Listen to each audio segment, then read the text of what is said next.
Ooh, not cool.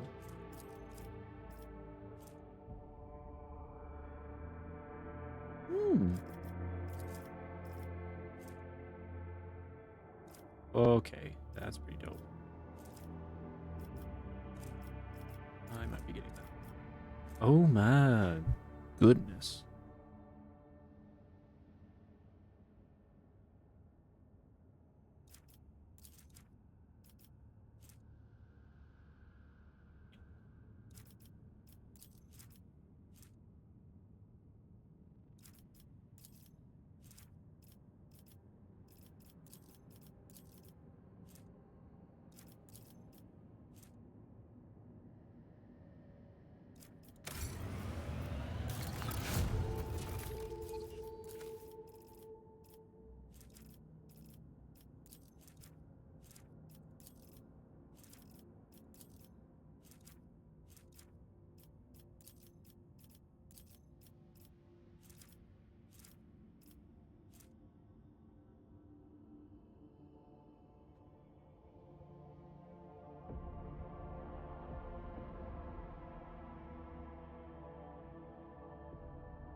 Ooh.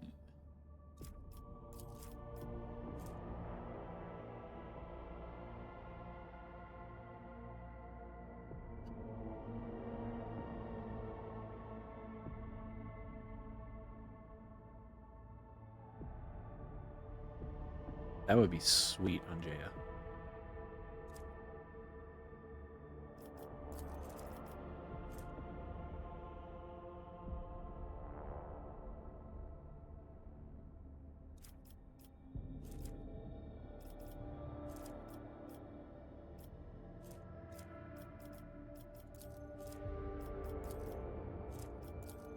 Seems like this one needs to be done though for any of the rest, so.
I think I'll hit up this one first. I'm gonna need some complacency. Oh, corruption. Close found on have agitated the convicts into full-blown uprising, promising them a chance to escape. The Culls themselves have not joined the assault. They have strayed into the mines deep in the tunnels that were infected with Xenos corruption not too long ago.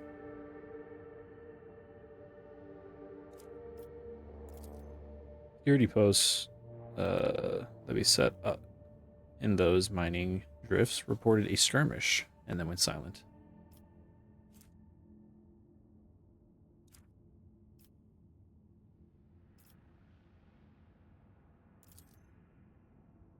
Heretics seek out those who are weak of spirit and entice them with promise of salvation, but such spineless lot lacks the resolve to fight and will drop their weapons should someone give them the reason to fear. The purpose of many tactics in warfare is to sow terror in the enemy ranks, and I know some of these tactics well. Make them quiver, ad fater, and those weaklings will forget all about their heinous intentions. Lord Captain, your resources and status allow you to make use of one of the most blunt and affordable tools of all, mercenaries. These dogs of war will storm the warp itself for the right price. Provide the overseers with some hired backup, and you can consider the crisis resolved. is enough to kill a few to make the many lose their footing. Let the spinners bring death to the prominent instigators, and the rest will be intimidated. They will open themselves to an attack.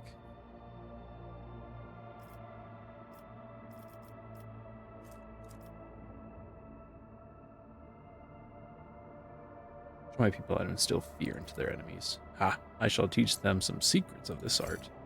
Following the advice given by the formidable Space Wolf, the Overseers carried out a series of reprisals and acts of intimidation, leaving behind mutilated corpses and infiltrating the rebel camp under the cover of darkness. They crushed the rebels' morale and forced them to surrender their weapons.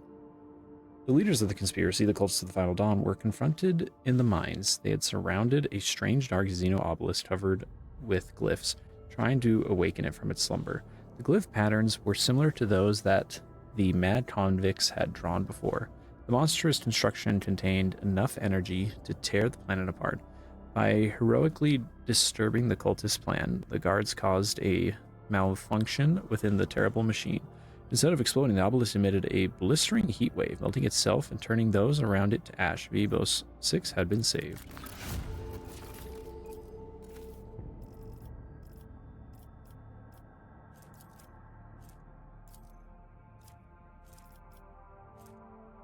Ooh.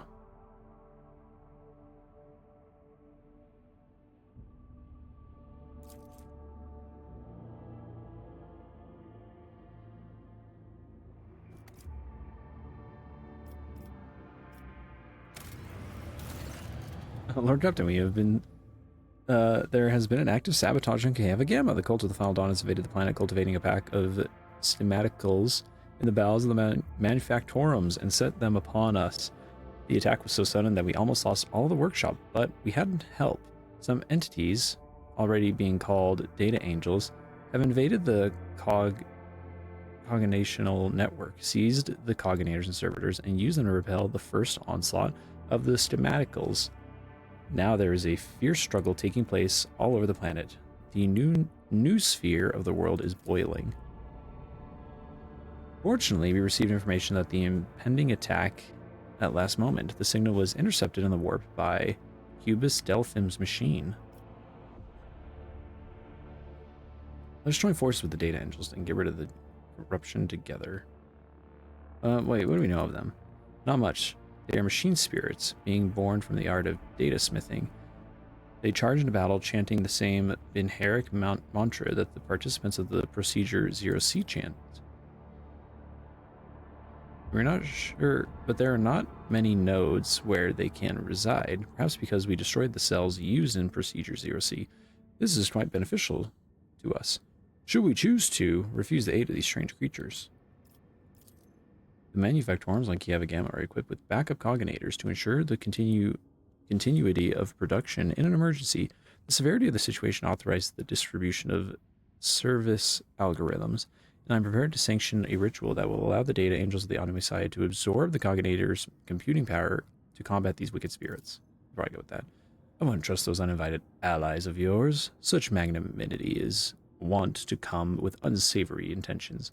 Learn more about these creatures, order your servants to hunt one of them down, torture it, and gain knowledge through the process, since they are incapable of finding pleasure in it. Pascal. Request to perform the sacrament is accepted and will be fulfilled immediately. Having gained access to the cognational reserves and after being infused with power, the Data Angels charged at the schematicals. The hordes of data spirits were exorcised and exterminated, and the afflicted mechanisms purged and restored. The tech priests gave praise to the Omnissiah for protecting the production algorithm from severe disruption. After banishing the schematicals, the Data Angels withdrew into hiding inside the cognational networks, leaving the servants of the Omnissiah to guess at who or what these beings were.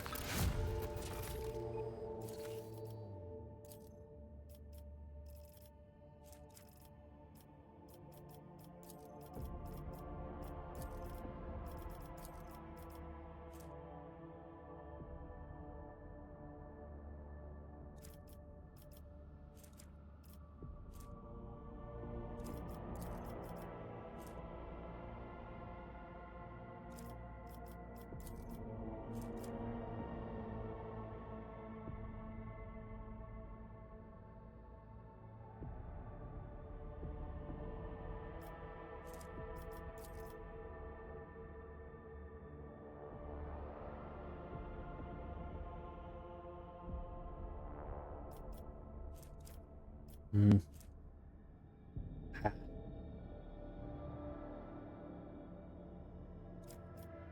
Ugh, that item is sick, but I also like this stat.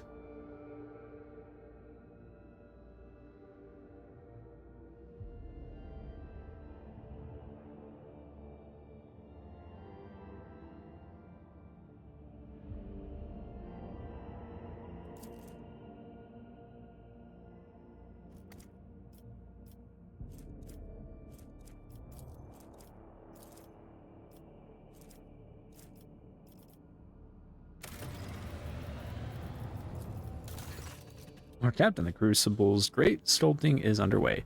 Foulstone is being transformed right before our eyes to a fertile world with lush groves and clean water. However, there's evidence that the Crucible has also created humans.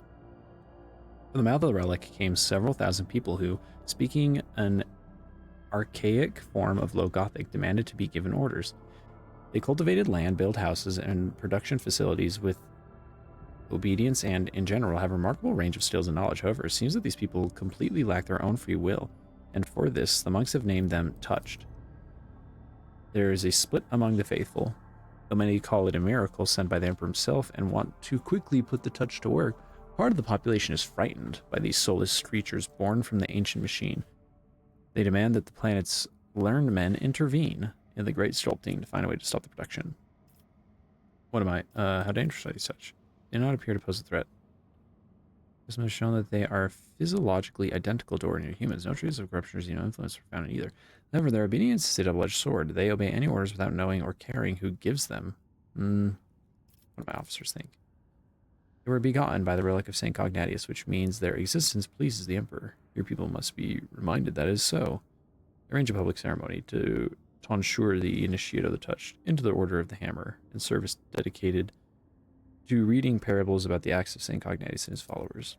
Why don't you make the first move and assemble a mighty force from these touched ones?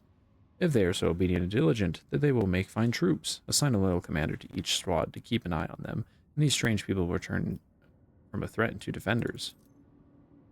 Lack of will, registering a high probability of manufacturing failure within the Crucible's sacred processes, it is recommended to dispose of the finished batch of units and halt production of new ones. The algorithm of the great sculpting requires further examination.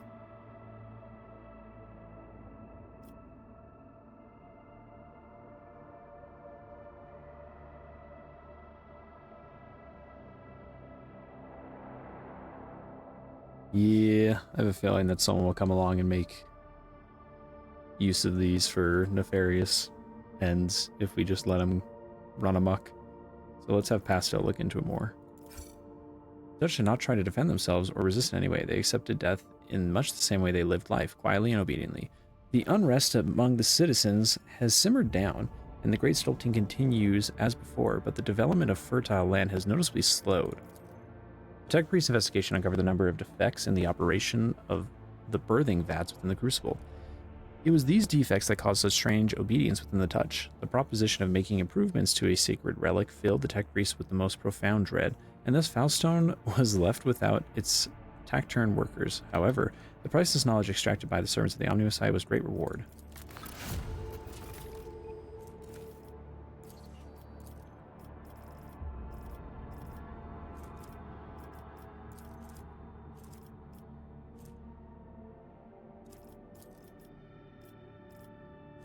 That one's sick. Those rewards are really good. Oh, but right, this one has this armor. Ugh. Ugh.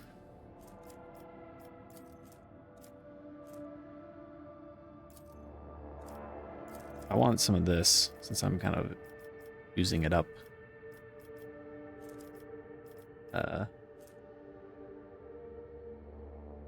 Orbital shipyard. Eh.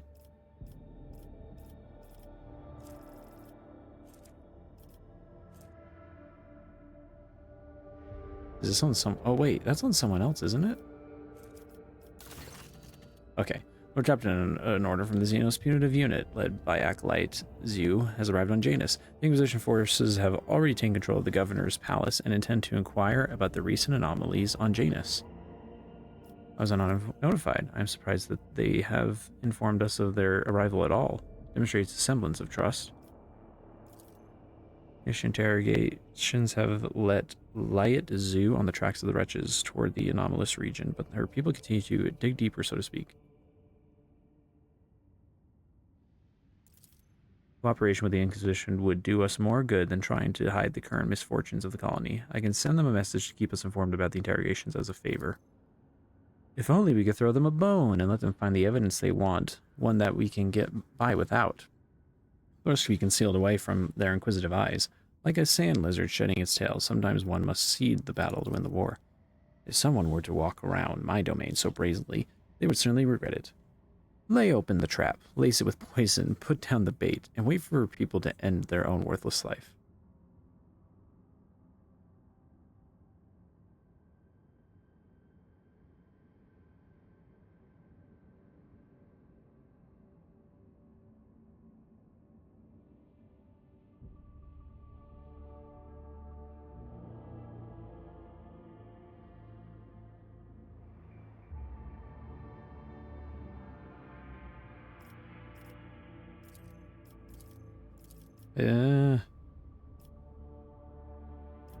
Let them do their job. Ooh.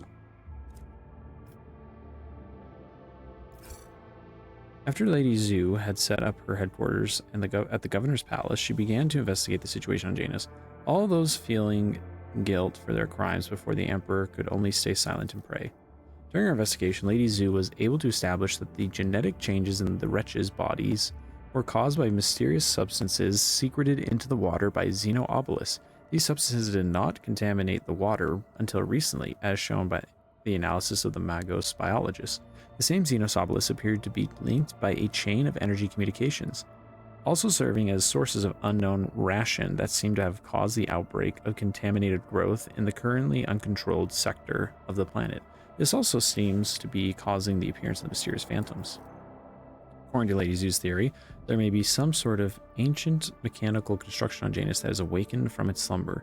It is possible that the anomalies occurring on the planet are merely a side effect of the blasphemous machine trying to start itself.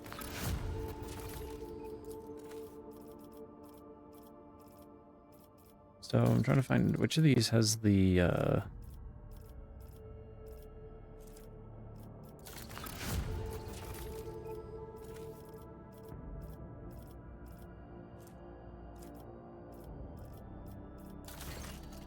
Lordship, current message arrived from Gamma Gamma. The fabricator sensor reports that they have beheld the Eye of the Divine and requested details from your less devout servants. And they clarified that the Inquest group, which has been investigating the many inexplicable events that have taken place on the planet, followed a trail of mysterious binary harmonics and came upon an ancient and abandoned data complex.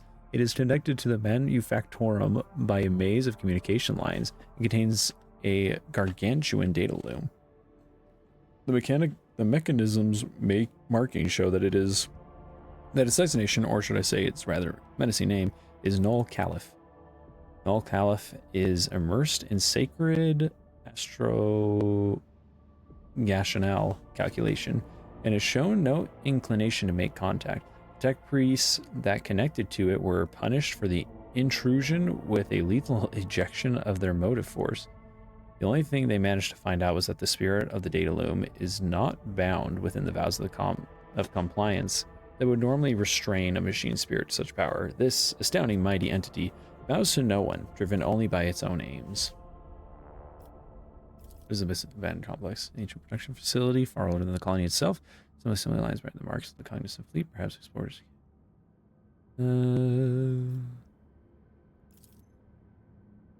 Catalog contains no data to support this hypothesis. It does, however, contain the designation Null Caliph. The Null Caliph Initiative is a project of the fabled Archmagos Opticon 107, whose function was the initial exploration of the Kronos Expanse. All information on this project was removed from the catalog by the fleet's conclave's decree following permissibility hearing 16. By the same decree, Archmagos Opticon 107 was stripped of his title as the conclave's prolocutor supremus. Want to know more about a data loom? Sacred mechanism, great power, bodies, vast wisdom, mental. Titan.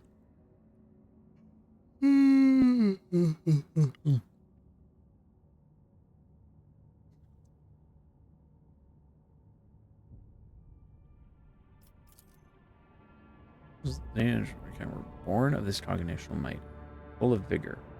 They soar around a spiritual aura, which radiates from them. This has been favorable thus far. Which can see into the warp, similar to a navigator.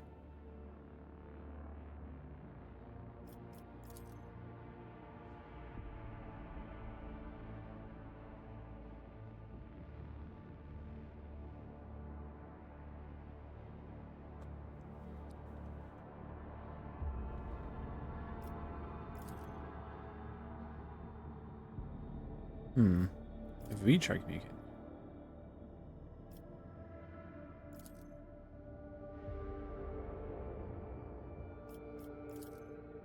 The great machine spirit that identifies itself as Null Caliph bears potential as a valuable ally, one that could replace the need for navigators comprised of fallible flesh. We must make contact with this holy entity, for to do so is to honor the Omni Messiah's tenets. That the tech priests who had the audacity to disturb Null Caliph were deprived of their motive force is a testament to the might of its data voice. I hold the knowledge to create a mediator that could interface with the fearsome machine spirit and ease the burden of its revelations on unprepared minds. If it stares on the warp, then it's vulnerable to attacks from the warp. Never thought I'd ever suggest something like this, but if we want to make that machine obey us, we should assault it through the Immaterium, a navigator data loom. This abomination makes a mockery of every navigator house's legacy. The very fact of its existence is profoundly sickening and vile. Null Caliph must be destroyed post-haste. Allow me to send word for the other navigator houses. They will waste no effort in dispatching their forces to destroy this monstrosity.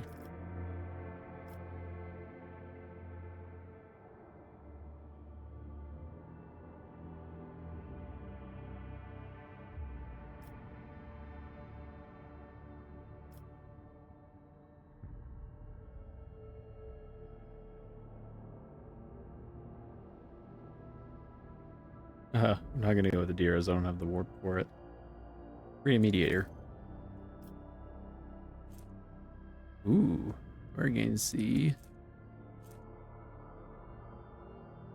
The character must pass logic skill test with a playing penalty. On success, the ability is removed. Destroyed.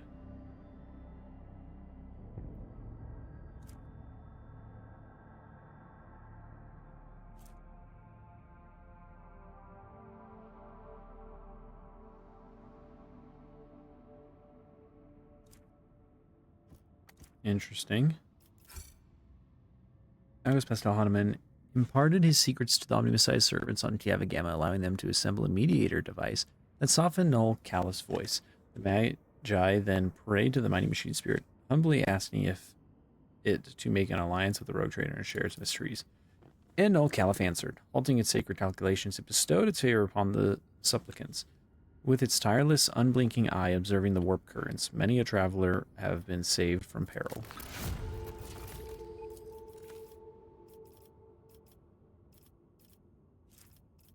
This is the one I need. Once I get that...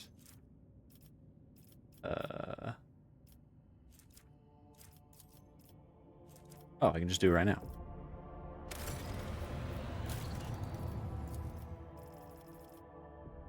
Also, am I missing something? Are these just completing instantly?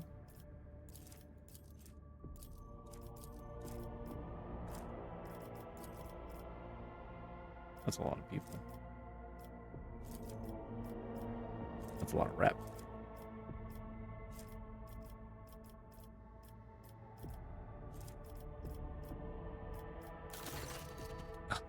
The situation of Falstone requires your attention when the servant's tasked with the Crucible's maintenance has declared publicly that he has been liberated from all worldly concerns, for he is none other than the reincarnation of St. Cognatius.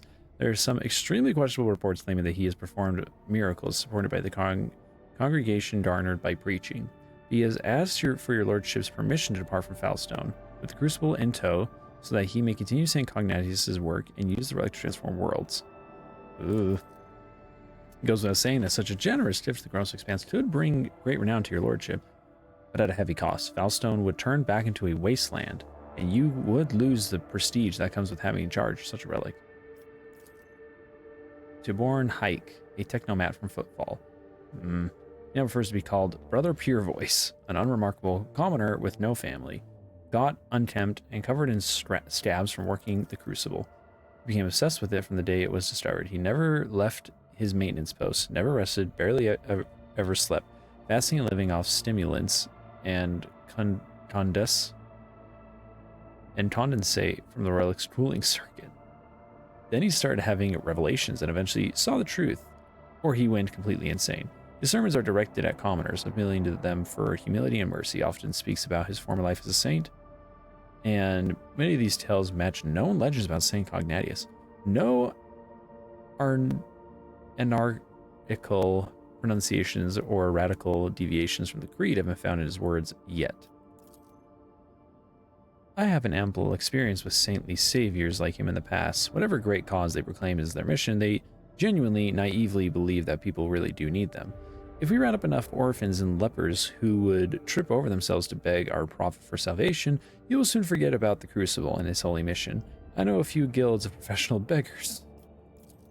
False prophets in the streets are a common occurrence. Their sermons bleed turmoil, riots, and acts of disobedience. The Inquisition recommends that such unstable agents be isolated and quietly removed.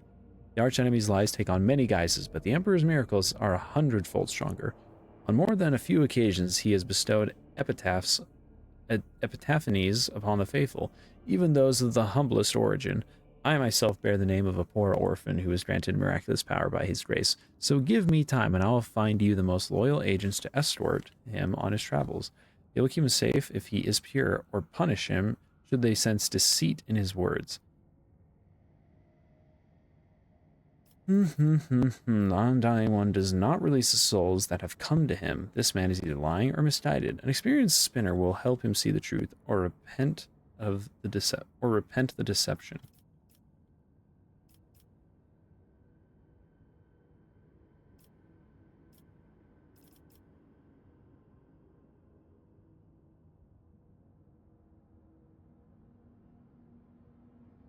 I try and trust the prophet to the care of the blood-spawn web.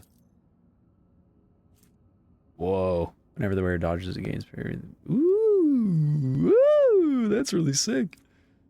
Another duty to be done. The Undying One is duty. The Undying One is death. The pure voice prophet disappeared in a single night. They found only a strange image of a labyrinth inscribed in his blood on the floor of his chamber. His followers gladly believed that this mysterious sign marked the ascension of Saint Cognatius to the Emperor and made the cell a place of worship.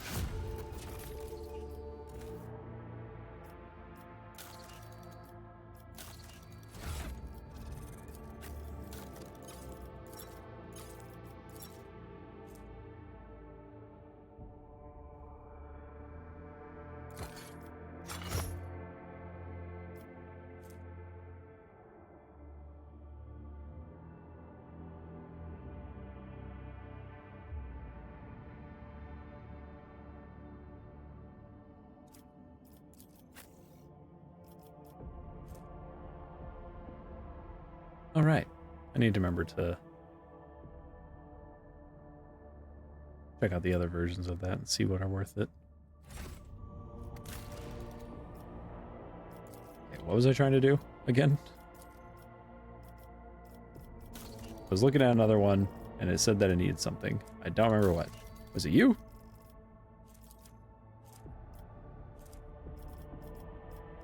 Charter of Minimal Rights. Right there.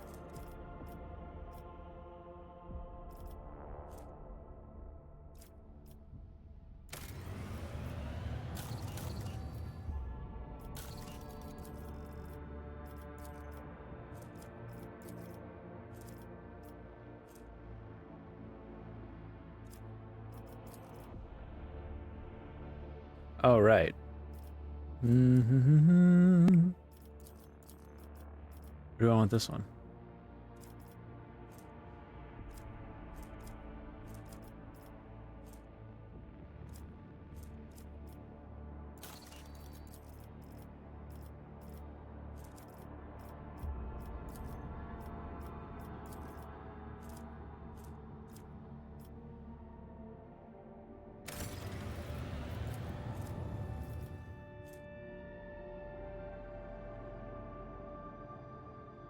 Ooh.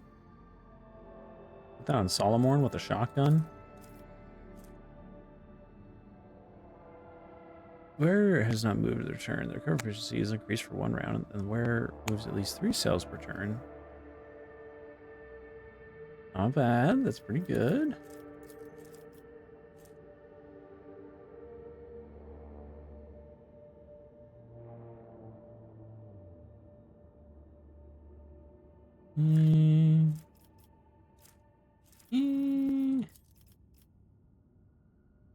I really like this one. Let's see, we need a secret lair. Which of you has secret lair?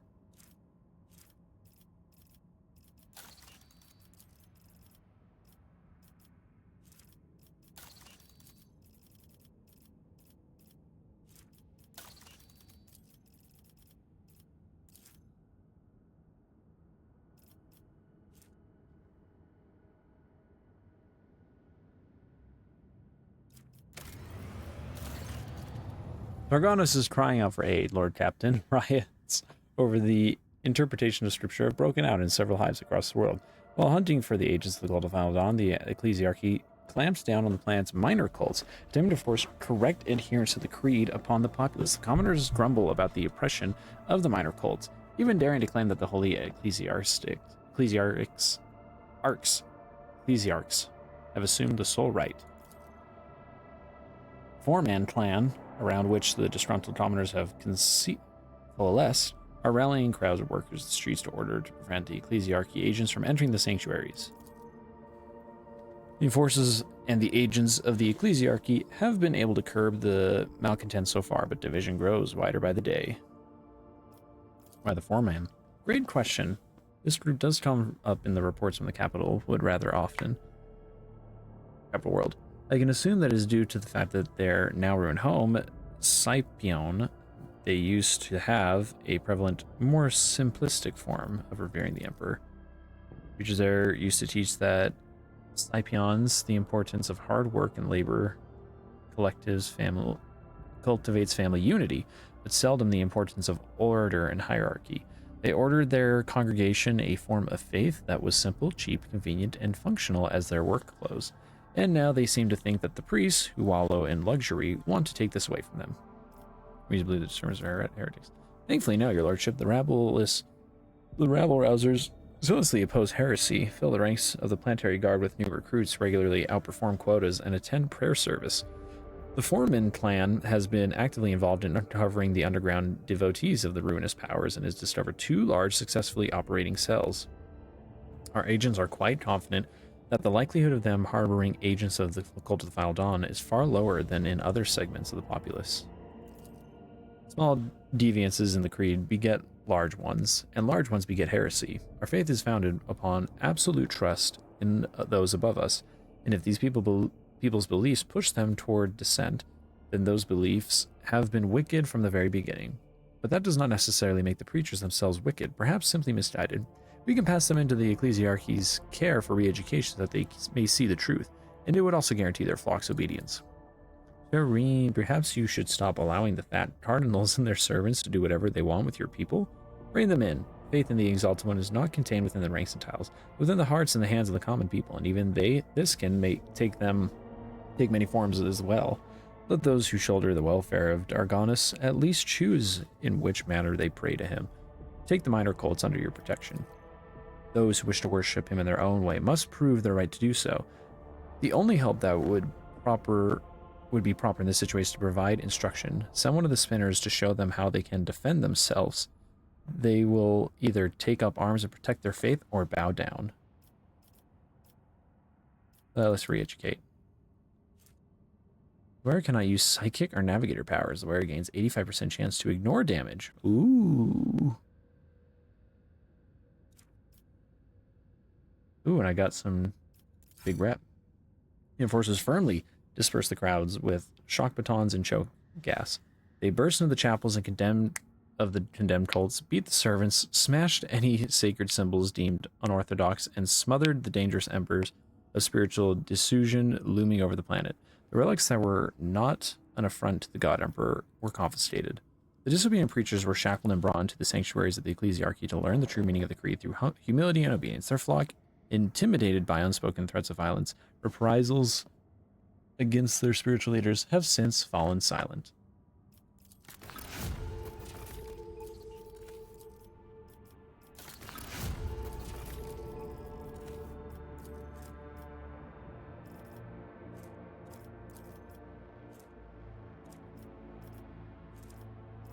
I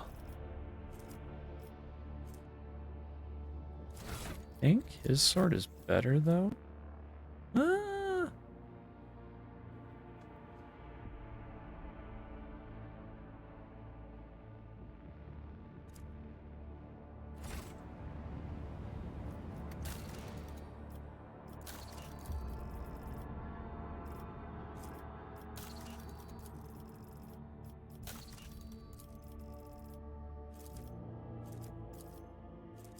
Oh, that's right. I wanted to get it done so we get this.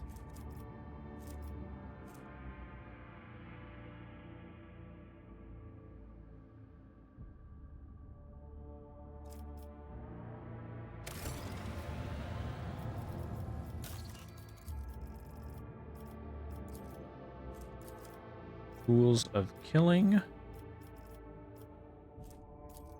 Wait, I remember I like this. Yeah, I do like that. This is just alright. I mean, it does a lot of damage, but doesn't seem to have anything else really unique. Or that means strong, and I'm sure I'm going to find a lot of strong, unique weapons, so... Xenos Intoxicant is what we're looking for.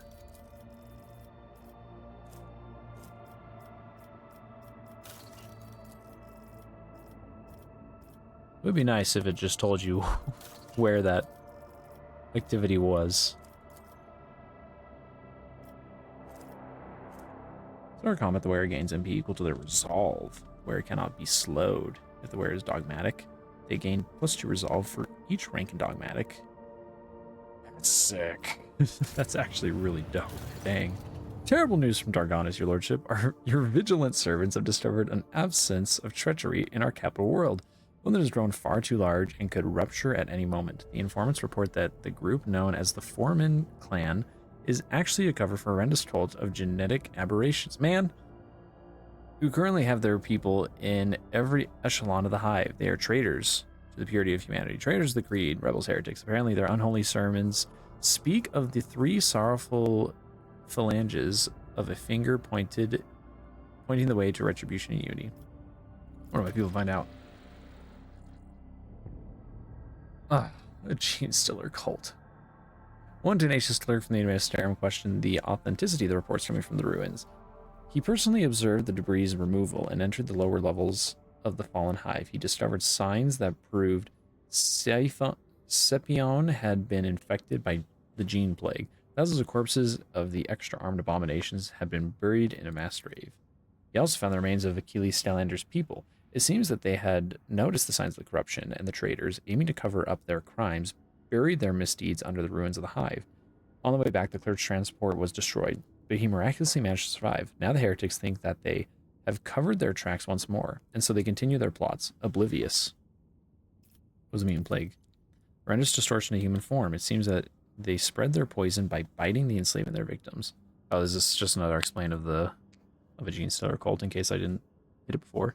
Seems to connect to the common consciousness and absolute loyalty, a desperate cult, despicable cult. The astropathic choir master on Dargonis has suggested that the cult may be behind the extermination of the Psychers on the planet. He can sense the ghost of a powerful consciousness of some sort. The astropaths have been forced to serve on Dargonos, are afraid. They do not wish to become a living shield if the enemy launches an psychic assault. Do those abominations look like the ones on my ship? I'm afraid so, your lordship. Descriptions from Dargonos are quite similar. When it's the same deformities, same underhanded tactics, either they are kin or aberrations. Foreman clan discovered a disgusting cult. Indeed, they probably began by recruiting workers. It is easy to blend in with laboring riffraff, posing as a union of technomats. They're able to conceal their power, more trust resources. Because all they have perverted our faith. They revere the god emperor in the form of a 4-armed monstrosity. Their prayers are full of hatred toward those in power and promises of reckoning when their dreadful deity will come. With us, that is. Many fools and troublemakers have fallen in their lies. By letting them infiltrate our other hives, we allowed them to spread like an epidemic. Now the cult crawls everywhere. Especially the minor cults dealt with them a harsh blow. By bringing the flock back into the fold of obedience, we have reduced the number of potential new recruits. Rex, what are those mutants? Oh, there's just another explanation. This ensures that the Great Devourer might can sense the shapeshifters, but you should stay vigilant, Elentok. For a species any as physically weak as Monkey, their arrival may spell death. Of course, they have their disposal. There's mostly consists of workers, but some have infiltrated the guard as well. It's primarily made from... Okay. Some of the engine vandals could be infected. We have to act. Absolutely. Paul's going to negotiate with the degenerates. Our only option is to completely annihilate them. We should start from the top. Should we attack decisively and quickly, or should we show our hand by bringing assault vehicles to the capital and gain an advantage in firepower? Do we quietly eliminate their leaders? Do we rain destruction? Lazarus, raise the people to battle and publicly proclaim war. Tell the people that the heretics are hiding among them, and the millions of loyal subjects will grind the thousands of traitors to dust. Let others sully their hands. Just one beacon, and my kinsmen will descend upon the affected hives. Perhaps they will cause some additional casualties here and there, but have no doubt none of your enemies will survive, even hiding in their little nests. The cleansing should be thorough. A good few wrecks of dead ships still linger in orbit after the day the Xenostum attacked your world. Command your fleet to pick them up and send them plummeting toward the nests of this spawn, trying to encroach on your domain. Since all of them are linked by common will, we could start by launching our attack there. If the astropathic choir could drown out the voice of the brood, we would be able to launch a sudden strike and act quickly enough before the enemy could restore cohesion and alert their forces to the assault. Ooh, I'm laying these two.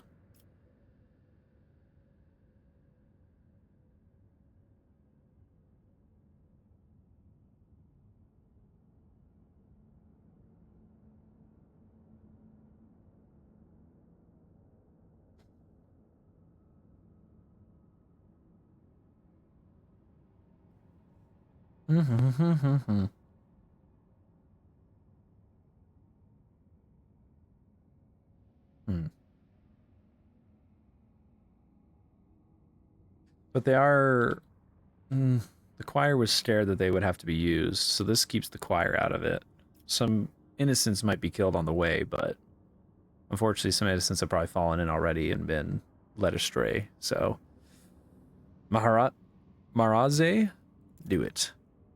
I will tell you where the inactive beacons we can use are hidden on Dargonis. You thought that you had discovered all of my secrets.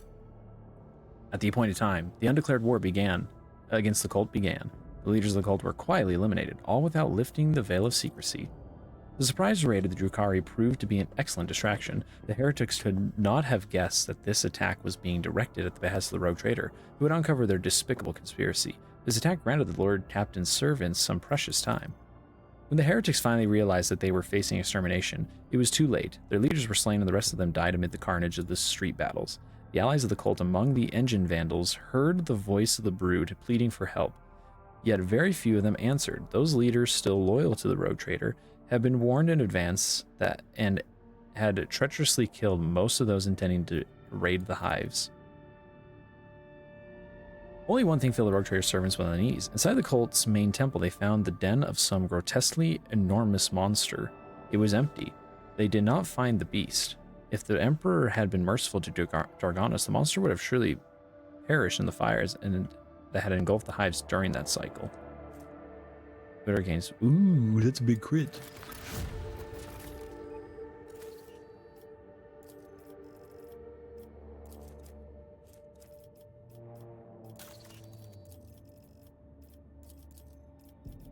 It was this one I said I wanted?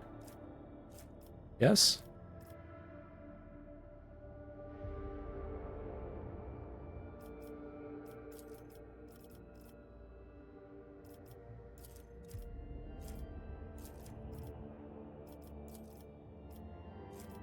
So this does up my...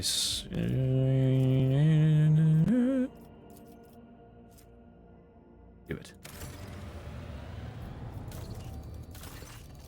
Lord Captain Veibos begs for help. Something terrible prowls the planet, searching for a way to wipe out the planet's inhabitants. Victims died in small groups at first, so they dismissed it as simple accidents, as poisoning or a crashed transport of fire. But the death toll has started to rise. Explaining everything as a mere coincidence is no longer an option.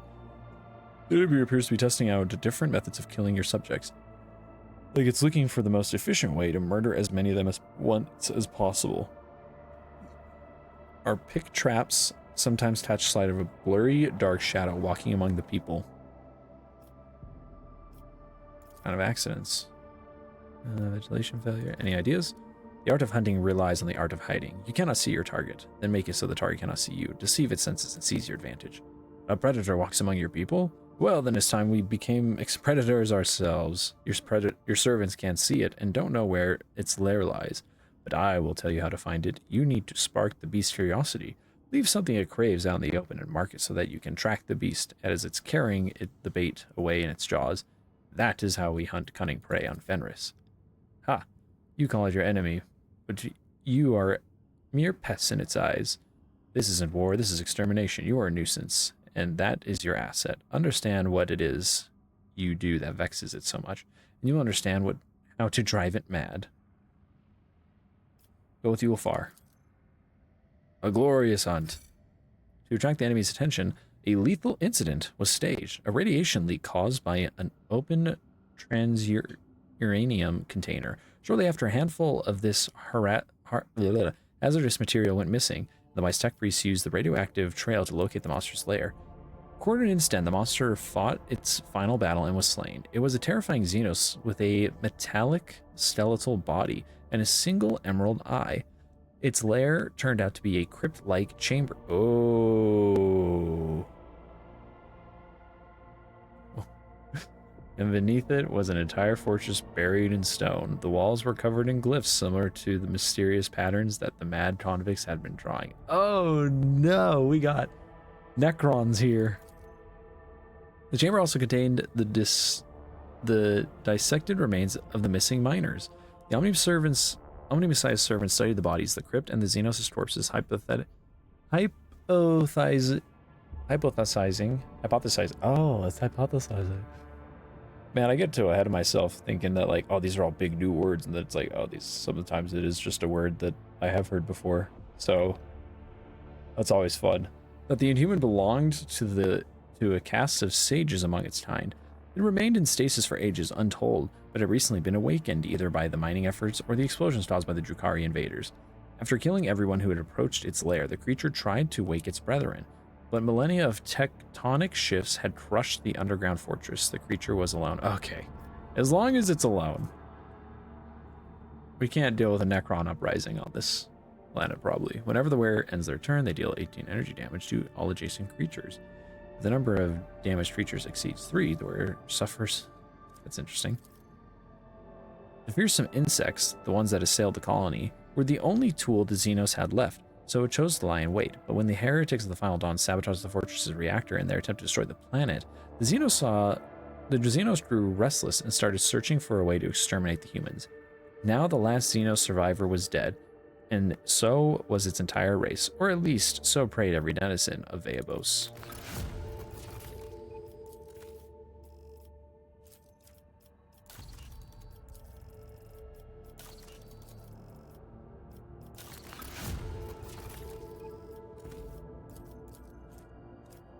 Okay, and I have to decide what I want to do here.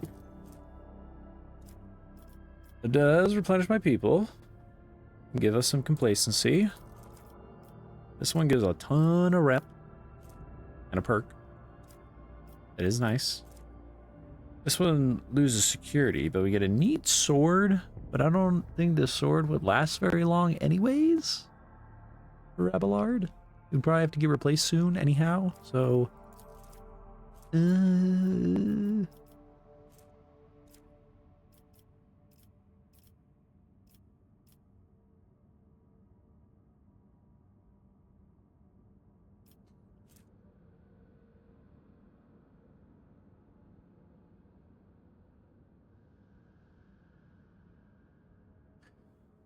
Would this work on Cassia, self-healing herself every turn? I think it would. Means that every turn she'd heal herself, and then she'd be able to do an 8% damaged increase attack.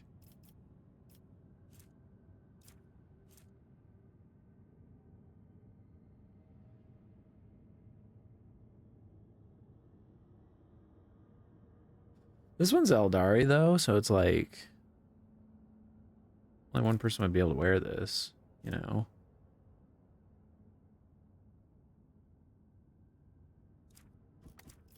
Yeah, I'll just go with this one. Your Lordship, monstrous storm has broken out on Janus. Apocalyptic anomalies are tearing the Agri world apart, and their epicenter is the corrupted sector. Something must be done before the whole colony is lost. We must find the source of this madness. Following reports going on the moaning earth, purple glow in the sky, fires crashing on the ground from above and turning all they touch to ice. A terrible noise sweeping through the cities and killing anyone who hears it. The furious storm that covered half the continent. Oh my gosh. But we can see its epicenter from orbit. The ruins of a xenostructure complex. That's the machine. Probably that the Inquisition discovered. Hypothesized. What we thought to be the debris of a building had turned out to be a machine, and now it rouses from its sleep, emitting blue and purple lights. Deadly spirits have become more material, and now everyone can see that they are not dancing, they are fighting. Fighting and chanting two names, Halcyon and Kesti. What do you know about the Cataclysm? Leader of the Inquisition squad did not grace with a full report, since she has been hastily preparing for the expedition into the heart of the anomaly, but she mysteriously claims that we have become witnesses to an ancient feud between Xenos, and in spite of our unfamiliarity with the conflict, it is important to choose our ally in this struggle wisely. Some wretch by the name of Keg has come out of the wilderness to meet our people. It is hard to understand him, but he has managed to explain that to the soldiers that Halcyon and Kesse are fighting. Halcyon in the usual way and Kesse in a wrong, corrupted way. It seems that he wants to collaborate with us and is trying to ask for help. Oh, I don't even get to ask my friends on this.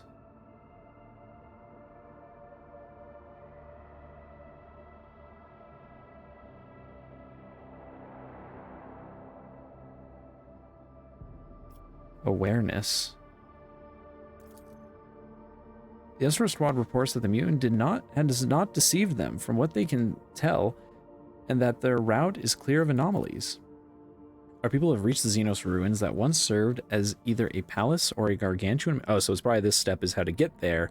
We're going to find out what the problem is, and then my retinue will have their solutions proposed. It appears the spirits are fighting among themselves, with two particularly vivid ghostly figures among them. One of these prominent spirits radiates blue light. It seems to be clad in Aeldari armor. The other is engulfed in purple flames and clad in Xeno ceremonial raiment. They utter sounds reminiscent of Aeldari speech, but any attempts to translate them have proved unsuccessful. It is an old dialect from a time before the fall. Order your warriors to aid the spirit wreathed in blue. It fights for Lelithan's purity against the despicable sorcery. Even an echo of this spirit's voice is enough to understand that its cause is just. I can teach your people how to explain to the blue spirits that they are not the enemy. So strange it is to hear the words of our ancestors, those who witnessed an apex of our glory. I find myself rather enjoying the words of the spirit clad in purple. That one is a master of delights and commanding prince of the wisdom. So much more compelling than the pompous blue-flamed fool. Have your servants support the purple-sheathed one, and I will tell them the right words.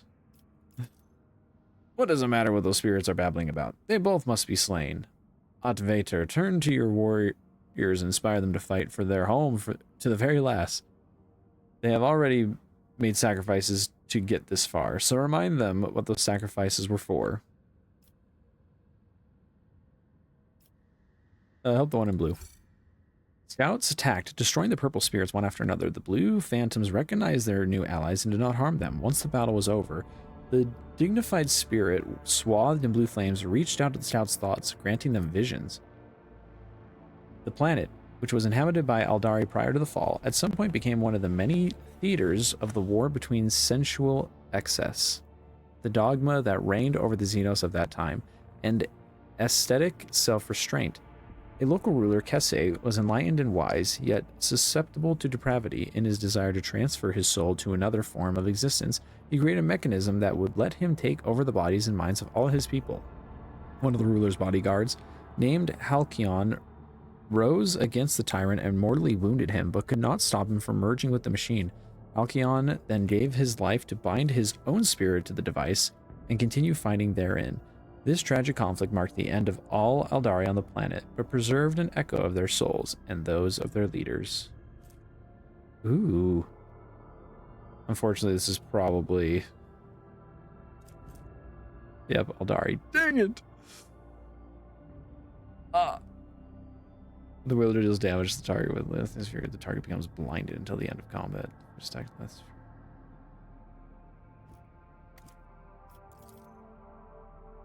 Then the spirits disappeared. But for how long? The bodies of the fallen and strange relic discovered amid the ruins were the only proof that, for a single day, Janus was once more engulfed in a war between long-fallen Xenos.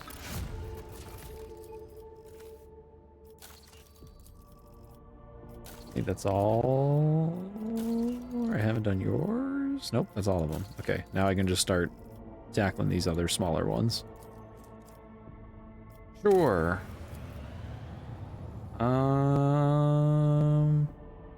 Chemicals are running low. I got tons of people. Chemicals are still low.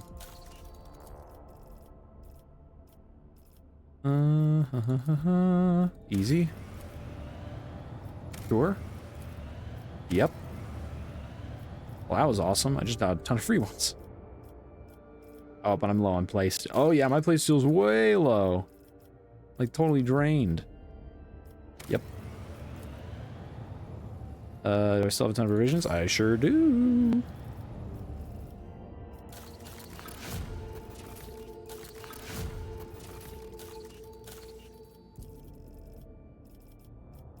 Oh, and Janus is totally done from the looks of it. Yep. Argonis. Yep. Yep.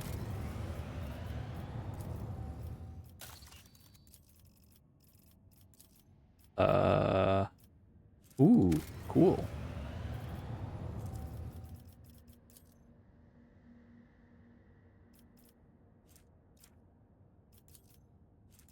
And so now this one's done. Wait.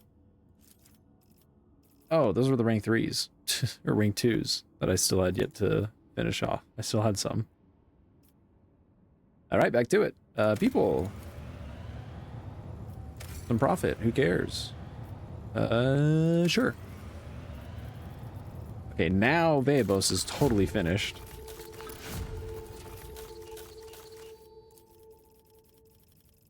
My pockets are getting heavy. Playstill's getting a little thin, but... Oh, wait, no, actually, I just got a ton from some of those other ones I completed. Sure.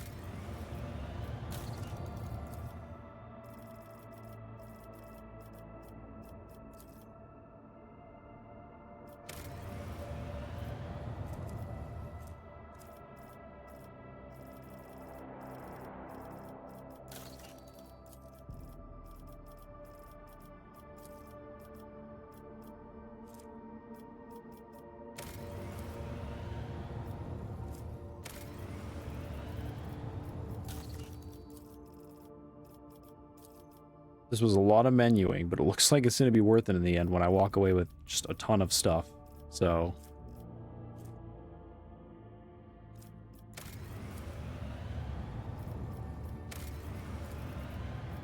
that's the last of my playsteel. I'm out of playsteel. Lightbringer. My favorite. Okay. Foulstone. Complete. Janus, I think, is complete. Complete.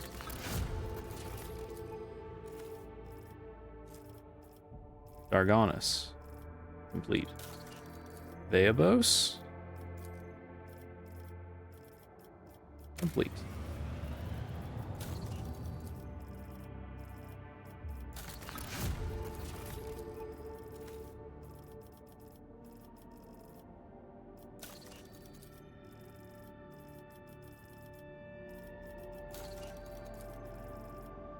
to go through all my items. We got so many items just now.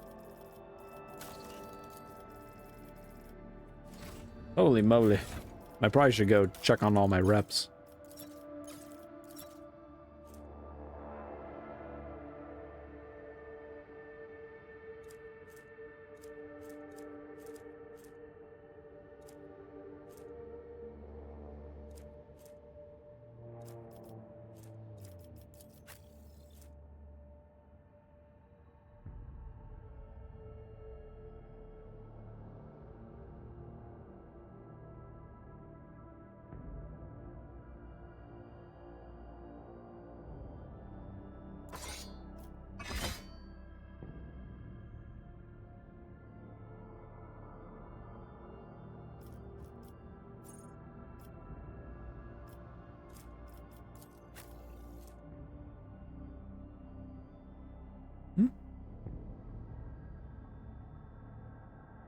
Adeptus Sorority. Oh, does that mean that only Solomon can wear it? Wait, what? You can wear this? Oh.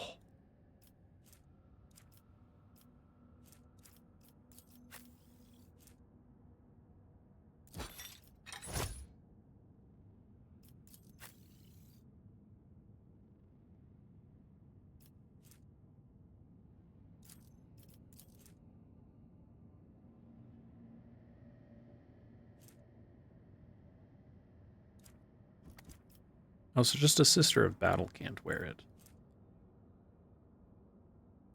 Would it actually be better for Henrix to wear? Can he even wear power armor? Do you have power armor training? I don't know.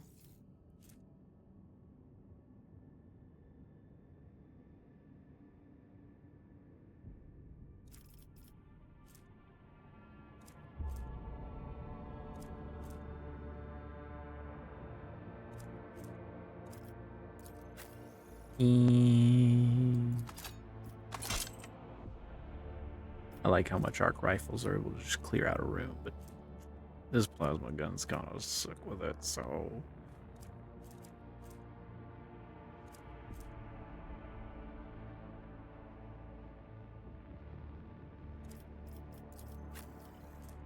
Oh, no. Can't. I'm not trading it for that. It's too dope.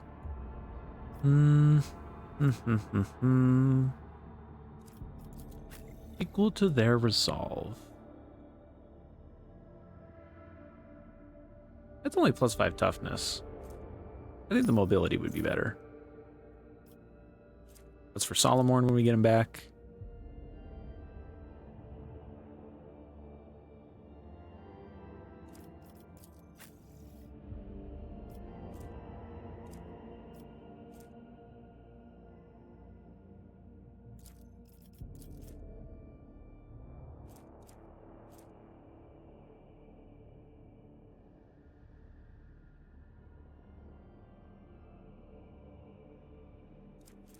So essentially this is to try and get this.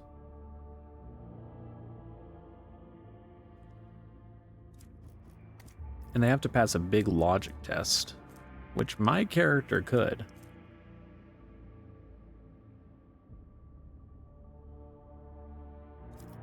Potentially.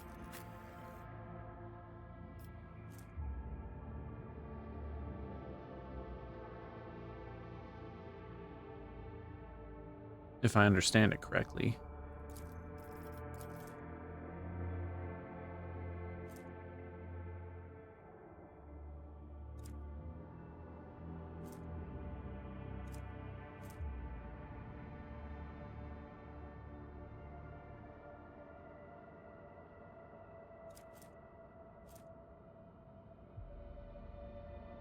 Which would be nice to just, like, have him rattle off his bounty hunter heroic act, dome a bunch of dudes, and then the next person who acts can immediately use their heroic act with no cost. Oh, right. Forgot. Yes.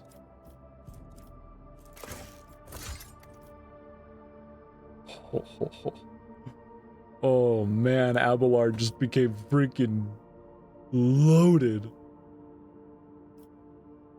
over the course of these things.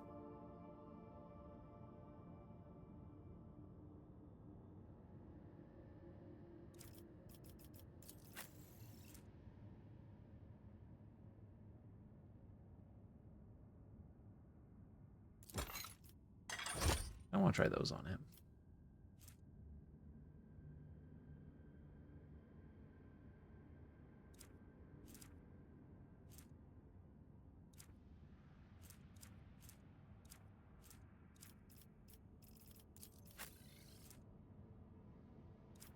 Oh wait, do I actually just want to use that? Let's see. Target must pass an agility just become slowed. Ooh, always source critical hits against slowed enemies. Yeep. Yeep.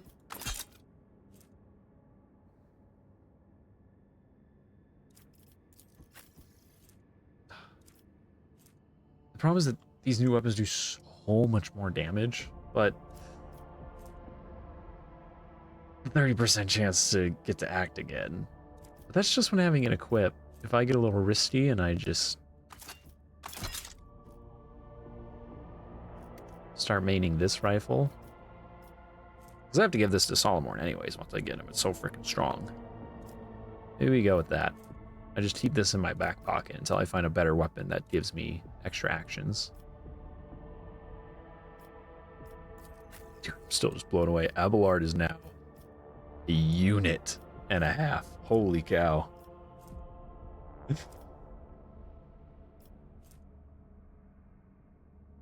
And yeah, I think I'm going to start pumping into his Medicae. I have not been giving anyone Medicae responsibilities, so...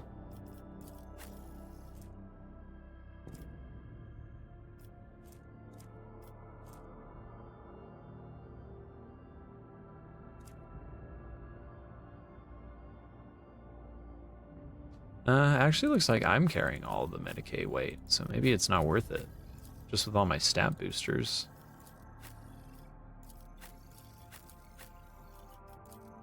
Ooh. Actually, Cabela's our best Medicae. Which I guess makes sense.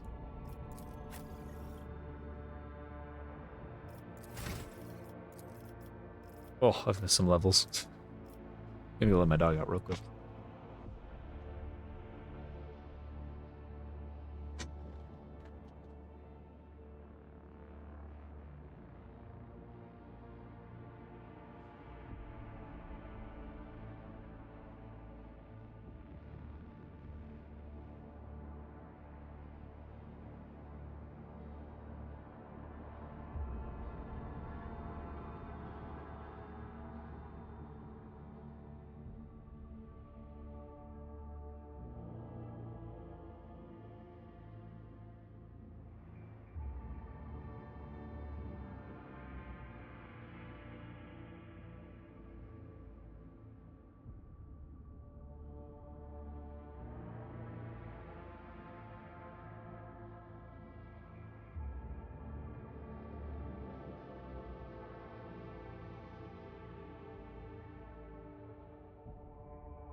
passed out.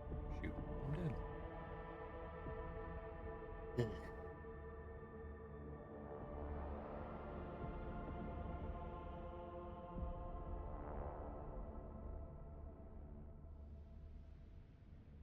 I have to get Fire Emblem Heroes out of the way. Real quick.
Okay, Fire Emblem Heroes is done for the day, thankfully.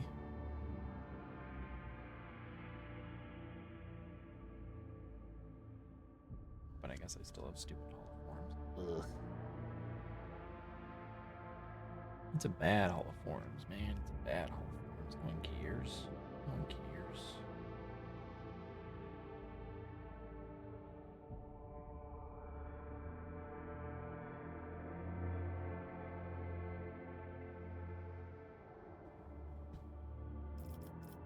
Okay, in the meantime,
Ooh, ooh, Shaken Man. Put that on Cassia. Just give her even more perception and willpower.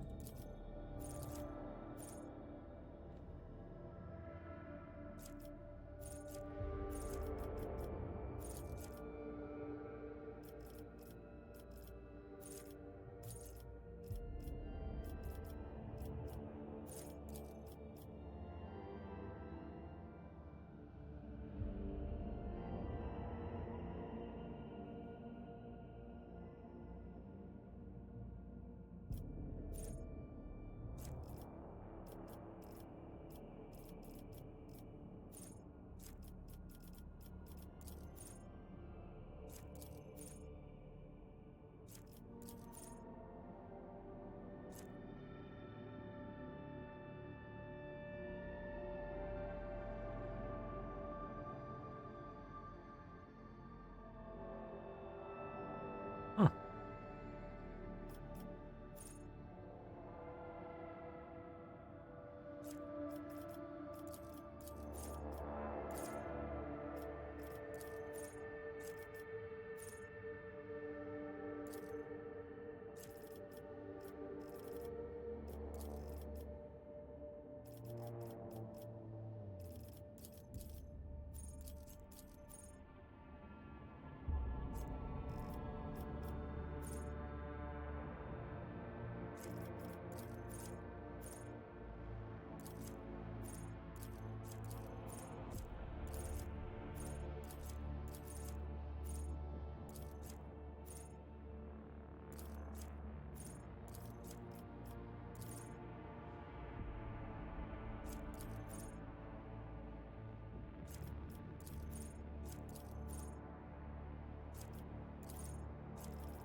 All right, agility. I want to go all agility.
Ooh.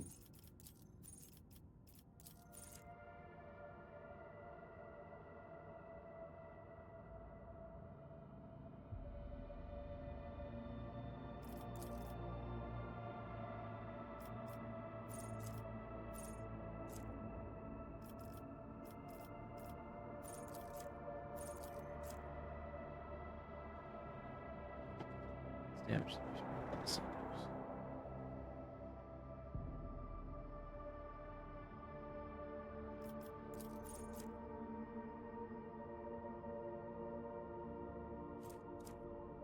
Ooh.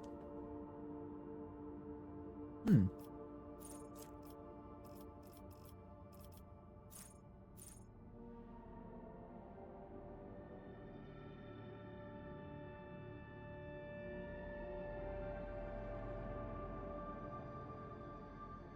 This one's also sick though. Eesh.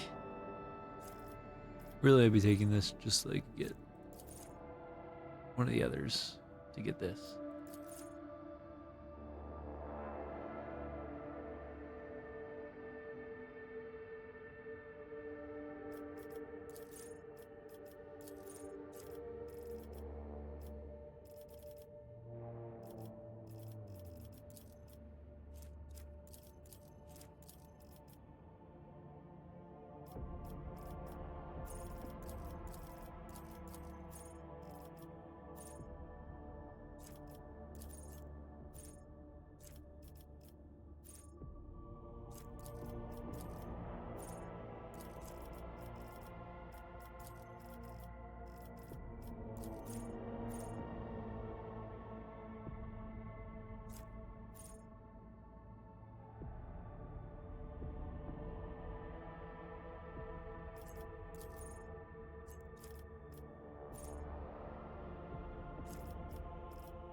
Ooh.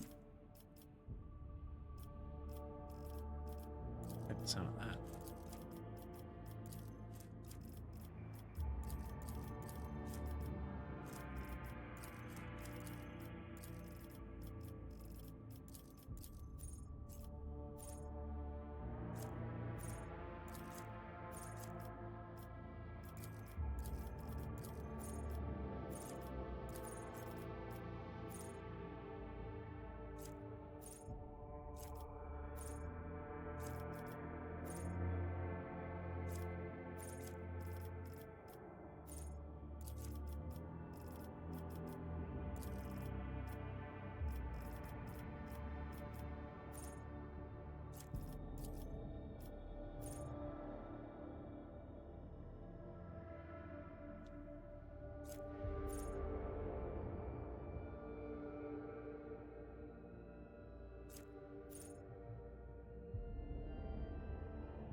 Tons of menuing.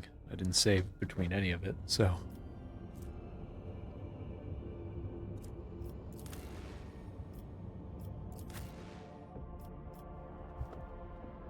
Let's bring...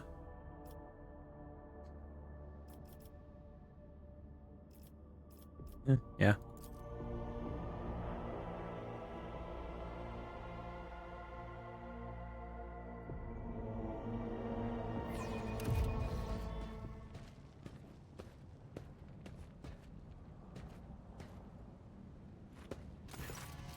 Greetings, your lordship.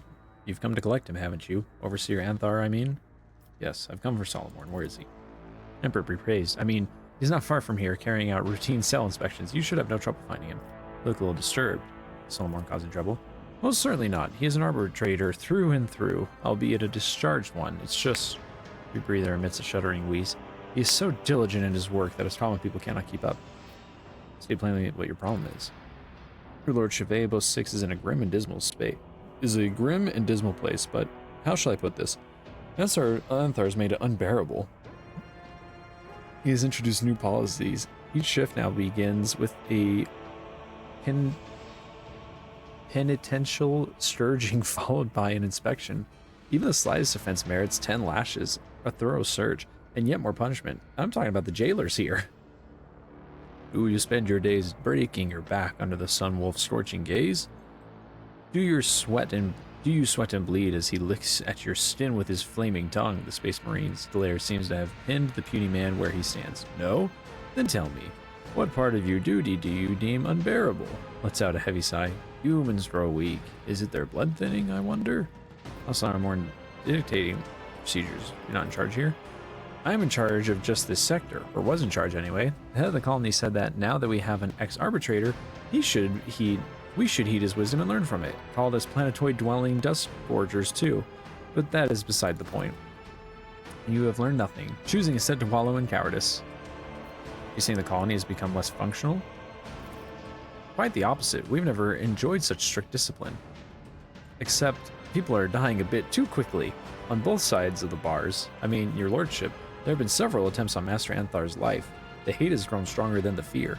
Take him away from here, I beg you. Please take him away.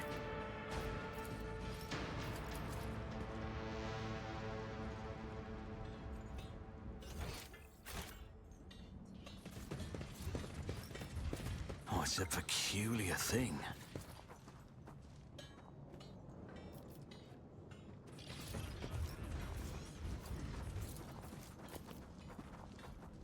Operation successful. Real damage dealt by the wearer with pistols is increased. Ooh, that is definitely for Jaya. I always keep my options open. We can use their assault onslaught. Ooh, whoa, whoa, whoa, whoa, whoa, whoa. Okay, well we know that's for our boy. Bravely the prisoner's rags and rat, literally gnawing the flesh off the still living man. His emancipated victim only twitches a finger. Something tells me there's going to be some sort of a prison break or riot or something.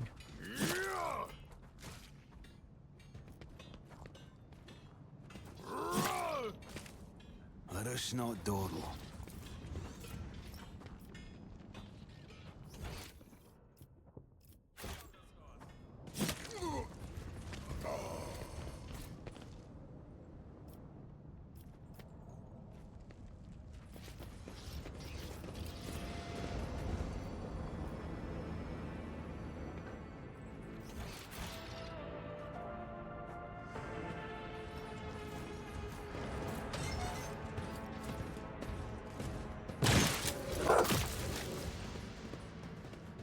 What the? Doesn't matter. You're already dead. Solomon turns sharply towards you. He's not wearing a rebreather, and fresh bandages peek out from under his uniform. The former proctor roars, consumed with rage. Who opened your cells? Who did it? Speak, or your deaths will be... It seems Solomon is a breath away from lunging for you next, but recognition glimmers in those deranged eyes, and his voice goes quiet, as if all his strength has fled him. Plato.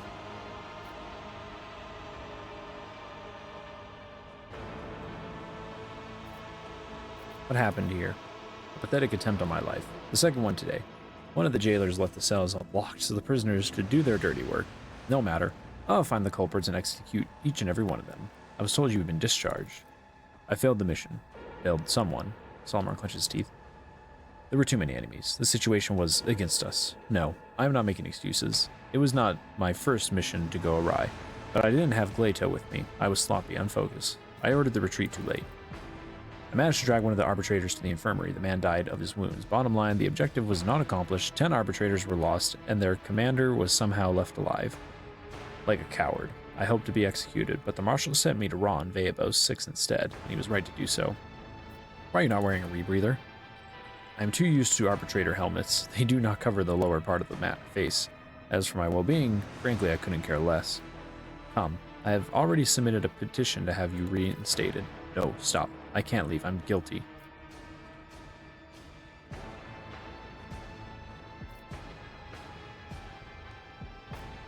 Case 1, pull yourself together. I've judged myself and handed down the sentence, not because of demotion, though it was the last straw. I cannot do it anymore. I cannot look at the lying governors, the scoundrels who succumb to corruption. But above all else, I cannot bear to look at myself, an arbitrator who is coming apart at the seams, who turns into a wreck without his dog, who... Solomon releases a ragged sigh, who no longer believes that the Lex Imperialis prevails anywhere at all. Ooh! The trial of will is an immutable part of every journey. It is time to combat your weakness and light the fire of true faith in your heart. What is the sentence? I will serve on Veabos until either the world itself or its inhabitants end my existence. Until that day, I will mold this prison into a paragon of Imperial order. And what of Glato? I don't have the right to keep him anymore. He reaches his metal fingers toward the cybermassive head, but stops just short of touching it. Deliver him to the marshal. He'll find Glato a new master. Solomon slowly raises his hand. His face is twisted in torment. Perhaps his injuries are causing him pain, or perhaps it is the words he is trying to force out. Glato, Protocol Mortem 80. Guard the target.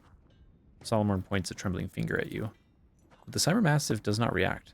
The starlit lights of his visor stare at Solomon, and not a muscle beneath the dark coat quivers in response to the order to leave his master. He is not listening to me. Is this the aftermath of that damn mission on Thessera, or did the tech priest have to reset him to basic protocols? Grown, what difference does it make? My dog, I can't even give him one last order. Why now, Glato? Glato has protected you from the convict. Is that not enough for you?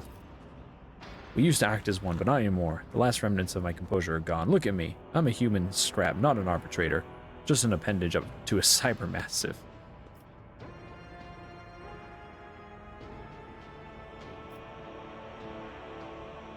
Even so, I'm not leaving without you.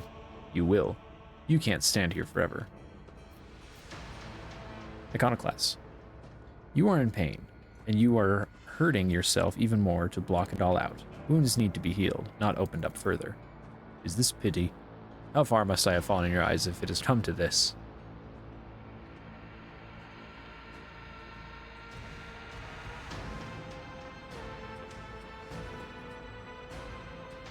You are only human, just like the people you judge. Make peace with yourself and find a new way to serve the law.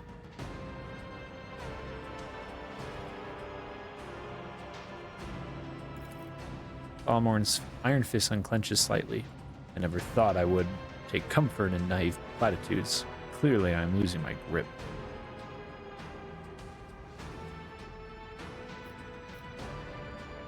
You protected Glato, and you draw strength from that. Perhaps one day you will want to protect human lives, too. I'm too used to hating. Solomon rests his hand on the back of Glato's neck for the first time since the two of you began talking. I don't even know what life without hatred would look like. Not so lousy, perhaps.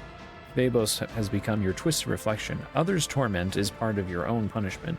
You have grown tired of violence, tired of carrying out executions. None of this is because of me. They all get what they deserve. But for some reason, I no longer feel satisfaction from carrying out my duties. Metal fingers close around Glato's collar. You have convinced me. To the void with Veabos. My place is not here. I'm ready to serve once more. I'll head to the ship at once. If you need anything, you can find me at my usual post on the bridge. Huh. Thought for sure a fight or something would break out here. Ooh. Whereas ranged attacks against adjacent targets have... Also gave me some nice loot to give to him. Wait a minute. What was that?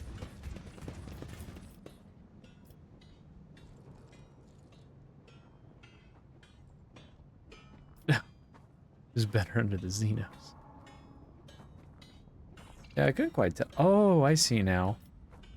During the Xenos ordeal, we came from this side. Yeah? Yeah. We came down here and the gates closed. We fought this way. This time, though, we're coming from the other side. Interesting. I was kind of confused and turned around, thought this was like a whole new area.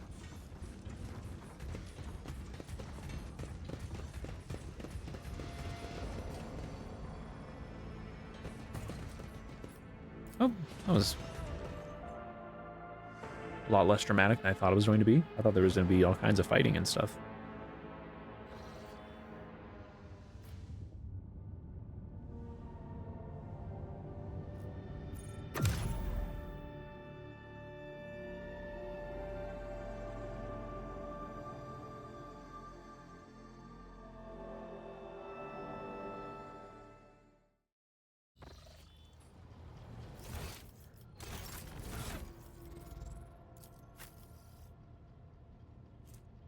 First off, massive upgrade to firepower. Second off,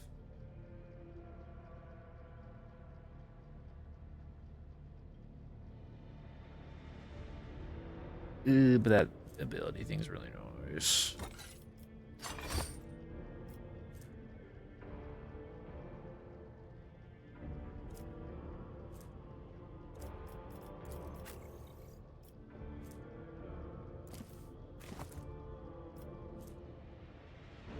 Oh, it's just barely shy. Dang it.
Is there a cloak that gives? I don't think there is.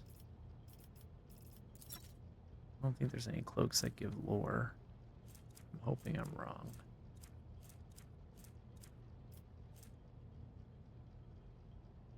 Oh no, there's gotta be a necklace, right? Maybe.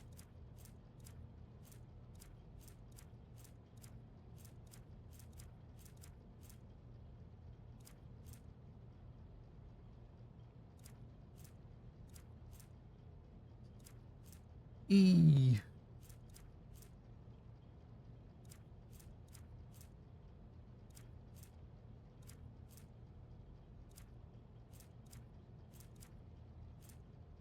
I don't. Oh no, I'm already past them.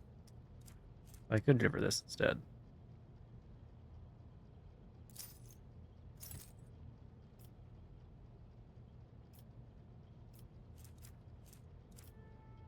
Headpiece that gives any lore?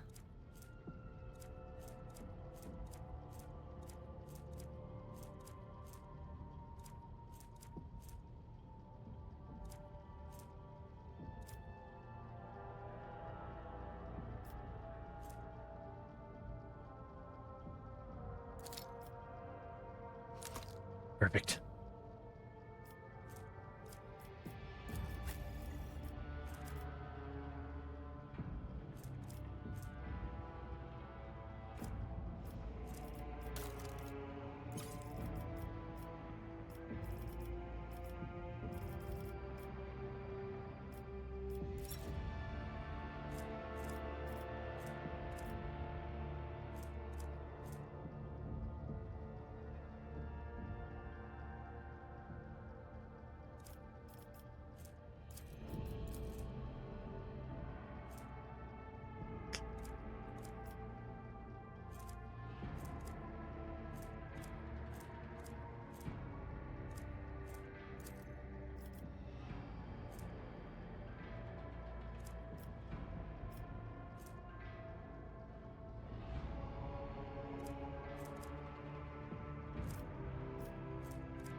Do they not have a stronger pistol?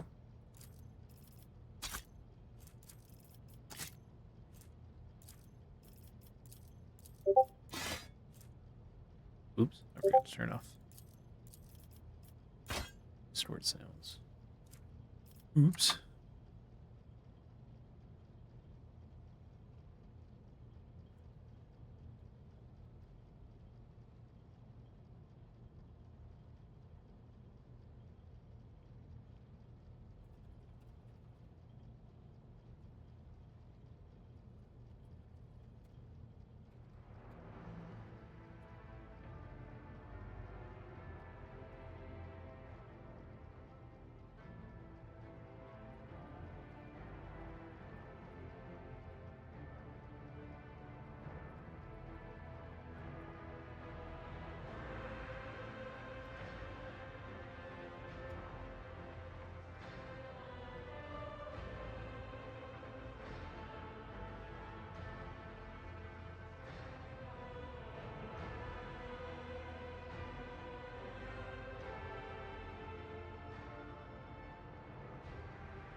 Oh yeah, dude. I don't think I've gotten any new shields that are better.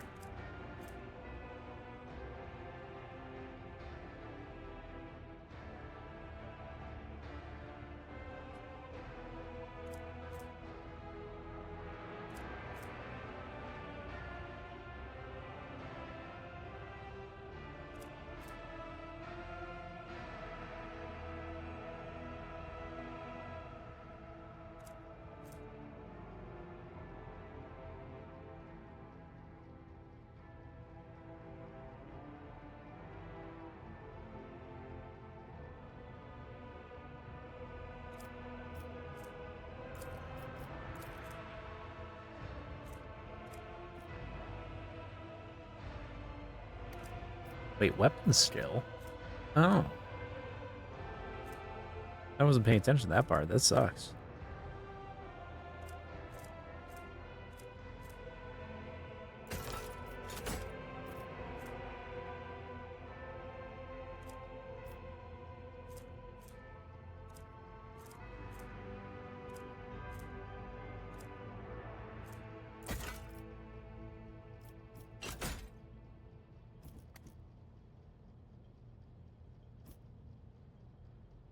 Is there like a real big heavy weapon I can give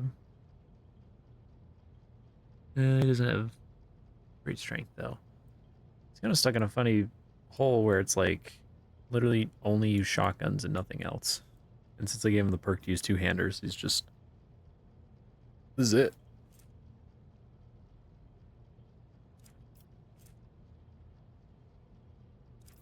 Yeah, we probably got better stuff for you than that, right?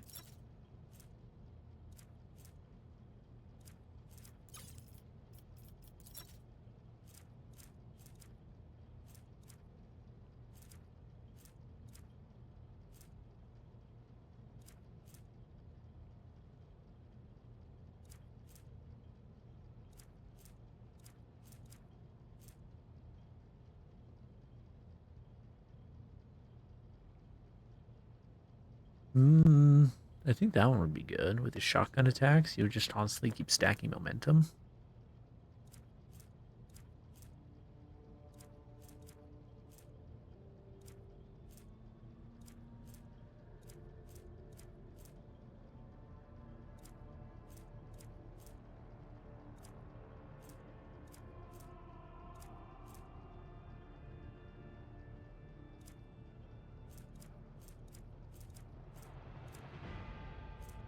Oh, right. I was wanting to give him this.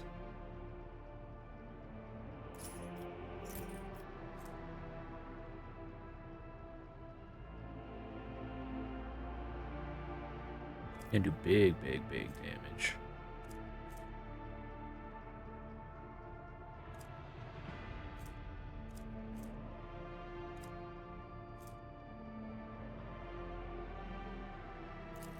Eh.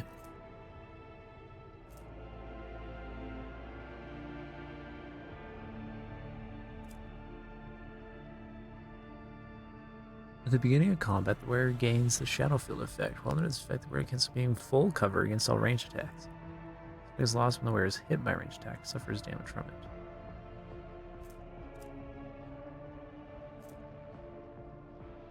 Chance when attacking two range. What are yours again?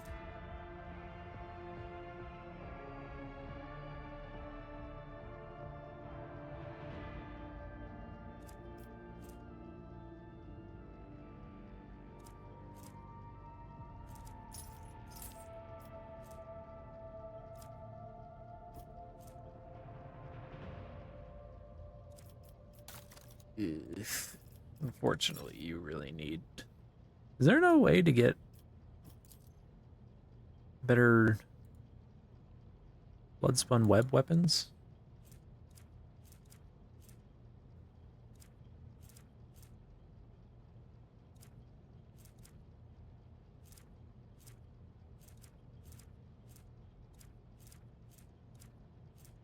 Can't use some of her best abilities unless it's a Bloodspun web weapon. That kind of blows.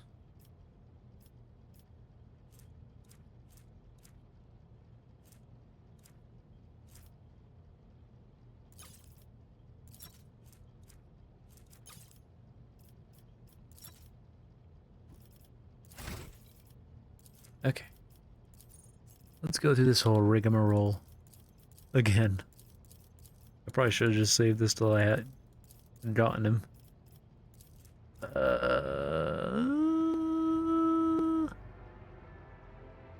Actually, now I need to remember. Did I give him a talent where he does demolition damage?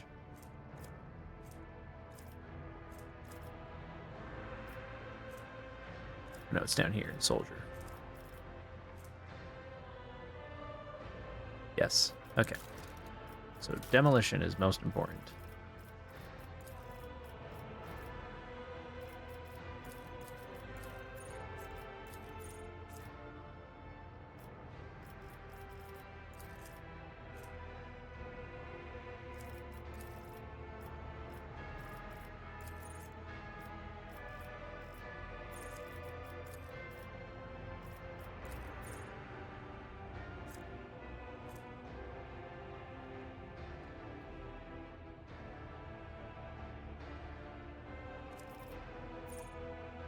Actually wouldn't be bad.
I need to start getting his toughness up at some point.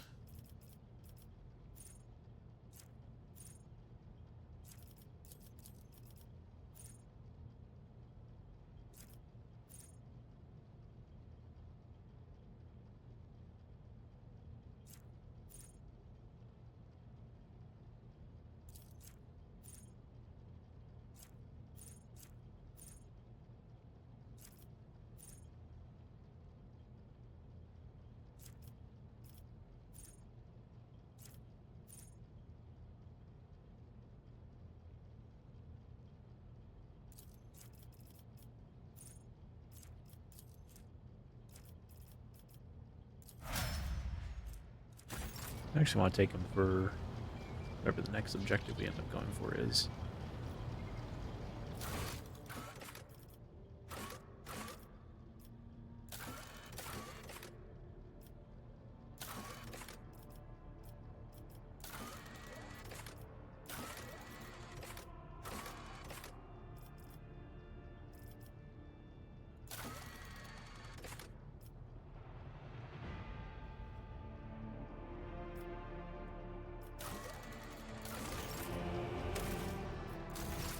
Oh, I should talk to him.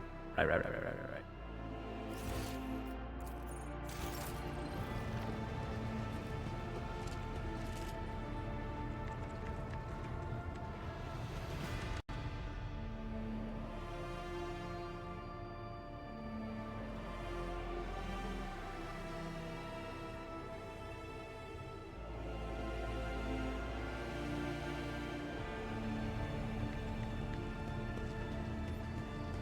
Oh, they moved Rogue the trainer. trader.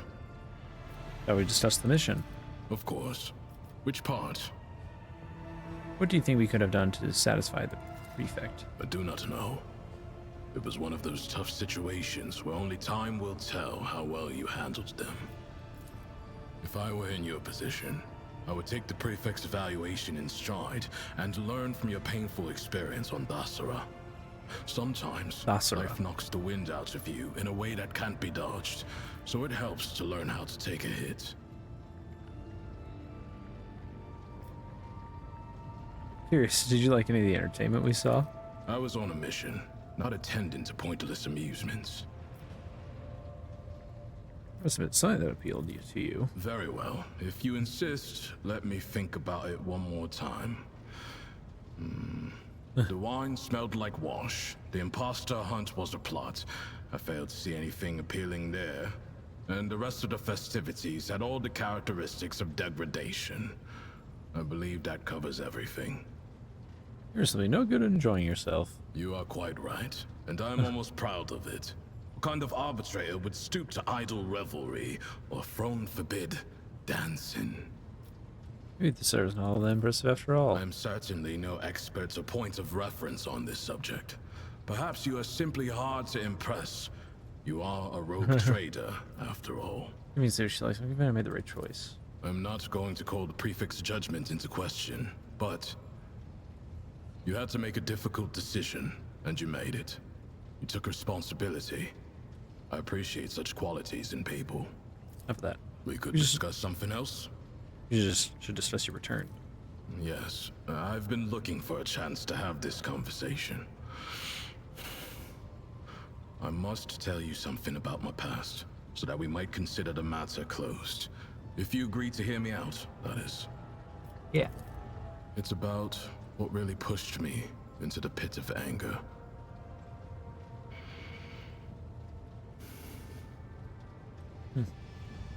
Back in Calixis, before I was promoted to Proctor, I served in the same squad with another arbitrator, Emerson.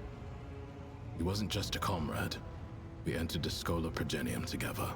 We went through training together. We were assigned to the same hive world.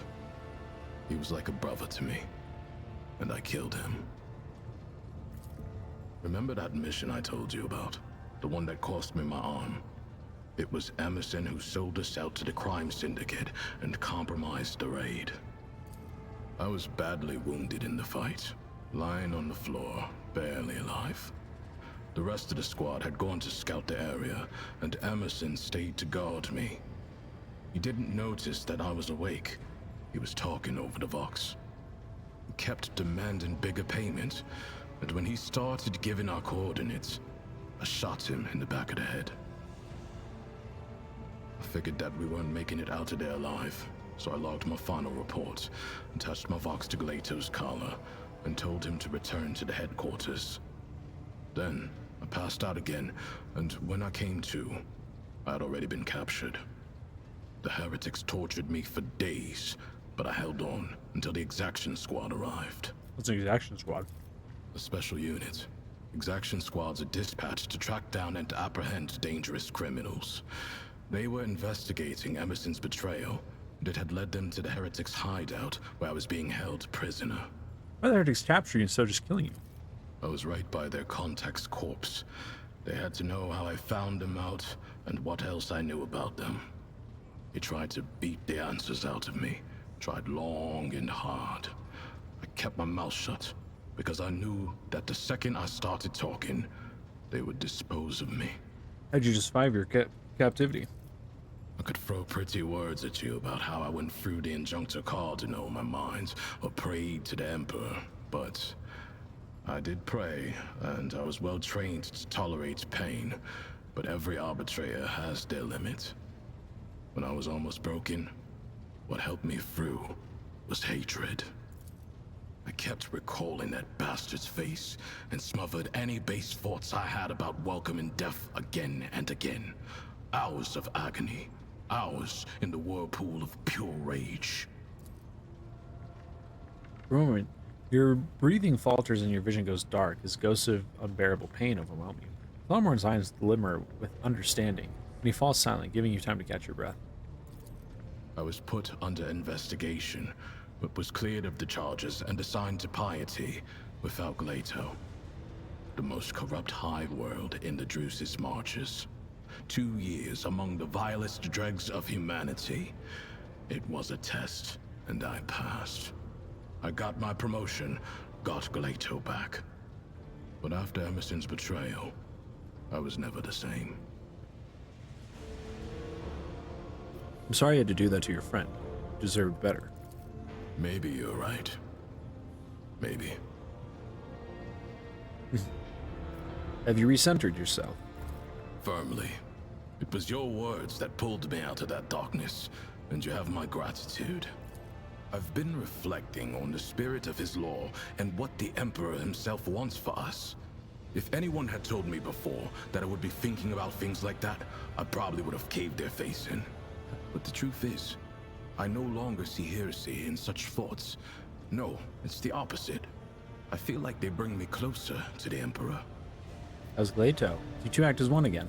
You need not concern yourself with Gleito. I recently finished checking all his protocols. His responses are instantaneous. I cannot pretend I haven't missed his companionship. Did the Marshal contact you? He did send a message, and the phrasing was unusually heartfelt. Solomon Anthar, you are hereby restored to your rank of Proctor. Never allow even a shadow of dishonor to fall on your uniform again.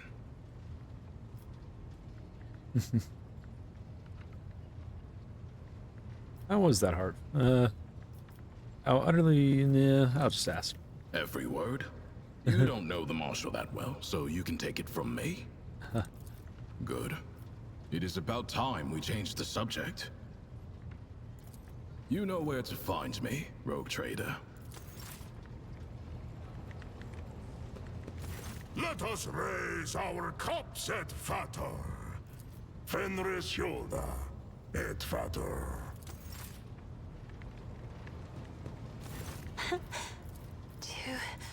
I haven't...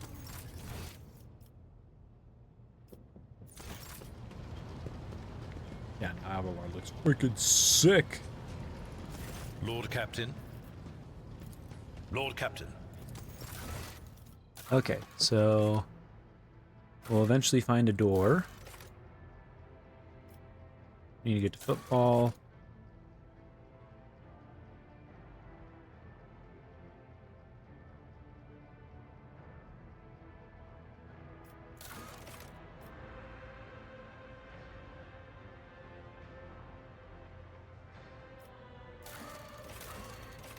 Oh.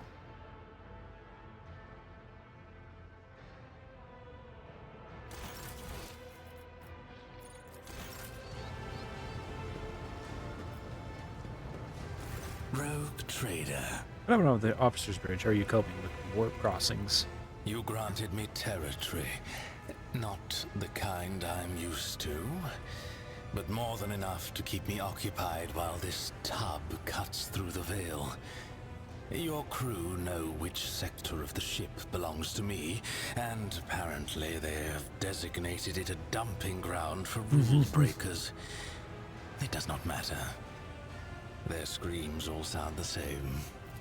Since the first time, I've been slowly acclimatizing to voyaging through the Veil. Only Meng Qi could have conceived of such a suicidal method of galactic travel. However, it is novel and exhilarating. At least now I know what I'm facing, and consequently, I will find a way to withstand it. And now it is time to learn what is happening with the Cabal of the Reaving Tempest, leaderless and abandoned to the mercies of Kamora. The survivors will probably be driven into real space to fall prey to Silent Thresh. You must find them.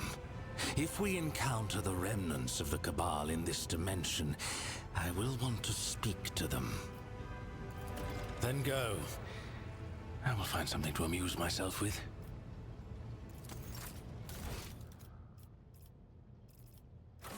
In that Langren's belt. But I feel like I need... I put off Argenta's request a while ago, and I completely forgot about it. And I feel terrible, because it wasn't a...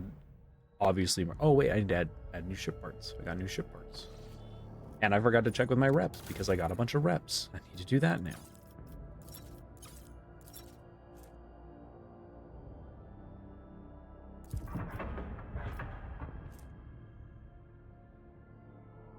Ooh.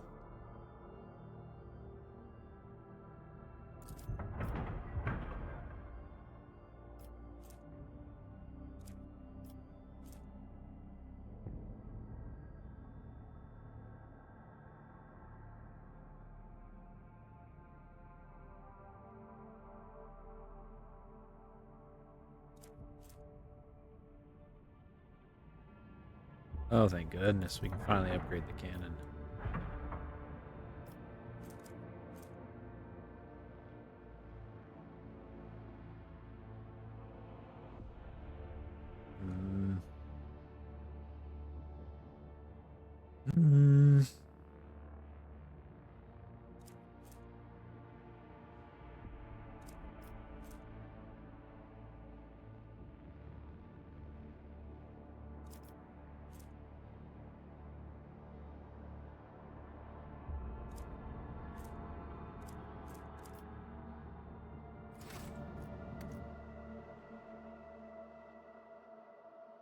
And which quest was this one actually up here? I forgot.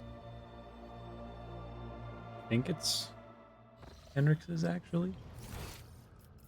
Let's go to you.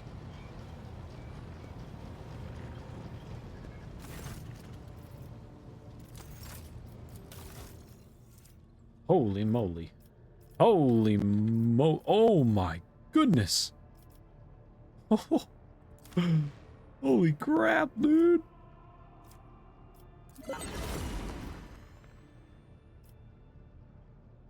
didn't realize I had gotten that much rep with him, going through all those menus. Jeez Louise. Oh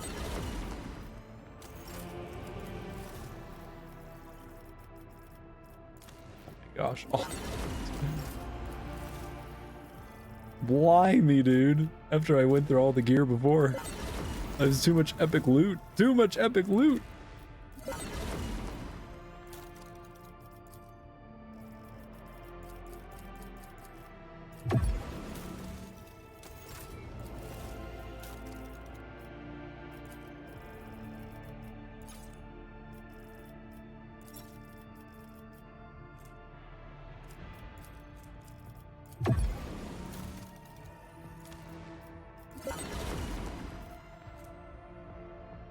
Ooh.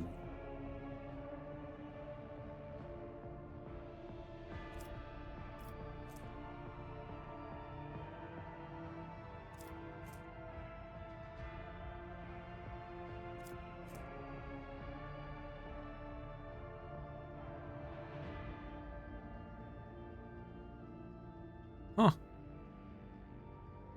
Cool.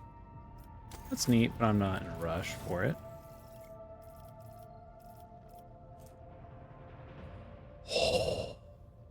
Baby, I want that. Oops.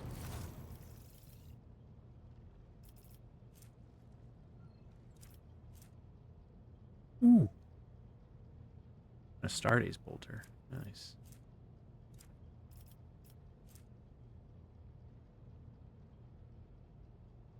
Oh, that's cool.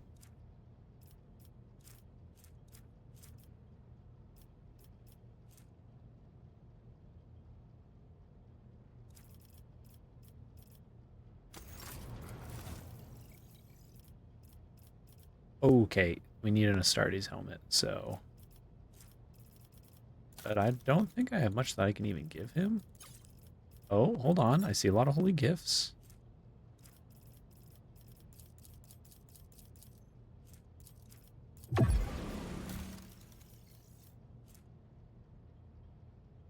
Oh, and I only need to get to this one. But that doesn't really help him. Wait, no. No, it is Astartes.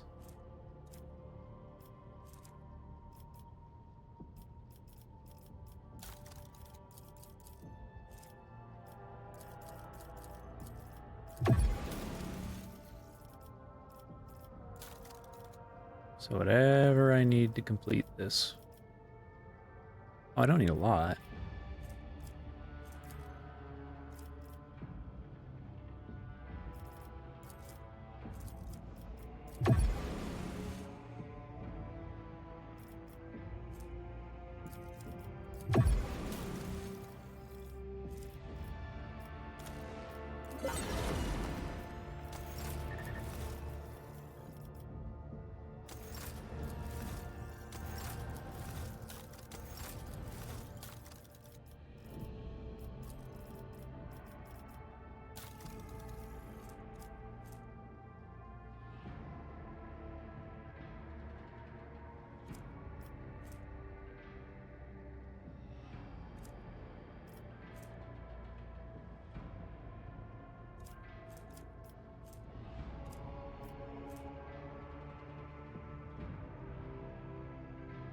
Ooh. Ooh. That's a sweet shield.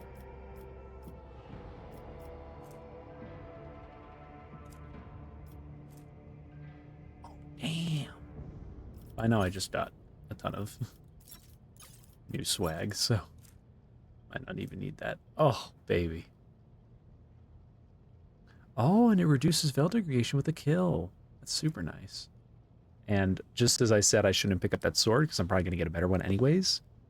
Here we go.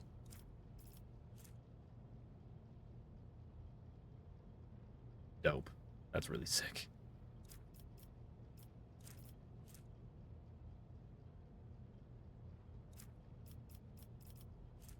Oh yeah, the double barrel shotgun. Forgot about that.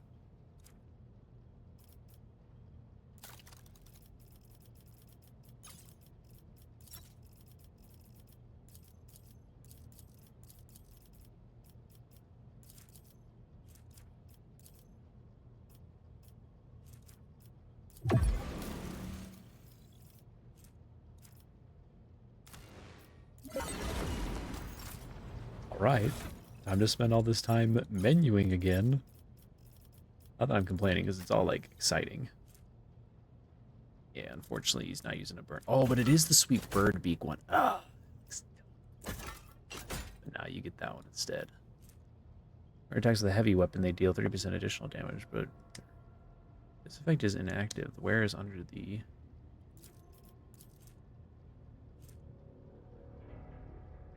Oh, he's not Arch Militant. Wait, is he? Yeah, he is.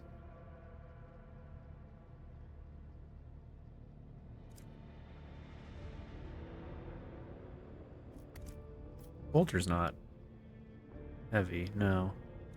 So it actually doesn't really help, but at least it looks dope.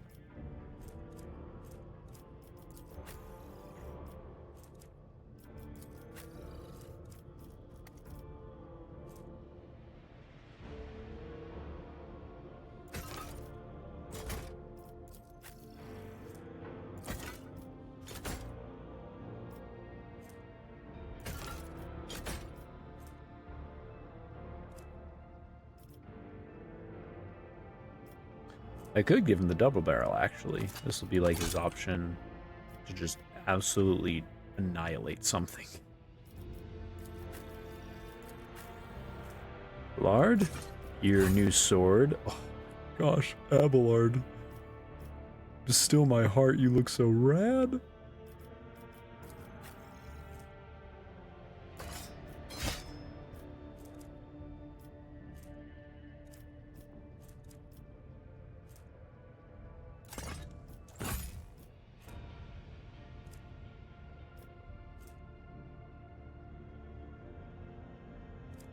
Wait, whenever the wielder kills the target with a mate.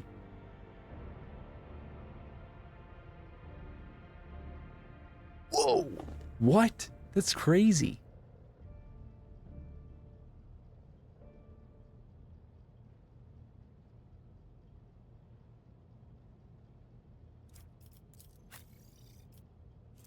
Oh. What does it say if I give that to him?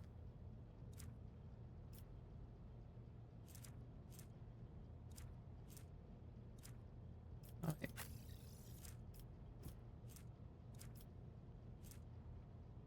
Oh, I do have an Astartes Flamer. Hold up. I don't know when I got it, but put that back on, you big lad.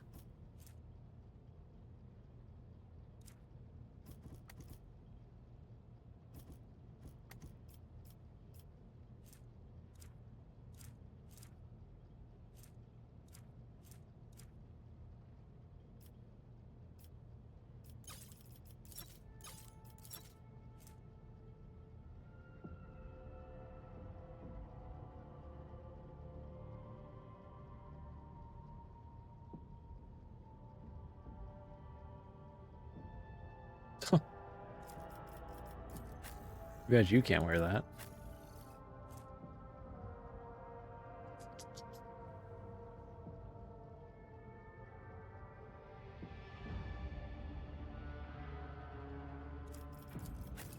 What's yours do again? Ah, that's really strong. It's what was making her like one tap some enemies.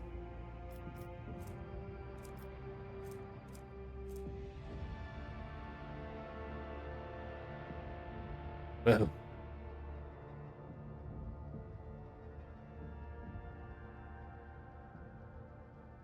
That's actually freaking bonkers. That's your new main pistol.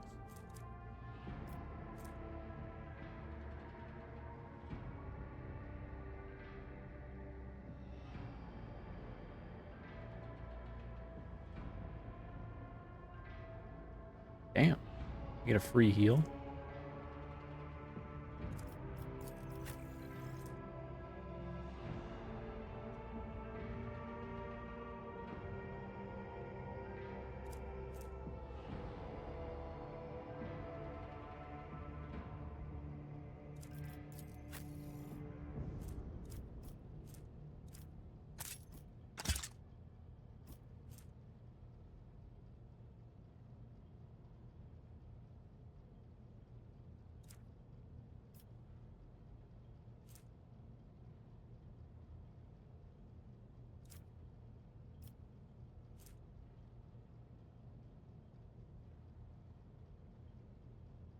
Oh. What are your boots? I remember you have cool ones. Yeah, no, that one's good for you. That one's good for you, too.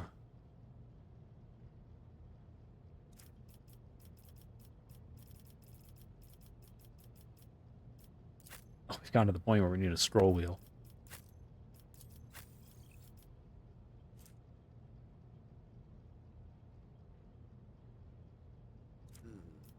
Oh,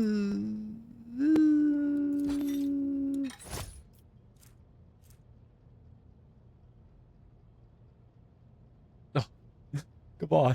I'm getting all these dope shoes. I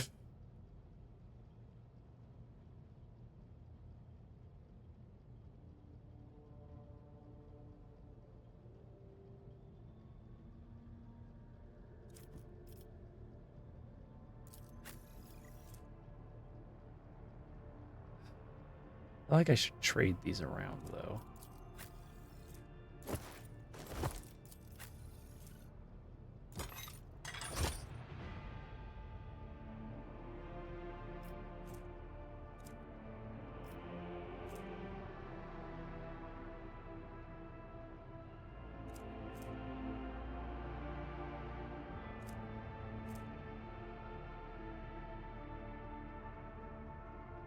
What's lethality again? Is that assassin?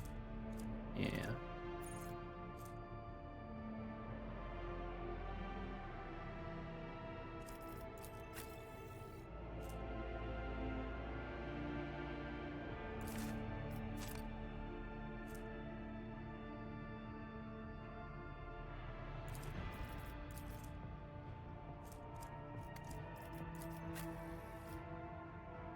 I think I want to keep the other ones.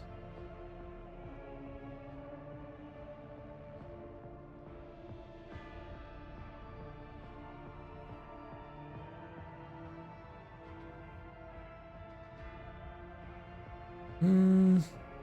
Hmm.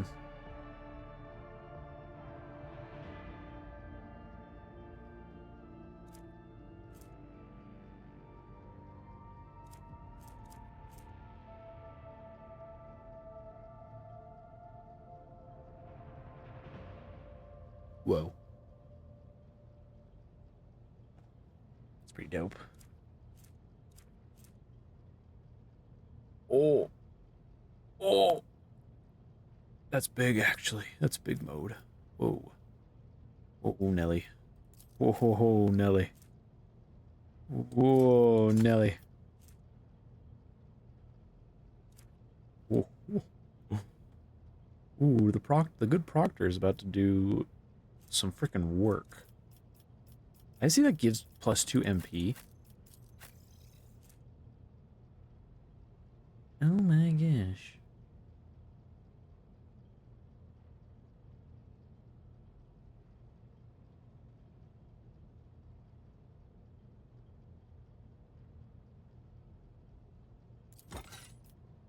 As perfect as that stealth healing loop is set up to be. What the?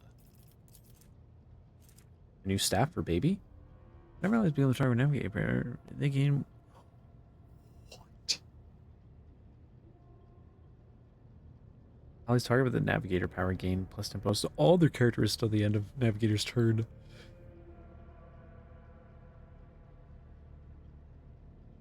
First use of an attacking navigator power this turn does not set the power on cooldown. It does not count towards the attack limit. Oh my gosh. Babe? I got you an insane staff.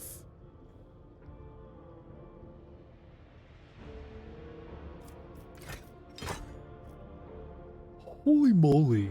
What a good staff.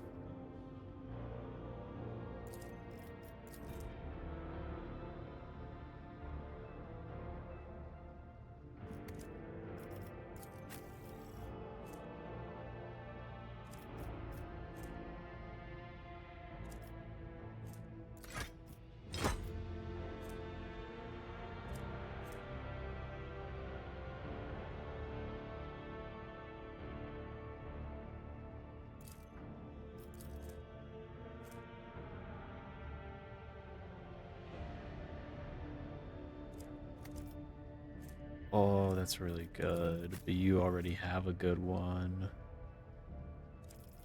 What about you? Yeah. No question.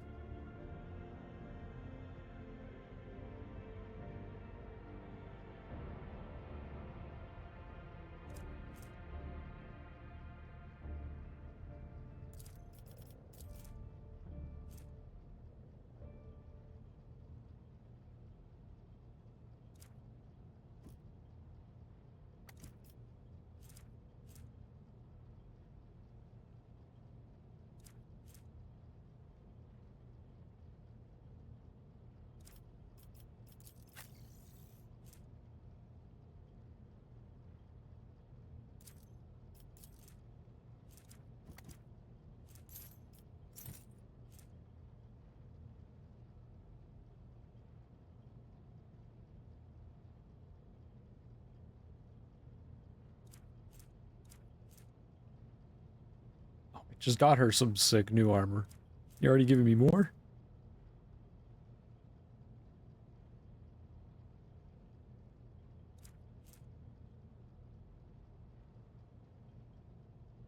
Ooh. I hate that it's light, though. Okay, we caught up.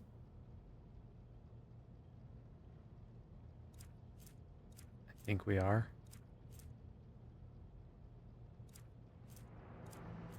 But good golly.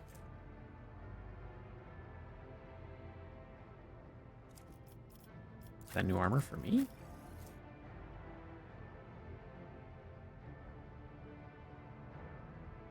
Oh, no, it's not. During their turn. Doesn't look as snazzy, but I'll probably use it. Oh yeah, God, I got this.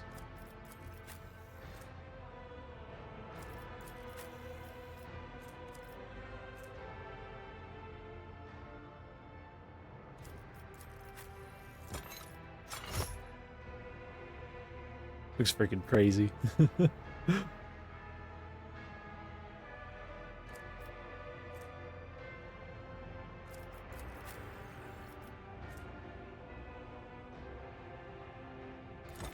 Clarify your order. Wait, what?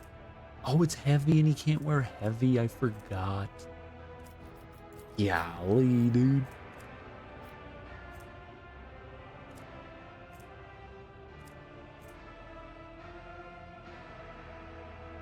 Oh. Whenever the wearer suffers a critical hit, their dodge and armor is reduced. Ugh. If there was a way for me to pair this with that critical hit immunity helmet.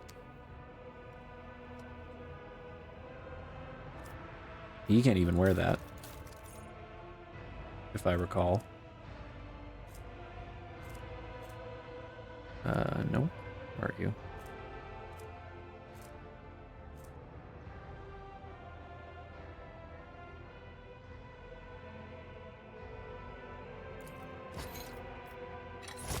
Well, hold on now. You can wear it.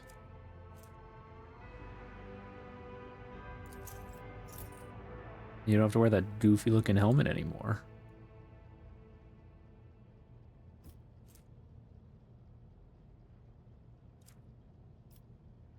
What the heck is this?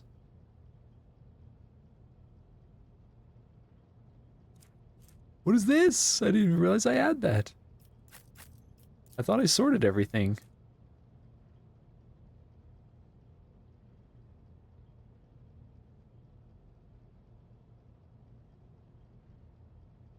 Of the turn. That's actually kind of cool. Personally attacking armor. Target's armor is lesser equal to the armor's penetration.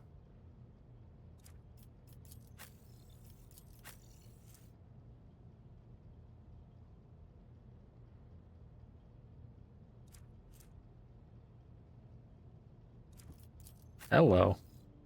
Oh, that's right. You have the sweet sniper gloves.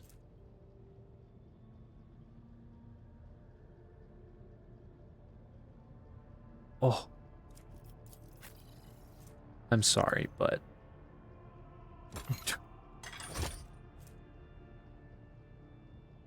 like, yes, this has the crazy crit chance, but, like, come on. That's just gonna start stacking.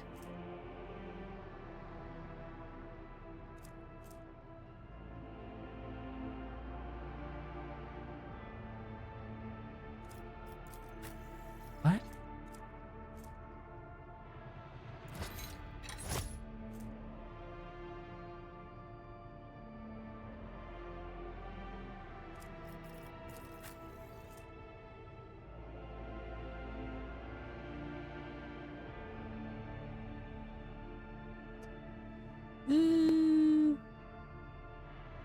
Additional... okay, hold on. Additional 22 damage. Excuse me.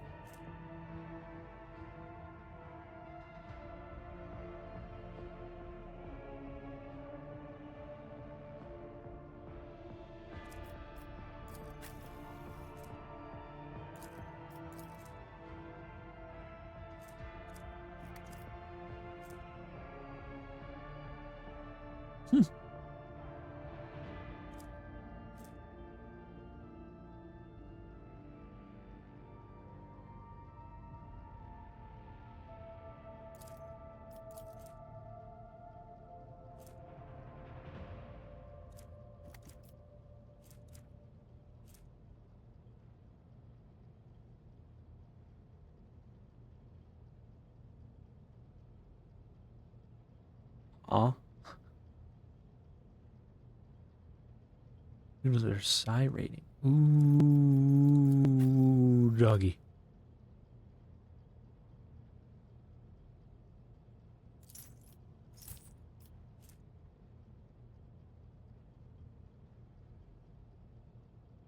Well,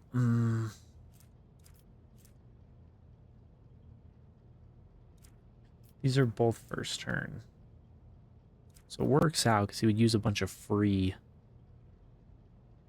I think that these will coordinate well.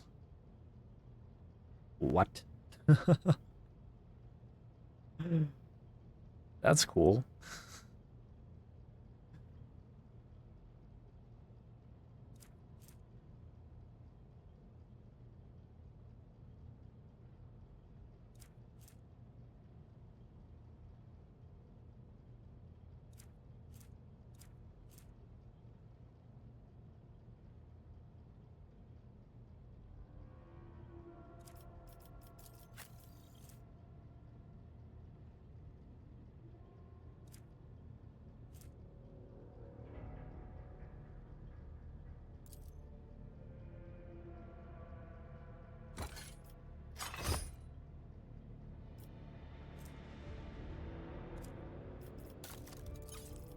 Okay, let's look at everything again to be absolutely sure. Oh my good God.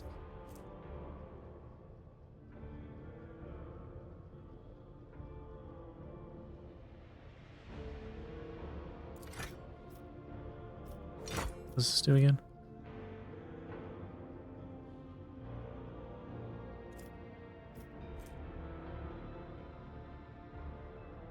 Oh yeah, to not increase. Yeah. I actually kind of like that.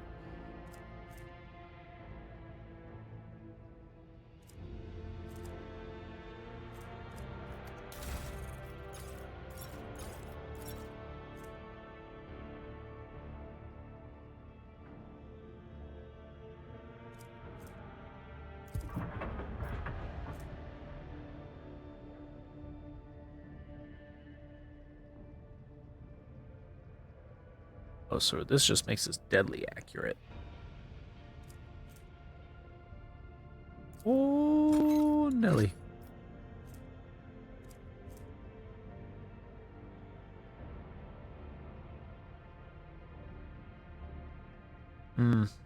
So we can move distances, but we're not very agile.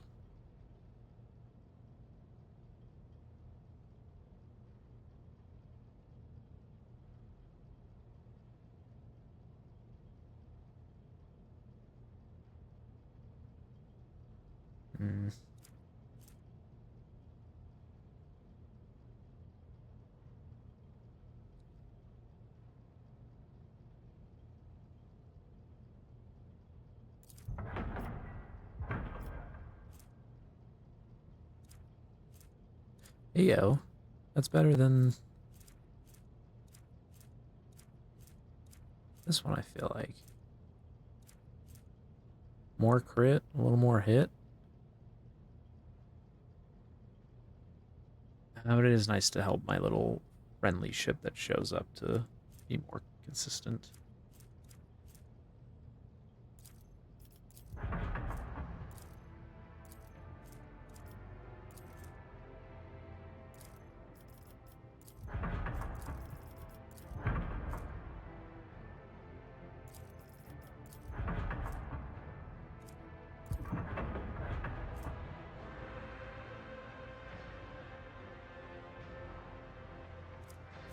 Okay, that's where we left off.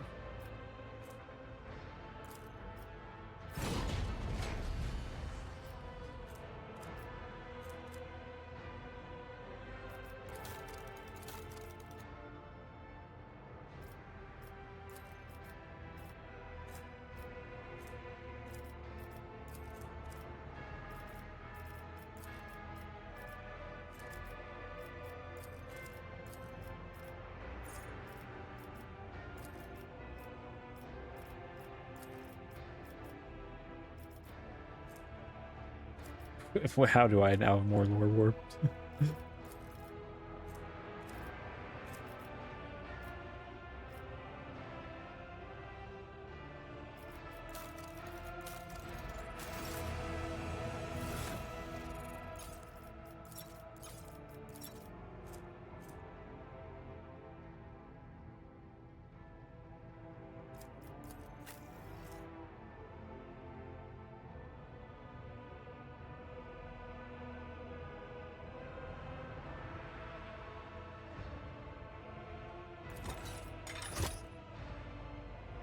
We'll try that.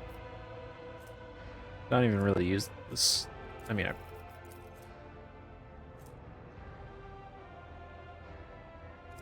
haven't had to use that yet, so I don't know how valuable it is or isn't yet.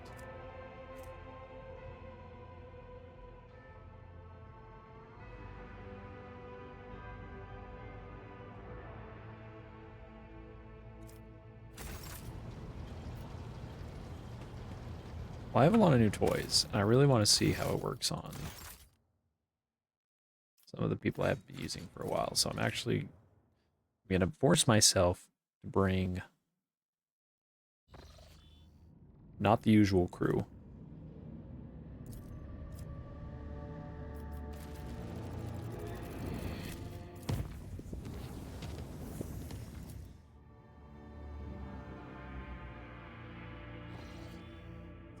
Lord time, we've arrived at Photon 4 system. Our translation from warp is a little rough. A net loss of about 500 souls on the middle and service decks, and God Emperor only knows how many wounded. But that's only half of it. The brain boxes on the augers are sending me reports that aren't doing my mood any favors. Real space here has got more holes than a sieve, and all of our sensors are playing up. It's gotta be sorcery, Lord Captain. If I was you, Lord Captain, I'd do what I came here to do, right sharpish and clear out while we still can.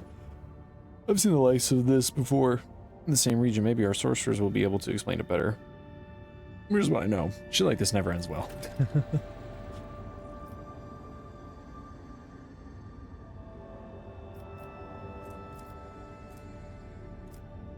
Oh, what the heck? A distorted star.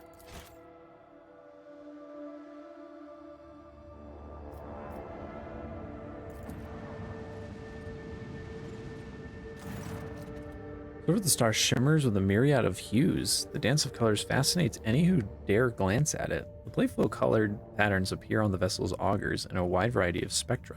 From infrared to ultraviolet, every voidsman knows that such emissions are dangerous to organic matter. And Master Helmsman Raver asks the crew to resist the desire to admire the star. Not everyone manages to follow the device, and some crew members suffer from nausea and headaches.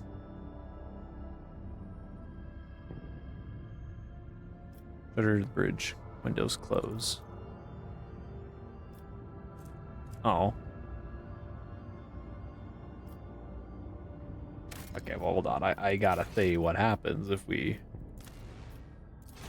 don't shut it. It's just gonna be boring like that. I figured that was just one of the solutions. And like, it would lead into another thing. Like, we miss something. Let's leave it open. The emanation of the Melusine affected the navigator spread to the rest of the compartment containing her chambers. Even without looking at the star, Cassia is subject to its corrupting influence. Well, I definitely don't. Oh, I made the right choice. I do not want to hurt Cassia.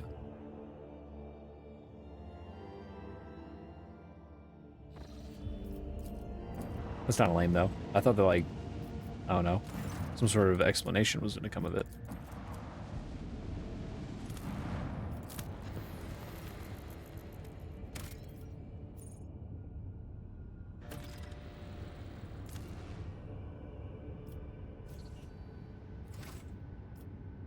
I actually need to get some more play steel.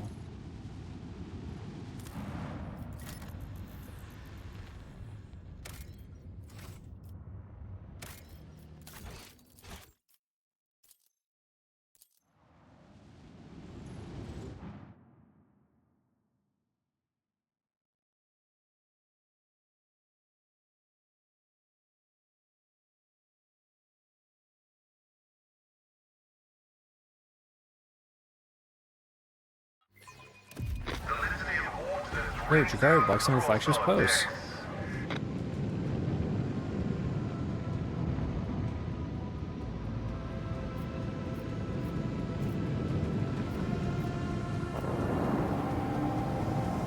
Oh, you got a health increase from that bonus I got.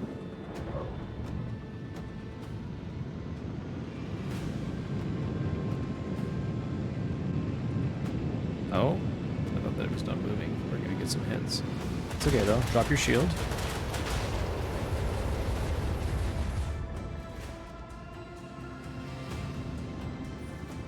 Oh. You made a slight oopsie.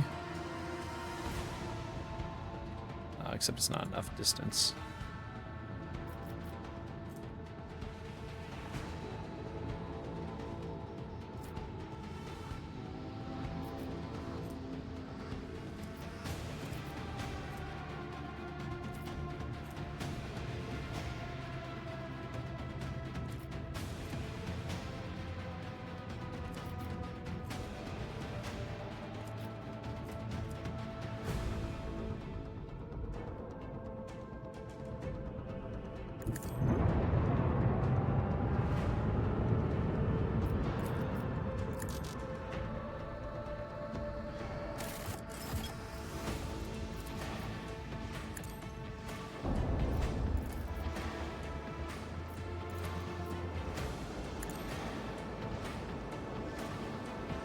Okay, well, you picked the bad side.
Ooh.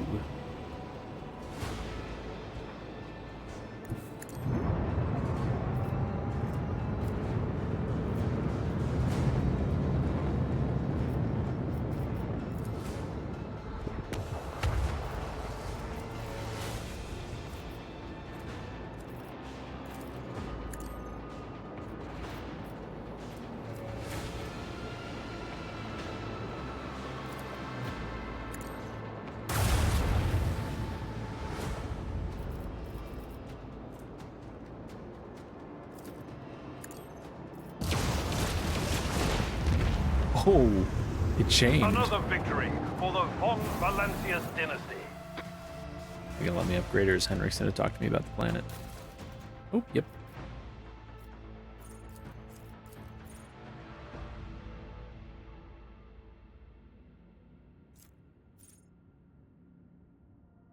One extra wing.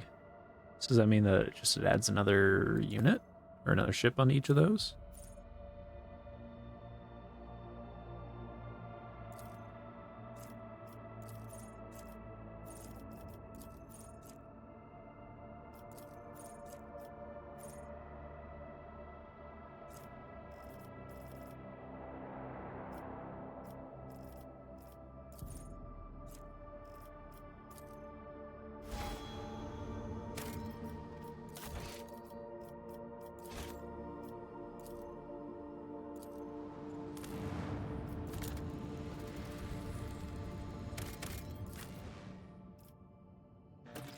And we all leveled up again. Great.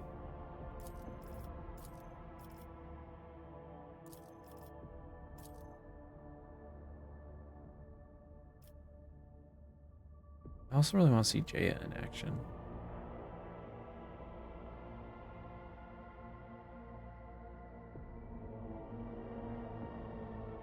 We'll go with these guys for now. I can bring Jaya on the next one. Though I didn't really think about skills. I think we all have skills covered. Between us, I hope.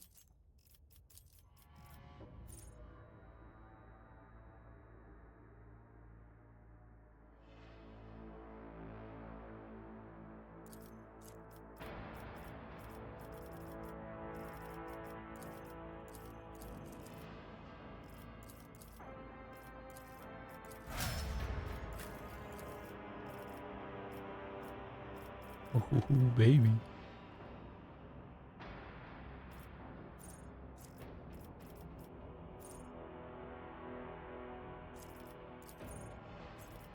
All these require something else. Oh, no, Sherry has them all.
Ooh, I should probably take one of these, actually.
Ugh, I unfortunately want to get his strength up so we can use heavy armor, but agility is just going to do so much.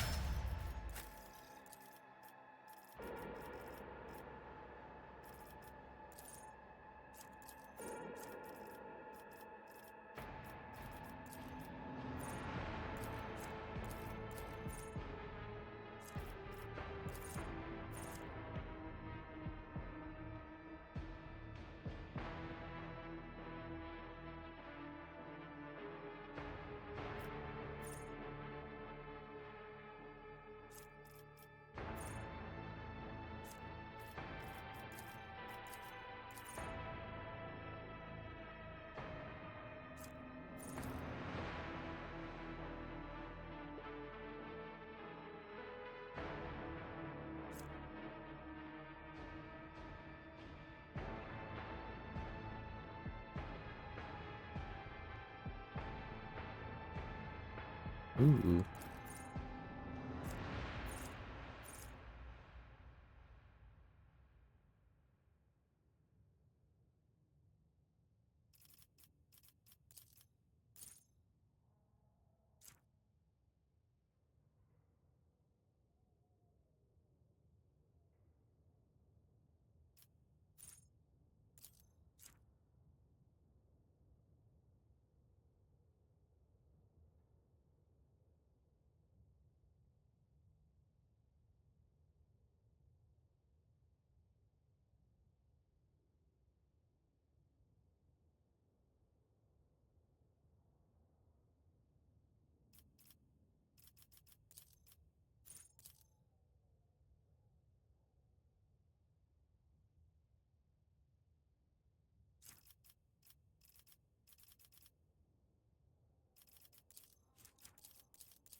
Rise to the top or get What are left you in the... gawking at, Iceman? Merely taking a professional interest, nothing more.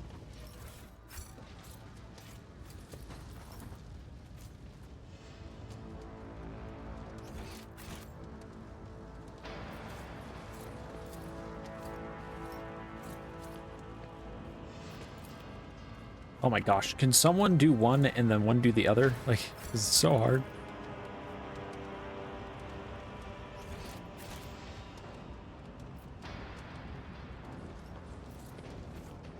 Man, it's like full-on war zone.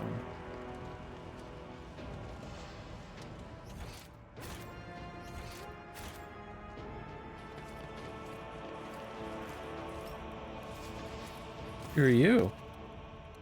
The sentry rubs her eyes and gawps at you. One half of her face is covered with a bulky, rusty augment of unknown purpose. You came to rescue us. Praise the God Emperor, it reached you. The sorcerer's message reached others like him. May he rest in peace. We are most honored by your presence. Please come forward quickly out of the darkness. The woman hurriedly checks a nearby lumen, her hands visibly shaking. Those creatures come from the dark, you see, but not for much longer. Not for much longer. And now you're here, and Mistress Littenhardt has already found a way to help us. Emerix dourly listens to the sentry's speech. He makes a few steps forward and intently peers at her face as the woman herself freezes in fear. Then Henrik scowls and cuts a glance at you. We need to hurry.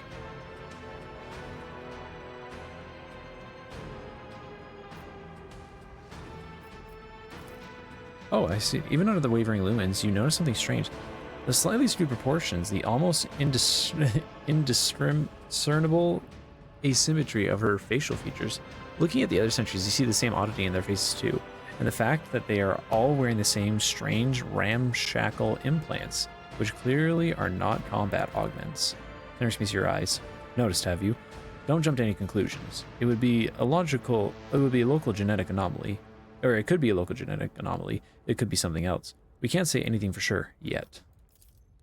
Hey, Iceman, no need to lie to yourself. You can feel it. There's no way you can't feel it. I can practically taste in the air. Sorcery. First we had these flares in the system, now this calmly lot. Something here has been poking holes in the veil between real space and the warp. Something or someone. I have noted the system's idiosyncrasies, yes. I cannot yet say how it relates to the person who drew us here. If it is related at all. Lane refuses to meet Adira's eyes. What a stroke of luck. It seems we've already found who we were looking for. Me, Mistress Littenhark, my lord. We wouldn't have survived without her. It just so happened that she was here, at a local excavation, when the monsters started appearing. We've been losing contact with the other sites on the planet since then, like candles being snuffed down one after another. The rest of them must have all perished, but we're still here, holding on. What happened on the planet? It's terrible, my lord. I don't even know how to describe it. It's been what? How long has it been? A few months, probably? A few months of being plagued by these sorcerous beasts? As soon as night fell, they came, creeping right out of the shadows, black as soot. There's no stopping them. The only thing that's worked so far is keeping the fires burning and maintaining a constant watch. And even with that, the creatures drag us off in ones and twos the second we drop our guard. Furrows his brow. Sorcerous creatures from the shadows. Could they be demons? That could explain the presence of warp anomalies in the system. A local breach. Do not appear to be very sturdy. Please, my lord. Do you think we are trained guardsmen? We're from the expedition convoy. We've lived here for generations, and up to now, the God Emperor has guarded us from misfortune, but now we have to fight. The survivors have all gathered in the tunnel. We've handed out what weapons we have, but how is that supposed to help us against these butchers when we don't always know how to use our weapons? Ancient expedition. Yes, about 30 years back, we were brought here with a load of clever people from some high-up adeptus or something or the other, and we've lived here ever since. I've raised 4 kids here. 2 died at the excavations, 1 was taken by the monsters, and my youngest is still alive. Excavations. Perhaps the expedition, or rather its objectives, were what Emilina was interested in here. Of course, the easiest option would be to ask her directly. Risu pointed, impatient look. I wish to see her. She's inside, in the pit. You go on, don't be afraid. She will be there properly to greet you. We'll stand guard. Yep, they're gonna be dead once we come back out here. Is there money to be made? I always get the job done.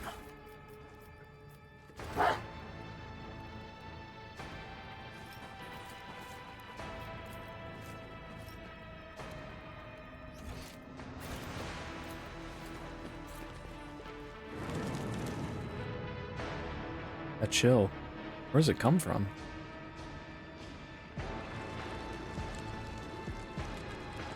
The creatures are coming! Weapons ready, and God Emperor preserve us! Oh, it's these things! Ah, I should have brought what's his name?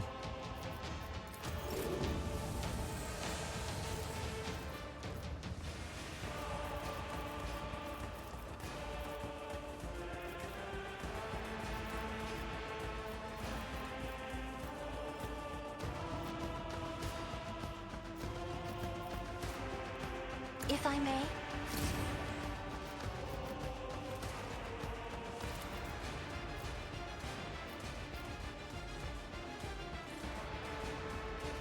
I am a navigator, not a servitor.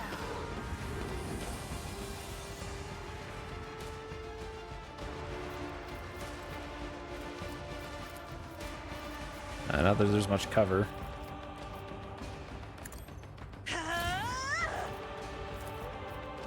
I'm not accustomed to being ordered around.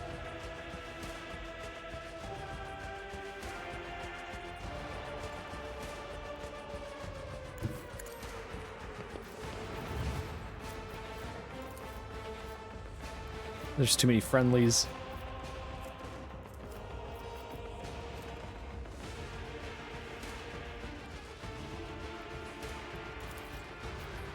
Isn't this a job for the serfs?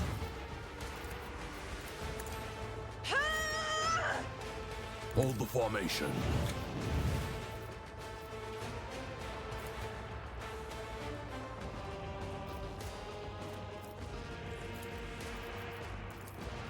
One of us would be enough.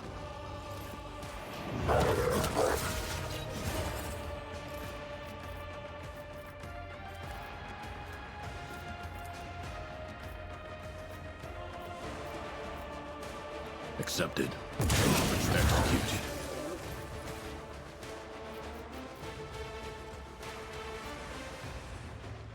It won't take long.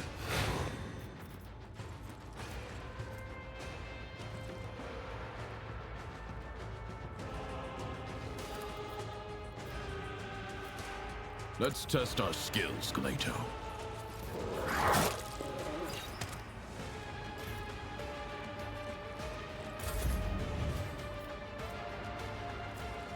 Yeah, using our new staff.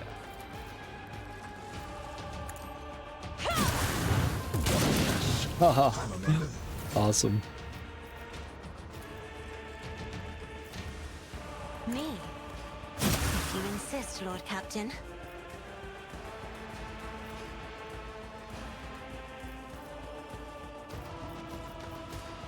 Where was the fourth? Oh, wait, there's one way down there.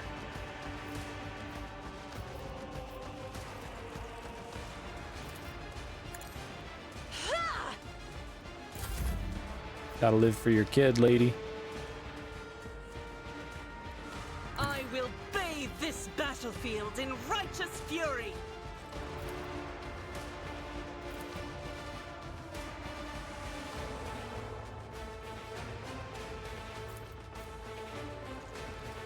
Oh, don't ever penetrate and kill that person. God Emperor, move through me. Be the fire in my heart. Each strike is a prayer. Faith without deeds is worthless. I'll do it.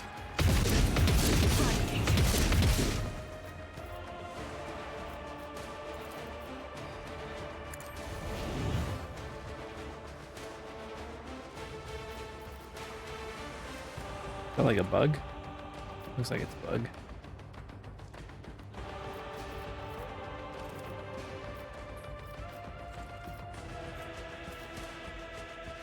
Yeah, it's kind of a waste to use her stuff right now. Why would you move out of that spot where I was protecting you? Ooh! Ooh!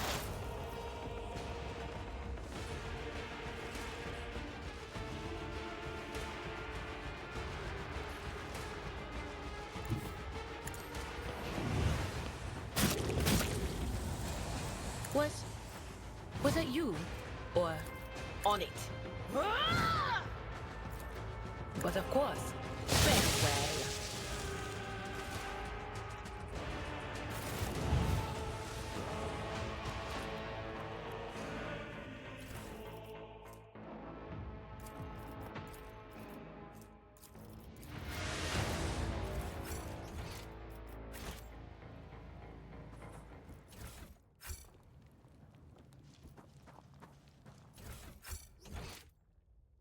Now I'm really mad I didn't Keep bring your wits about you. the Drukhari. I already opened that pupper.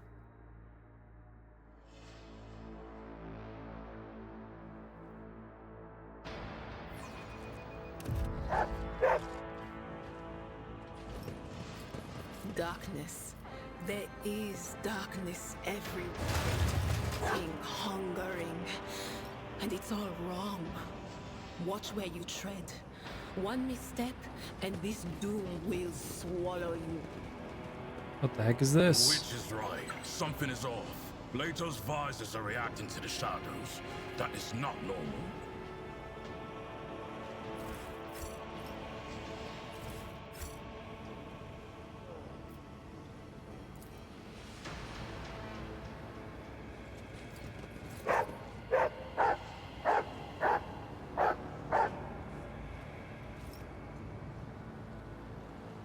I always keep my options open. This is meant to give us a hint that these people aren't all that pure after all.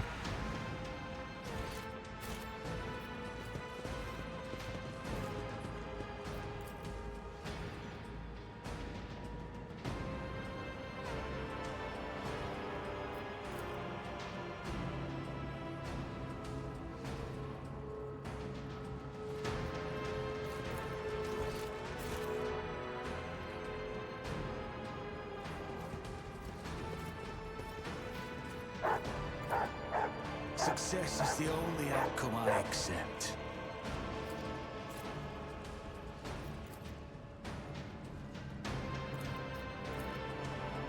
Just as I planned.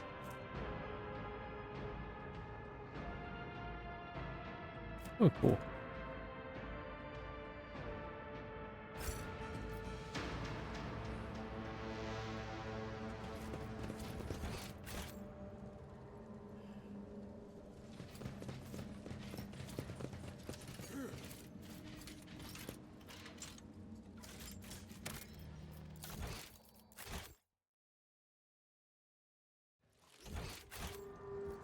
Curse not dawdle.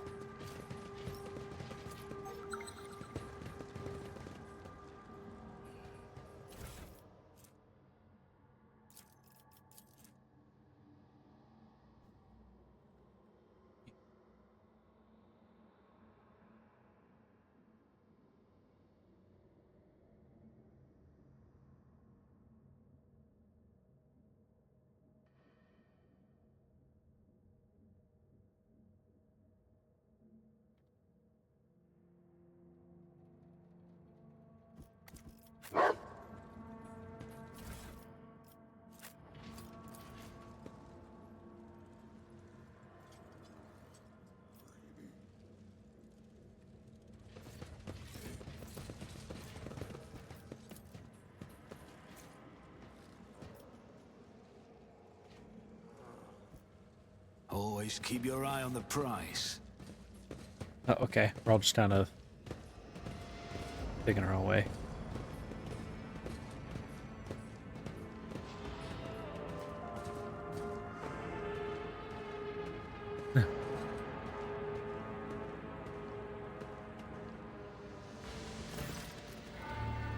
The stoop figure draws back the hood of the grimy robe, revealing the emaciated face of a woman.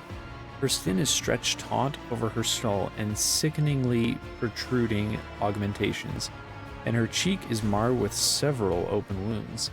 She looks at you with a feverish gleam in her eyes. The visual description matches Interrogator Van Calix. The sage blinks several times and her head twitches. You made it here after all. Eric's usual massive stoicism has melted away without a trace. He stares around him in undisgusted dismay. Emelina, what is this? You're performing the archenemy's rituals? But no, stop right now. Not another move unless I tell you. Sage draws herself upright, as far as her crooked spine will allow, and flicks several switches on her facial augmentations. Then she turns to you, ignoring Henrix's words completely. Who have you brought with you, Interrogator Van Calix? Clearance level?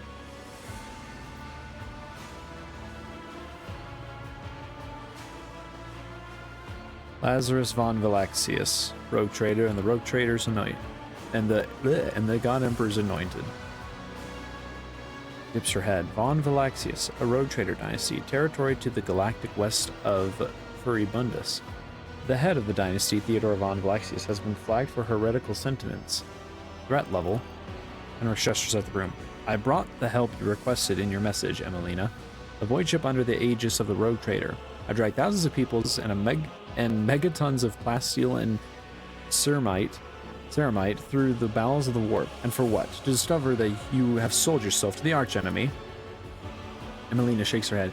You are drawing conclusions based on incomplete knowledge of the situation, Interrogator Von Calix. Your judgment is impaired. Why is she addressing you in this strange manner? I expect that Emelina has chosen to seal the memory block containing data of personal nature.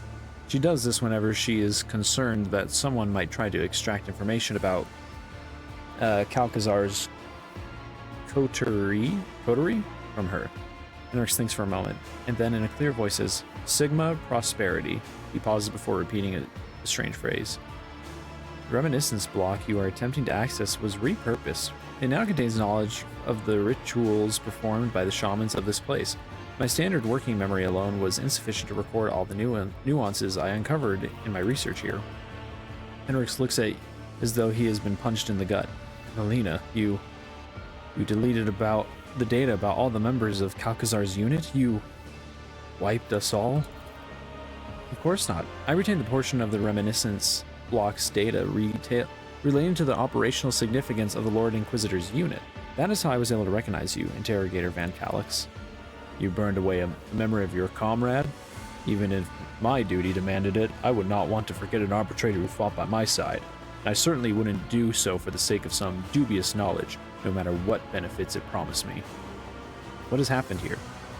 I came here on the supreme directive of the Lord Inquisitor.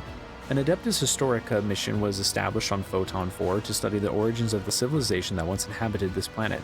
This world was once settled by humans. The mission aimed to discover which colony ship they came from and why they disappeared. The traces of the ancient culture uncovered in the layers of soil suggested the existence of primitive solar faiths among the dark inhabitants of this world, faiths that are strikingly similar to the worship of the archenemy. The surviving scrolls indicate that shamans used the gift of chaos to protect their people, to secure the harvest, to imbue their warriors with strength and vitality, and that this culture persisted for thousands of years. I was cataloging data when the attacks began at one of the remote outposts. I immediately recognized the enemy and by their tactics, Drukhari. They chose an unremarkable, defenseless world where night lasts half the year. By the time 5 outposts had been swallowed by the darkness, the last astropath had been torn into pieces, and many calls for help sent to Kalkazar's unit had gone unanswered.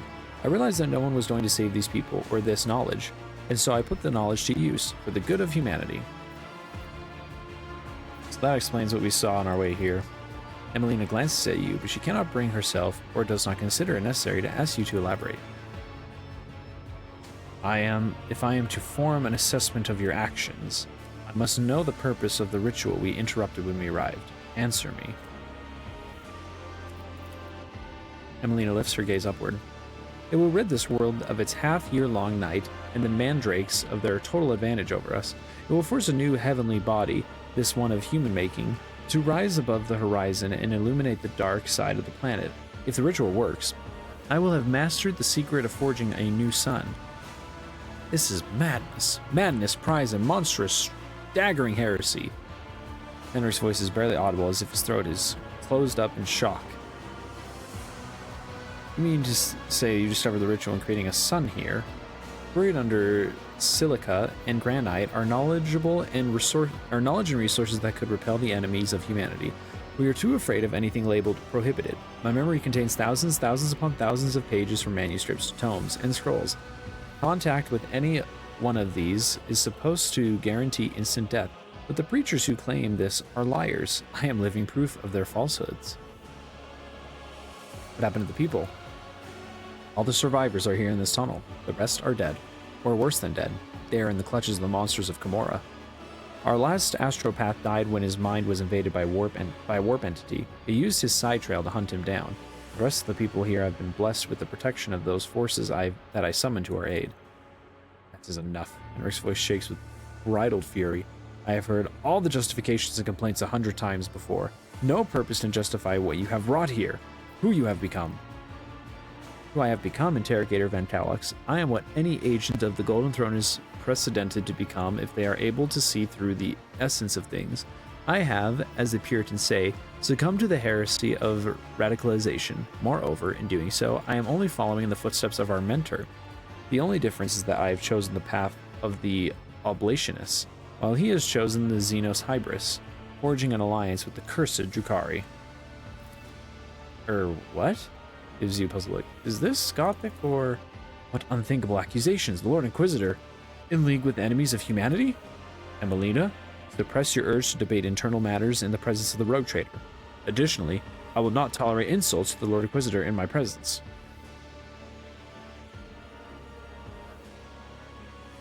No, you've already started, so you may as well continue the conversation. Why? It's just philosophical rhetoric referring to old men with a weakness for demagogy. Actions are being driven by this philosophy. Interrogator Vantalux, mine, yours, and Lord Inquisitors. Why are you avoiding talking about the fact that Xavier Kalkazar is a dangerous radical? No less dangerous than I am. Except I am not driven by utopian ideals, but by a desire to protect humanity, urging a broader range of tools. What you call a broader range of tools is heresy, Emelina. Unremarkable, commonplace heresy. Heresy that has taken on a twisted form in a mind subjected to prolonged contact with corruption. The archenemy has been gnawing on you from within. Creating a star with a chaos ritual? You have crossed the line. No, you have obliterated the line. The line?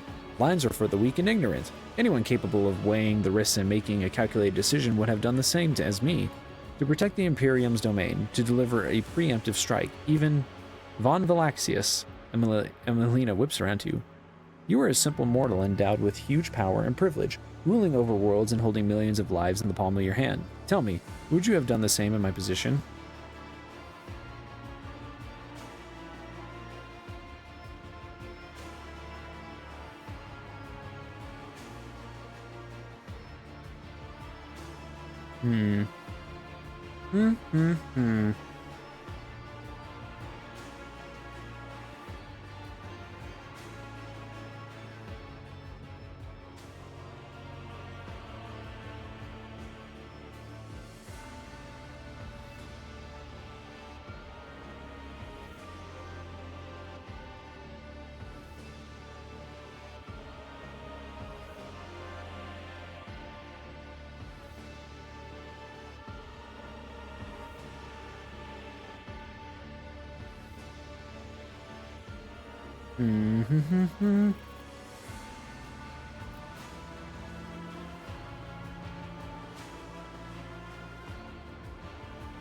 Sure.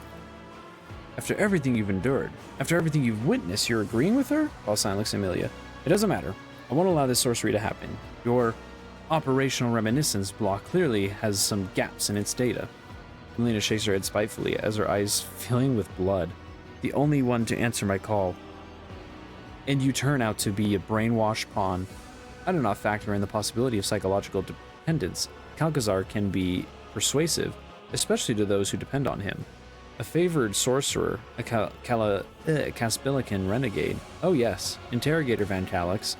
Xavier Calcazar's stalwart little soldier. You will die just like Tanakia. Emelina Iona Lichenhart begins stiffly formal before breaking off. Tanakia? What do you know about Tanakia? Emelina shakes her head. You don't even know what fate befell her, do you? I suppose it won't hurt for you to know something of it. A strange sound causes the sage to fall silent. She turns toward the tunnel.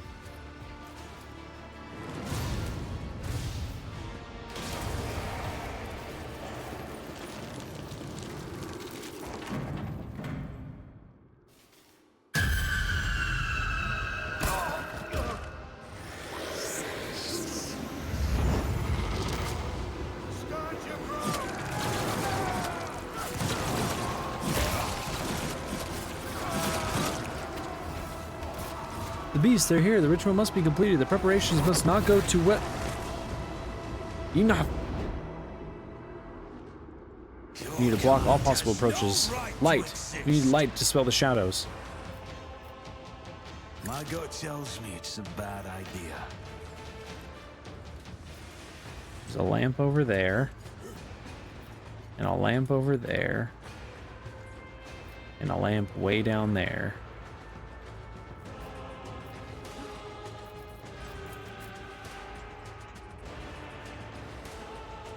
Oh, for once we're in a fight where I just have a perfect little sniper nook.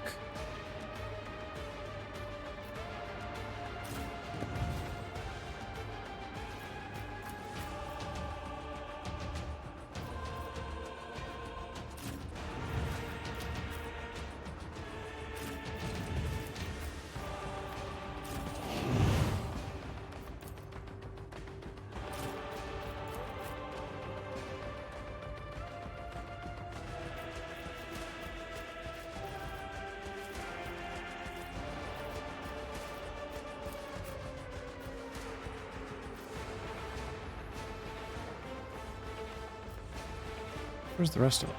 There's those ones right there. Well, that's a ladder. They can use that. Hold up.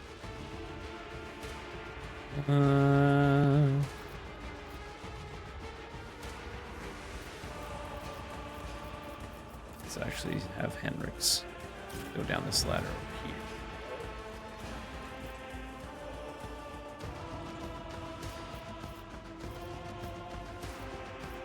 Nadira can back him up.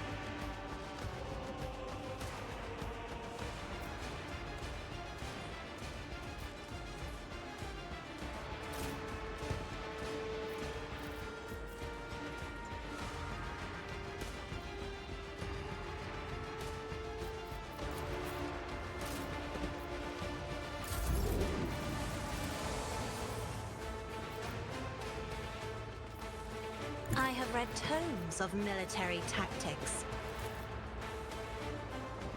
I am a navigator, not a servitor.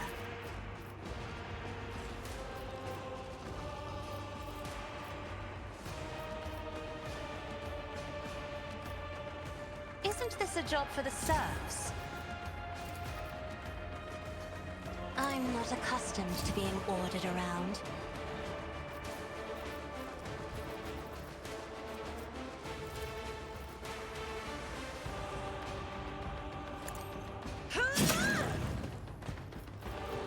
That is foolishness. If I may. Isn't this a job for the serfs?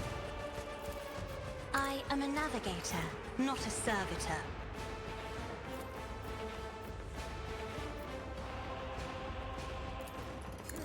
They're clad in scarlet. Understood. The guilty will fall.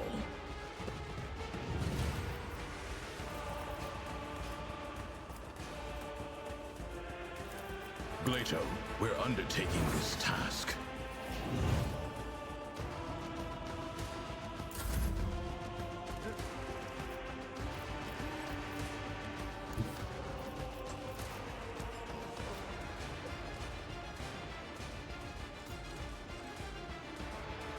Step aside. The navigator is coming.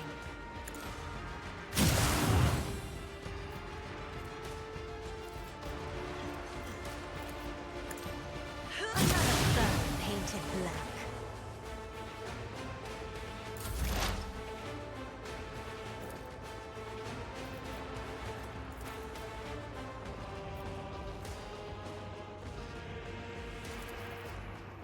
Will do.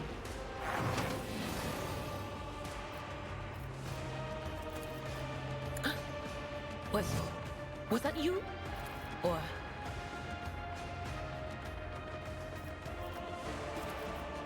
Oh, I didn't think about that. Claim the bounty's kind of useless on her. Huh. Cute. At least if she has 2 staffs. Whip. I wasn't thinking very carefully, clearly.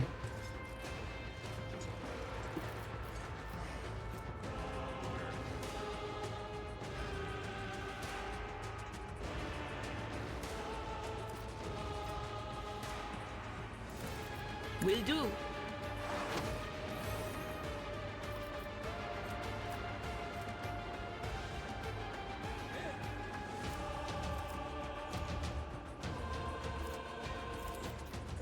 But of course.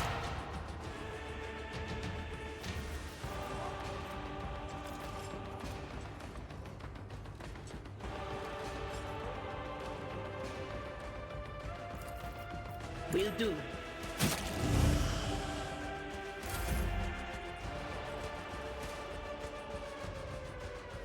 Rejoice in battle!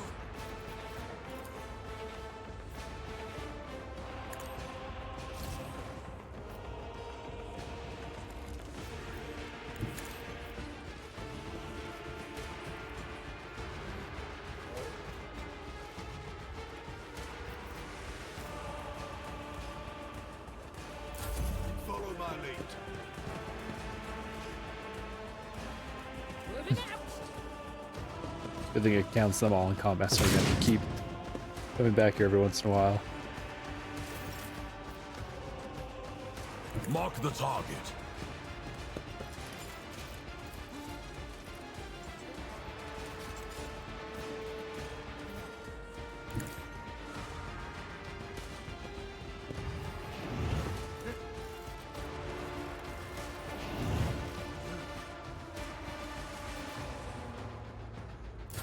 Weapon at the ready. My faith strengthens me. Death to the heretics! It's as good as done. On it. Fortunately, if they're on this side, I'm not gonna have a line of sight on them. So hopefully they don't spawn all here. Oh!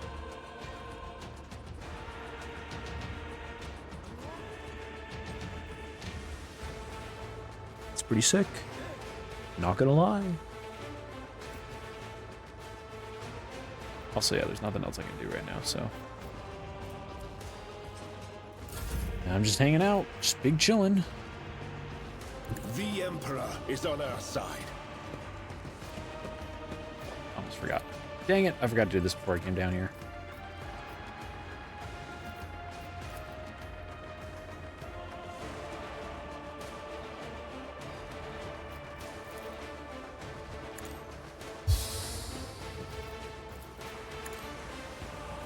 Are we gonna find out that, like...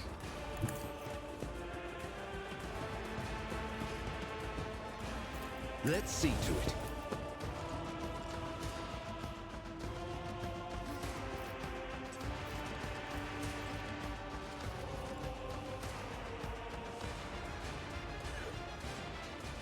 I won't object to it.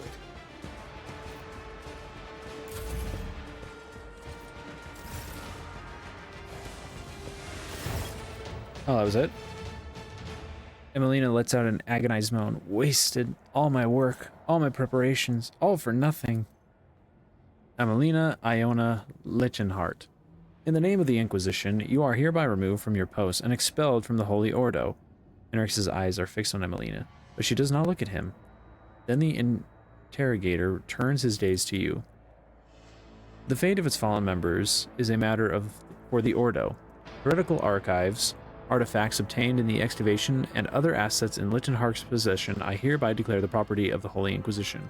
However, it is for the Rogue Trader to decide what becomes of Photon 4 and its people. What is your verdict?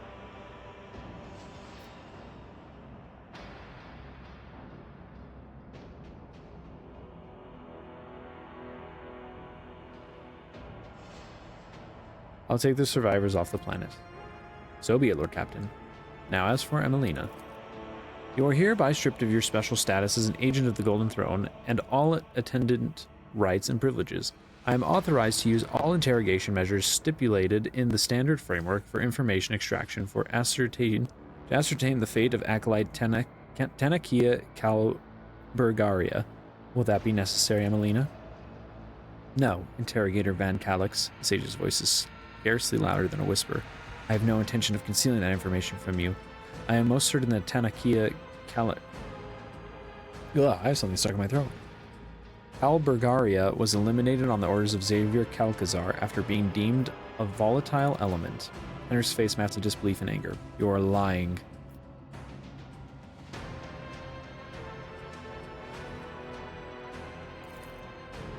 I saw one of Calcazar's documents when I went to receive my new orders. Only a fleeting glimpse, but with my memory like a picked recorder, it was long enough for its contents to be imprinted on my mind. I do not know the details about the document itself. It was an interrogation transcript, with a final annotation indicating the removal of a person from the retinue, and we both know how someone leaves the Lord Inquisitor's retinue, Interrogator Van Calix.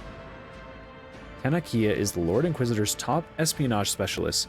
Wherever Xavier chose to refrain from making a public show of strength, Calburgaria was invaluable. Why would he do this? Emelina looks up at Henrix, her eyes full of despair. I do not know, Interrogator Van Calix. Just as I do not know why the Lord Inquisitor sent me to this nondescript planet as soon as I voiced my concerns about his methods. Just as I do not know if I should blame the warp for the lack of response to my calls for help, or if Calcazar prohibited the others from answering. The nature of her mission, and Xavier's true purpose here in the Expanse, was likely why he chose to bury this secret, and Tanakia along with it. Emelina breaks off. The operational data indicates that you are the retinue's primary torture specialist, Interrogator Van Calix. All this time I thought you were the one who conducted Tanakia's interrogation, and one of the reasons why I destroyed my personal data block was to ensure that my own sentiments would not prevent me from thinking rationally when I next encountered you or Calcazar's other servants.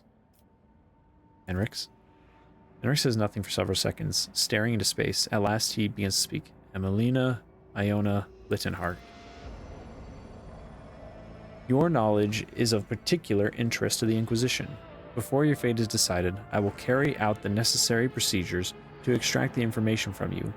You can assist by providing access to your reminiscence blocks. However, unsealing the inaccessible blocks will require greater force.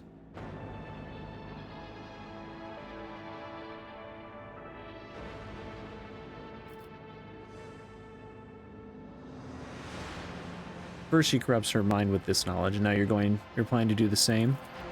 Studying the Forbidden is part of my work. I will show greater caution than Emelina did. or else I will suffer the same fate. We are finished here. The planet will be designated unfit for further use. The risks are simply too great. It will take a few hours to deal with the excavation site and what the diggers found here, but it will not delay us. When we return to the ship, find a minute to speak with me. He keeps talking about a moment I made him more callous. When was that?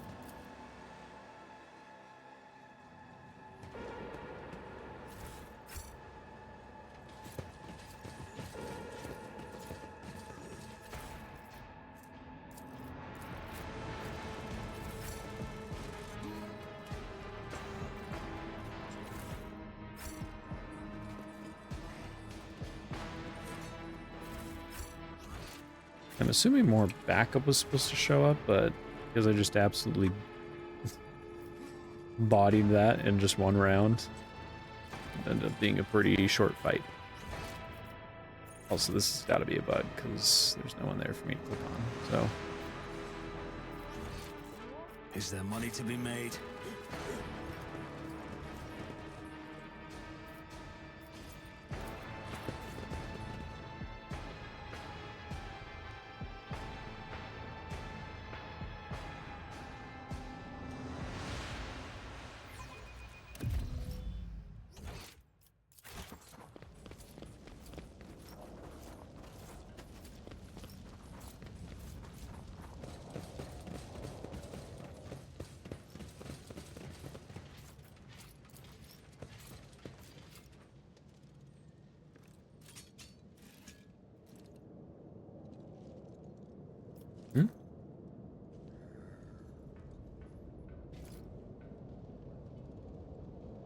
British brands are talking about blood. I'm not seeing it.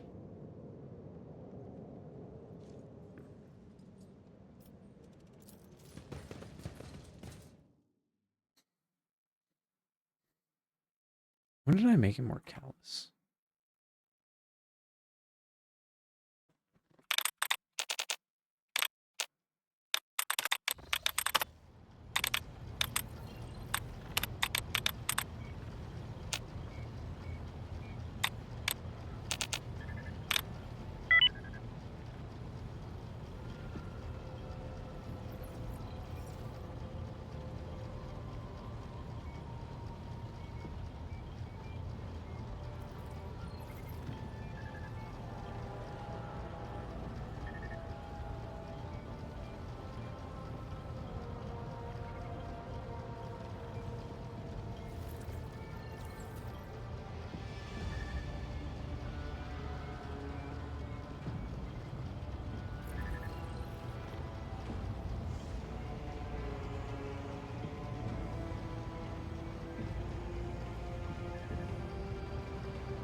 Apparently it seems like it was multiple decisions on Kava Gamma. Do you hate one? And I guess I made not enough of the right choices, and that he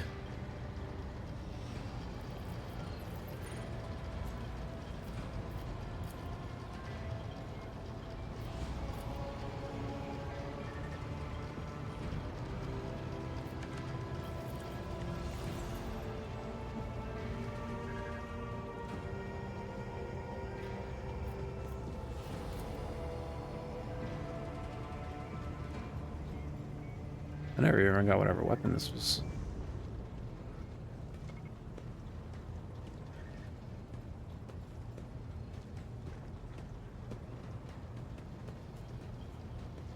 Talked about a weapon? Never got it. Lord Captain, I thank you for your assistance with my mission. Thanks to rogue trader von Valancius, the Inquisition has stopped the enemies of humanity, even those hiding in its own ranks on this occasion. I will no longer be making any claim on your time or resources. What will happen to Emelina? There are ways of breaking into her memory and extracting the secrets she is still keeping within herself. I will see to it that no secret escapes the grasp of the Holy Ordos. This is not the first time, or the last, I fear, that I will cause the death of someone close to me. There have always been reasons for it. Sometimes the reasons are dictated by duty, sometimes by my own personal volition. Everything she said about Calcazar, should we be concerned about it? It is dangerous information, but you are already too deeply involved.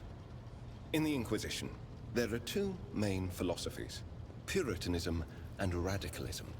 The adherents of the former are conservatives who strive to follow the letter of inquisitorial doctrine in all matters. The radicals are more pragmatic. They believe that the end often justifies the means, and they use tools that a Puritan would condemn as heretical.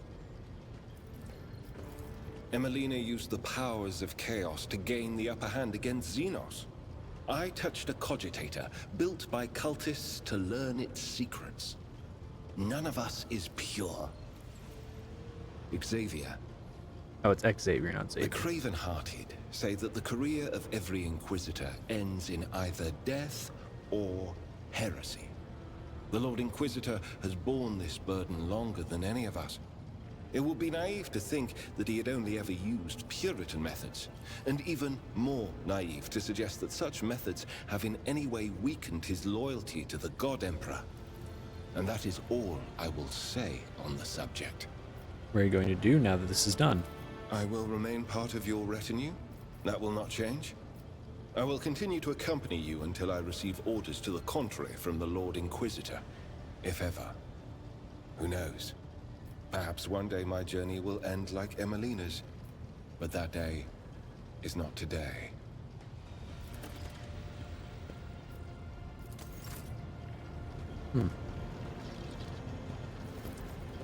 Well, I sure hope that's not the end of his journey.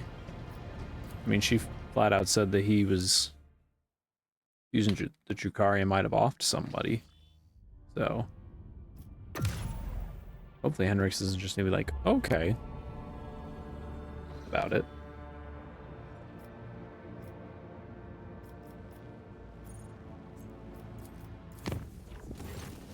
Oh, I've delivered an urgent report. The cargo bay has received some unusual cargo.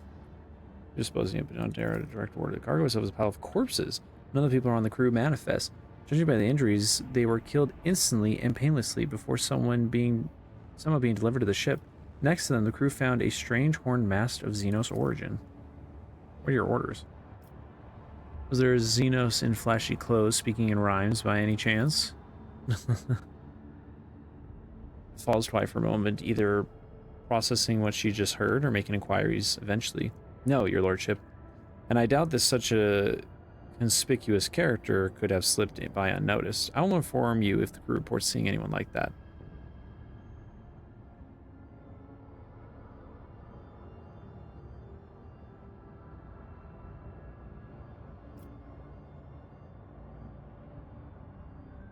Process the bodies in cornstarch. We could always use more provisions.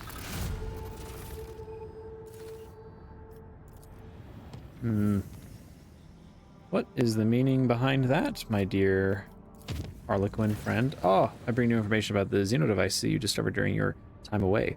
Ever since you returned, the tech priests have been making every effort to comprehend the nature of the mysterious technology and have succeeded to an extent. After many rituals and pleas to the machine god, they've awakened the Xeno artifact. For but a moment, it produced a holographic copy of a planet and coordinates that matched location in Lagran's belt. I think something was already sending me there. Perhaps you wish to see with your own eyes. Rogue Trader, please accept my report in person. It concerns criminal collusion among your senior officers. They will also be present to be able to answer the charges. Criminal collusion? I prefer to divulge.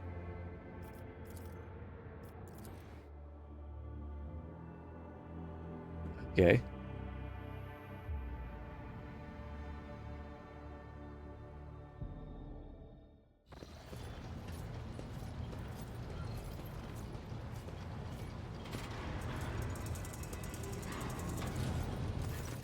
Rogue Trader. I hold the 3 senior officers accountable for the misconduct I have uncovered as part of my investigation. I allege the ship's crew is full of wanted criminals. You refute the charges. What are you insinuating, esteemed Proctor? Heretics on board the ship of the Emperor's Anointed are a threat to the whole Imperium. If anyone knew of this and failed to report it, punishment will follow. Isn't that right, Foxmaster? I do my duty honorably and will obey the Lord Captain's will, whatever it may be. Solomorn, why have you gathered my officers together? I have uncovered a scheme involving all three of them. It is coordinated by Foxmaster, who buries incriminating facts about Voidsmen on your ship in the depths of the archives. Janris, Danrock, and Raver turn a blind eye to the sordid past of new recruits and divvy up the workforce that has come into their possession. This is a completely insane accusation. We are not bringing criminals into the crew intentionally. Of course we're not. I'll admit that we do not try to hunt down every biographical fact about every Voidsman who sets foot on board, but only because that would be a hopeless endeavor. Falters for a moment. But none of us had any intention of populating your ship with heretics.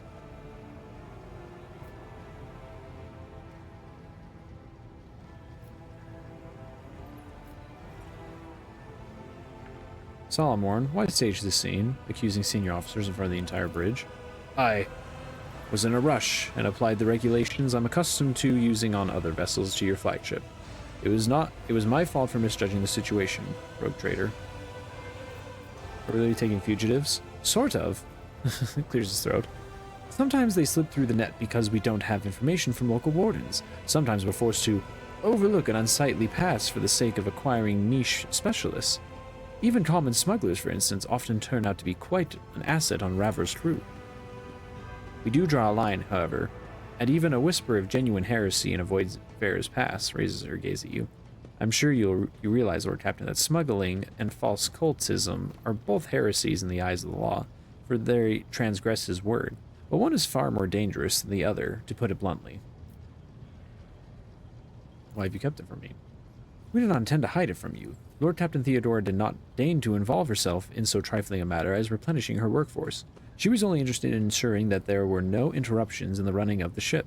We have always handled crew appointments on our own, without your lordship's involvement. On a higher view from Lordex, Raver lets out an uncertain chuckle.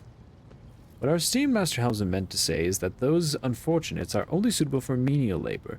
It is simply impossible to find qualified voidsmen in the number we require.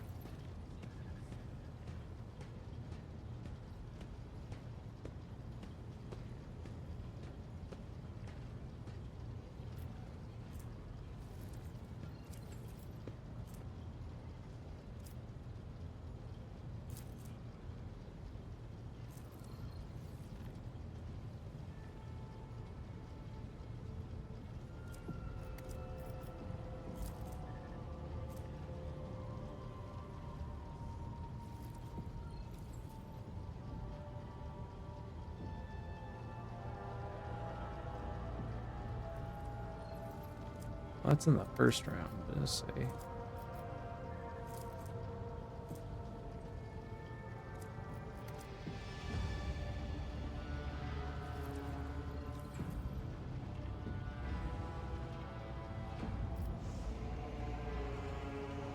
Allocate protectorate funds for training specialist crewmen. We have enough masters of their craft on board to train a new generation. It will take time, a great deal of time, and will require considerable financial contribution. As you command, your lordship, we will see it done.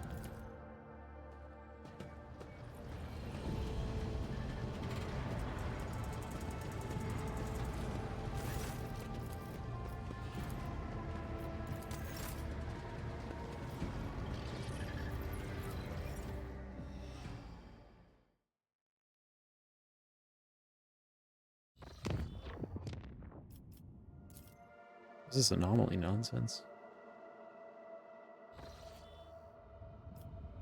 I could have sworn I already checked this thing out one time.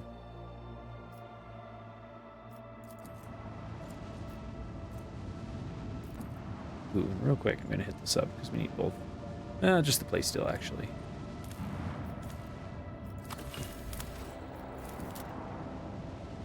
Well, I don't really need it. I don't even know if I need it. The endless canvas of the cosmic voids interrupted by what looks like a bottomless hole. Sight cannot pierce it. No stars, no planets, no cosmic dust. There's only total darkness. The Augur's team has failed to glean any information from the anomaly and under the influence of a mysterious force. The void ship is slowly drawn to the heart of the darkness. The officers on the bridge worriedly look up at their cognators. The machine screens turn on and off chaotically, but not obeying any of their operators' commands. The walls of the bridge, the crew silhouettes, and the ship's holy machines tremble and stretch out like rubber bands. Alerts of malfunctioning cognators and maddening chronographs come in from every deck, as do reports of indescribable hallucinations gripping the crew. While the tech priests are trying to placate the machine spirits, Helmsman Raver reports that the situation is bad. Navigational systems are barely functional, and the invisible force is getting stronger and accelerating, ceaselessly dragging the vessel into its dark bosom. There is little time. The Lord Captain must decide: leave the dangerous place or give in to the force and study the anomaly. Determine if the archives contain data on such anomalies. A few operations managed to wring a minute amount of useful information out of the archive. Such anomalies are extremely rare, randomly appearing gravitational wells which connect different points in space. Where such a well leads is impossible to predict.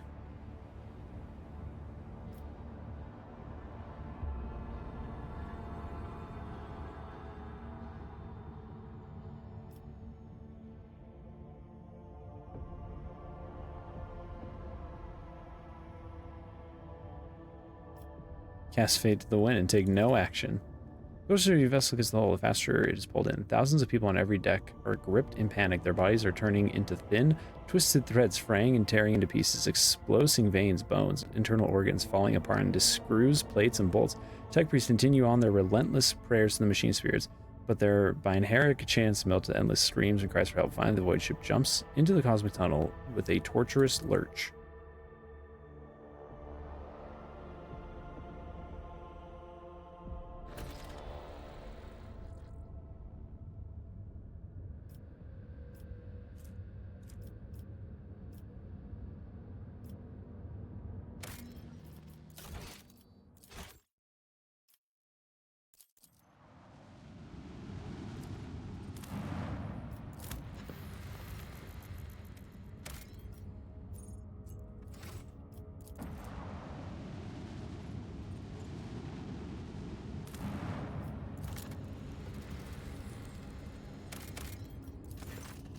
Bizarre structure observed from the orbit appears to be the ruinous estate of a wealthy noble.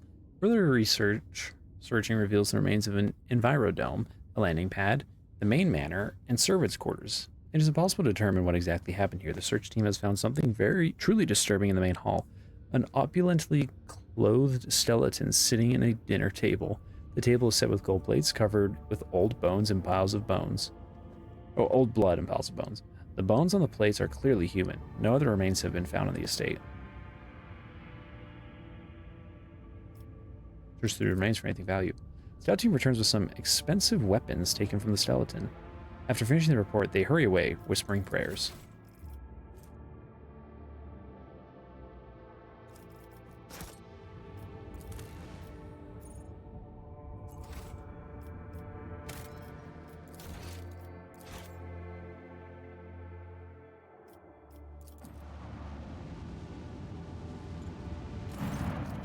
The ship that once traveled the galaxy is now suspended in the silent void like the gnawed carcass of a giant monster. When the Road Trader's void ship approaches, the Vox Master reports an incoming message. A colony of the Imperium subjects have made their home in the bowels of the ship. They welcome the Lord Captain. Visit the colony.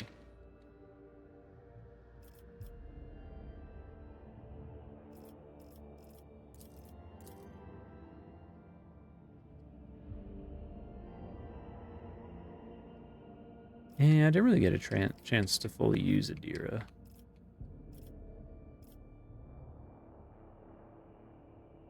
Let's do it with jail.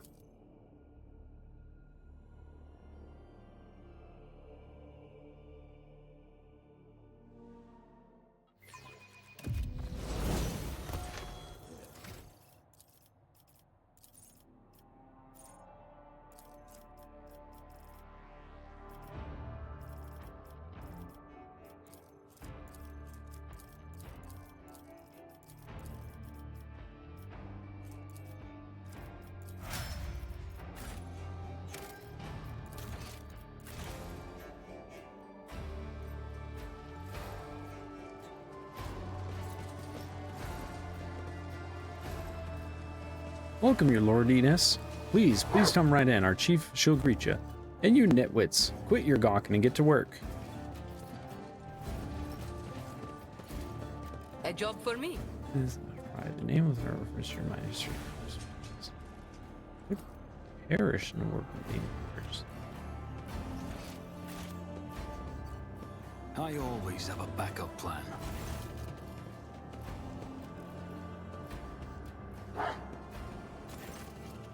Rita. A tired-looking woman of indeterminate age, clad in work clothes, breaks off from her task to greet you. She freezes momentarily, clearly unsure to address you, then says simply, "Your lordship, please excuse me. I don't really know your name. Welcome to our little colony. May the light of the Emperor be with you, and with us. My name is Rita Mashsimova. I'm in charge here." What is this place? We call ourselves Rita's crew, and this place is Rita's camp. That's it. We're recolligers. Recolligers? Scavengers, in common terms. She doesn't speak the word scavengers with any kind of disdain. On the contrary, there is dignity in her voice, the kind with which one would announce their affiliation with a respected guild or family. What do you do here? Right now, we're gutting this old heap of junk, slowly but surely. That's a recolliger's life for you. They drop us off at some decrepit station or an ancient battlefield, and then we just sit there for years on end. We look for working tech or valuable materials, or whatever else might be useful. If we find anything, we sell it to passing ships. Not the easiest job out there.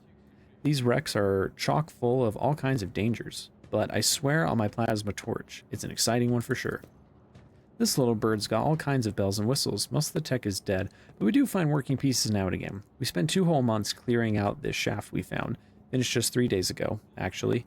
And we found this thing. A bit weird looking, but still functional. Rita's expression brightens a little. Perhaps your lordship would like to buy this component from us. I'll bet that big ship you've got could get plenty of use of it. I'll buy the component. Wasn't that something? The Emperor himself must smile upon us. I mean, thank you, your lordship. You'll be pleased with the result. You know, your lordship, it's kind of embarrassing to offer you this, but over in the corner there, we keep things we don't rightly understand or can't use. You could send some of your people to check it out if you'd like. Clearly you know more about this stuff than us. You might find something useful. You got your own ship? No, not even close. A luxury like that? You could count the recolligers who got their own ship on one hand. An old worker's hand that got sucked into machinery 3 times and slashed by a plasma cutter twice. We fly with whoever, mostly just taking our chances. Sometimes we hitch a ride on the promise that we'll pay with what we find later.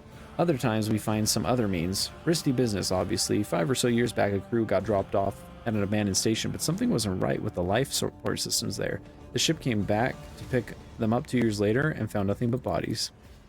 About 15 years ago, back before I had my first little one, a ship took 3 crews to locations and ran into pirates on the way back. The ships go out on expeditions for years at a time, so it was ages before anyone realized they were missing, and it was even longer before they remembered the scavengers. It also took some time to find a ship that could check on them and pick them up. So long story short, all 3 crews had bought it. Yep. You tell me anything about this wreck? Not much. We're no eggheads, you know. We're manual labor. It's an ancient thing, pretty dangerous, and we don't really know much beyond that. Before we came here, some tech priests had done their own bit of gutting. I mean, ritualing. Bowing to the spirits, all that. That lot don't tend to leave a whole lot of valuables behind. It's true, but it's way too scary to go in before them. And hey, we dragged a dozen of their broken servitors out of the mines after. The carcasses smell awful, but you can pluck a decent number of parts out of the servitors and sell them. Doesn't seem like there's anything nasty living inside the wreck now, but the wreck itself is barely holding together. You go a couple of modules from here and that's it. You won't take another step without fearing that a broken reactor might cook you alive. Or a whole module might depressurize. Well, it's nothing we haven't handled before, so we're having a poke at it, but we don't have a clue what this ship is or who it belonged to. Take pride in your trade, I see. Sure do. It takes skill and luck and good head on your shoulders. We risk our lives every day crawling on top of these old buckets. If something goes wrong, we die. by the score sometimes. One moment we're here, the next we're gone, kind of like worker ants. But you know what, your lordship? Our job also has something, how should I put it, poetic about it. Hope you don't judge me too harshly, and don't take it as insolence. But some people, even big people like you, think too highly of themselves. Let's say your ship hops into the warp someday and doesn't hop out of it in time. And around 1,000 years later, another gal like myself, who needs to feed her 3 ankle biters somehow, will be rifling through its remains looking for anything good. It's just the nature of things. Each of us comes and goes. But the way the world works stays the same. We all have our lot in life, and mine is just as good as any other. Speak as if the world is set in stone and none of us can change anything for the better. There's some big things you're talking about. Way out of my depth. Change for the better. Heck, that'd be nice. Pauses to think. If I was younger and didn't have 3 youngsters back home, maybe I would dream about stuff like that too. But as it is, I've got no time for dreaming. I've got to work.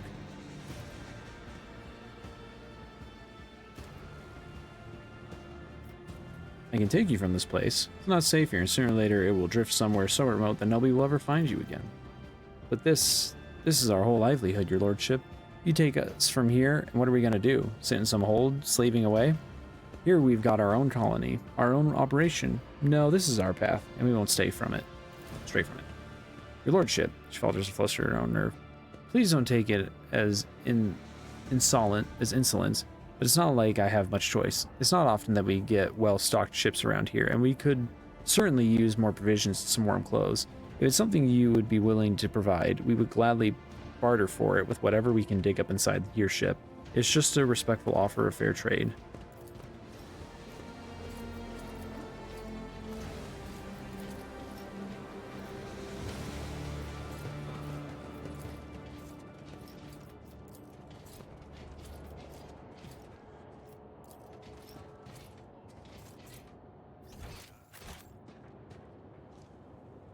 Rise to the top, or get left in the dust.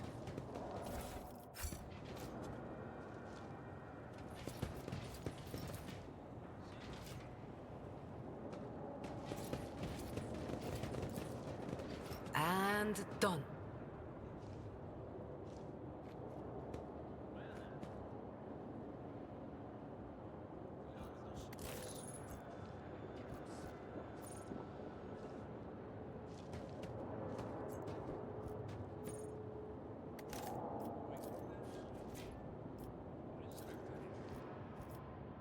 I always keep my options open. I'm looking for a key.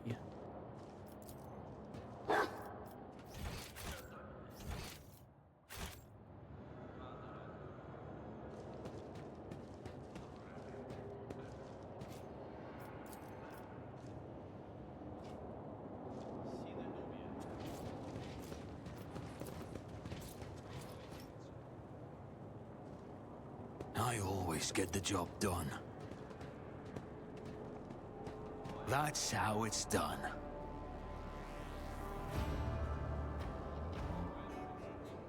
Logging into a cognator. Keep your wits about This one? you.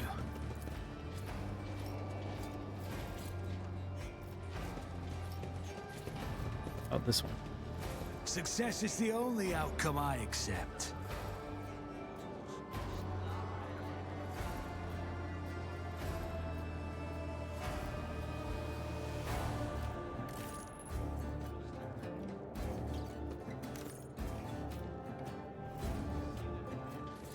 This was the other one.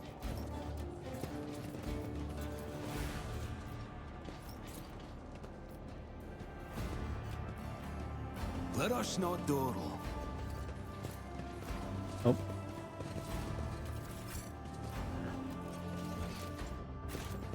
Master Interrogator, may I ask for what purpose you recently tested my knowledge of the laws of the sector? Some missions require not only physical strength, but also a solid intellect. I was wondering if you would be suited to more demanding tasks. Done.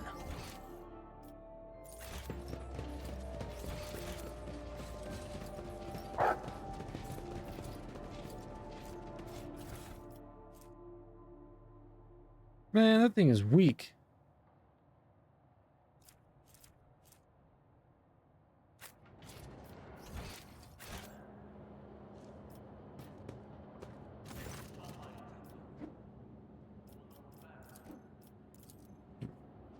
That's weird. Just about food and warm clothes then. I don't really get an always option. have a backup plan. Mistress Udari, I've been meaning to ask you, are your people still working with the tutors? By the Exalted One, Master Van Calix. Even cold traders have standards. And mine do not permit me to have dealings with the tutors now that I know what they specialize in.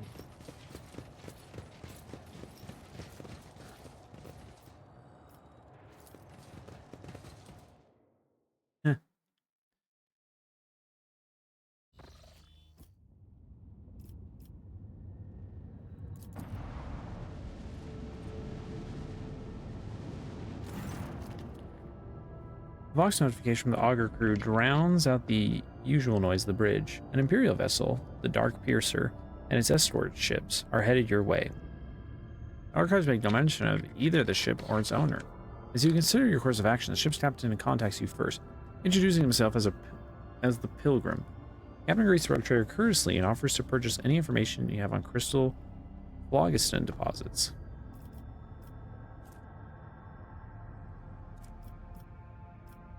That's why the captain calls himself Pilgrim. God admits he's not always done the right things in his life, but he once beheld the blessings of the Emperor himself, and has followed the special path to service to him ever since. Asked why they need it. Captain Coarse laughter echoes through the Vox. Phlogiston is part of a parcel that many different aspects of life in Imperium. How exactly his customers are going to use it, it's not your concern. All the Pilgrim promised to use that the flux will be used for the good of humanity. Jaya immediately remarks that someone without a name is not to be trusted. Deals with such people do not tend to end well. If she were you, she would first find out his secrets, then scrupulously remove him from the equation. Pascal becomes visibly animated at the mention of phlogiston. Though indifferent to the prospect to deal with an individual Magos, the Magos nonetheless recommends you find out more about the phlogiston deposits. Your own protectorate would benefit from the knowledge. Sister Argenta sincerely believes in the worlds of the Pilgrim. Of course she does.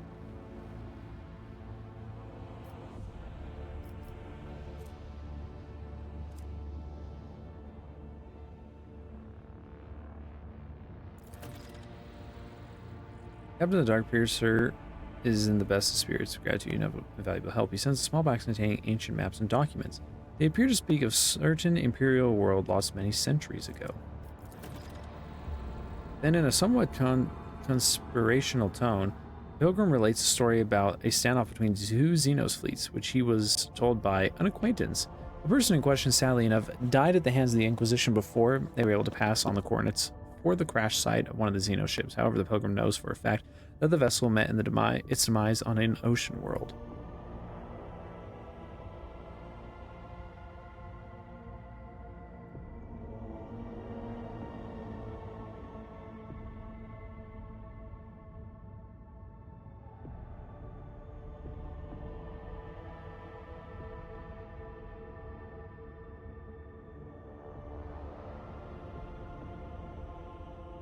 Attack. I am scum.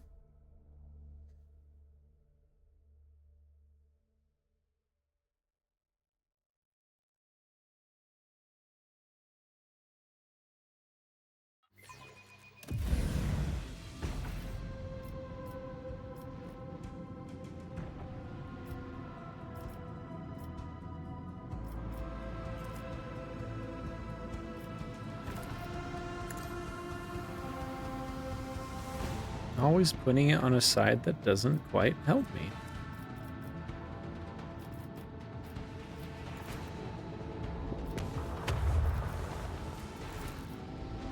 Let's just bring that shield down. Make ourselves a nice little opening. Oh, just barely. Oh.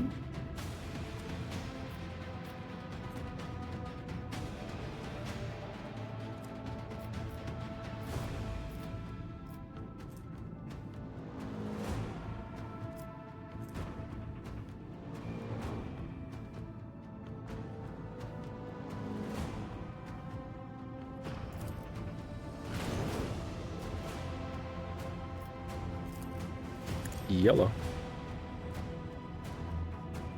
A breach in the enemy's shield has been revealed.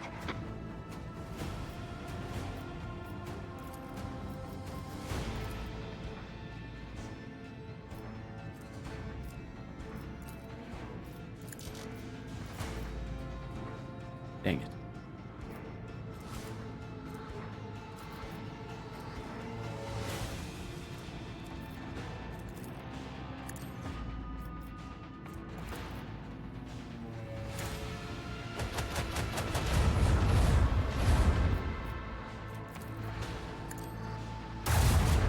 Another enemy sundered by the void.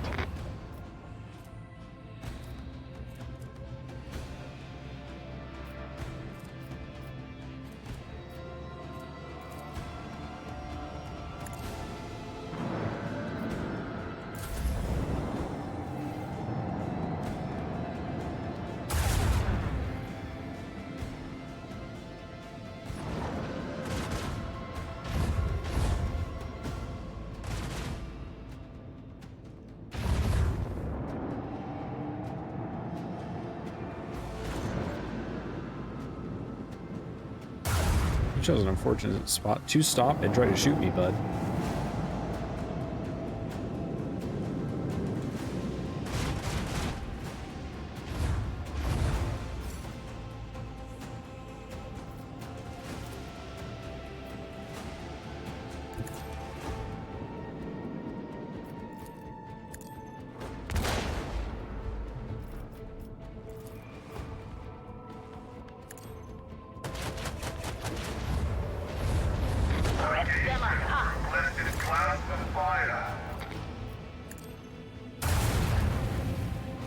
We broke their shield, Lord Captain.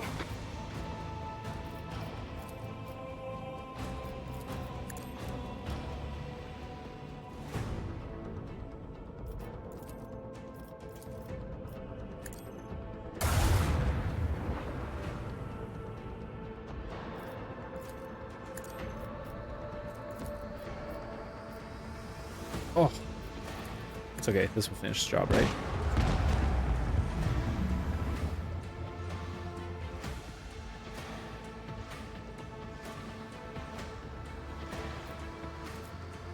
Still gonna finish you.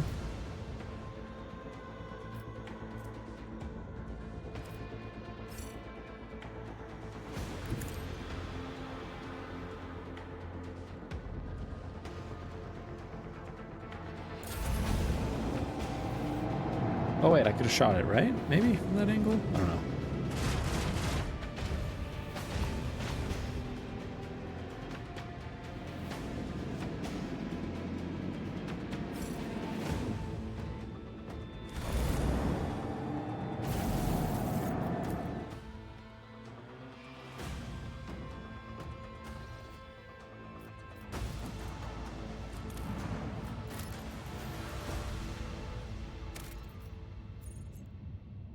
Only 2 plays still. Not worth it. Now where the heck did we end up? That's the real question.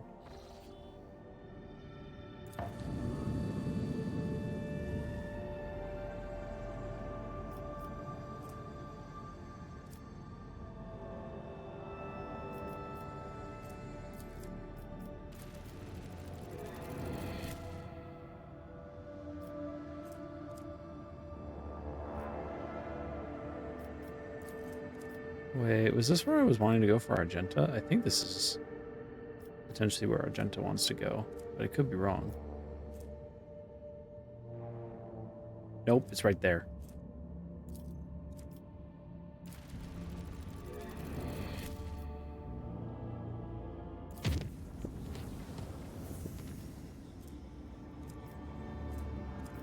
I'm wanting to establish an instant teleport. No, I can just do this. Boop.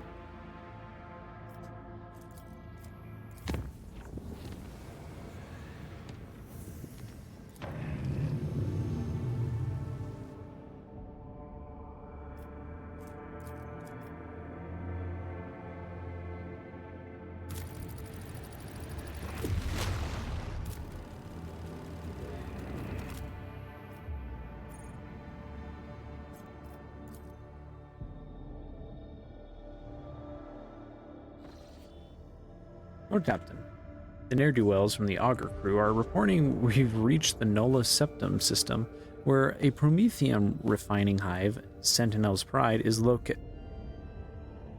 bend your mother over the golden throne. The transmission ends abruptly and resumes with a loud click.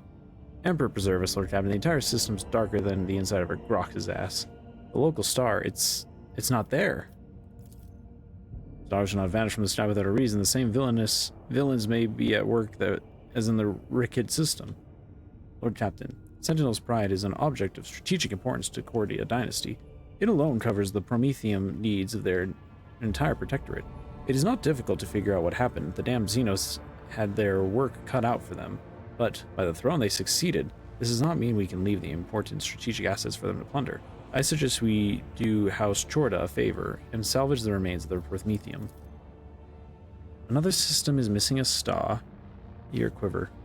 We need to see if there are Xenos on the frozen world, and should our suspicions be confirmed, exterminate them. If you disagree, let me remind you that the protectors of Rotary. Can you be certain the same won't happen to I probably should have come here sooner. Forgive me, Shireen, but I refuse to believe that among the billions of Chorda's subjects, there wasn't at least a handful of desperate souls still trusting in the Exalted One's providence clinging to life.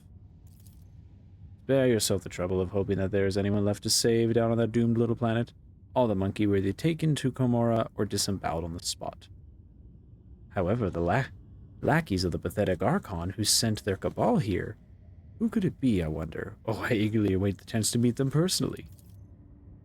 Thank you for comprehensive report, Raver. Apologies, Lord Captain. As the esteemed Master Helmsman just stated, the Augur crew is troubled by the anomalous absence of the star at the heart of the system. As for the Hive world, I'm afraid it is forever lost to the Imperium, as are the lives of the billions of its children.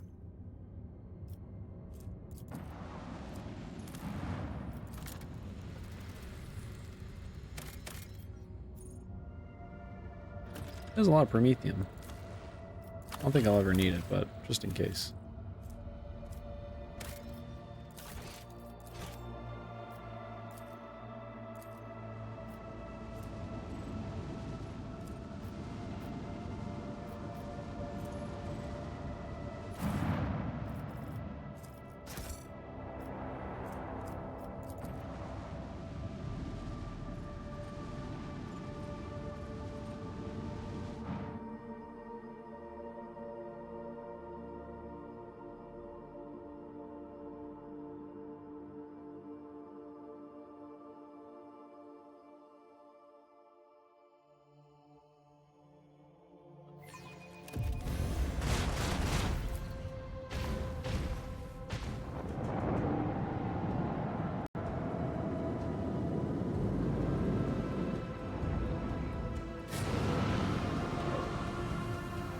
Stupid. Hopefully that didn't make a horrible sound on the stream or anything.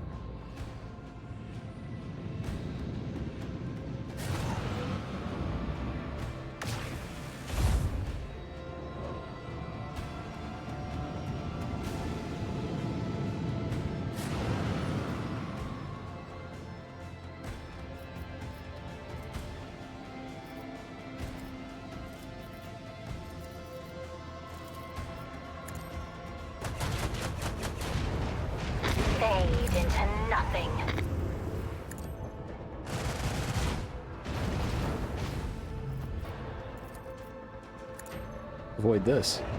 Oh, you just avoided it enough.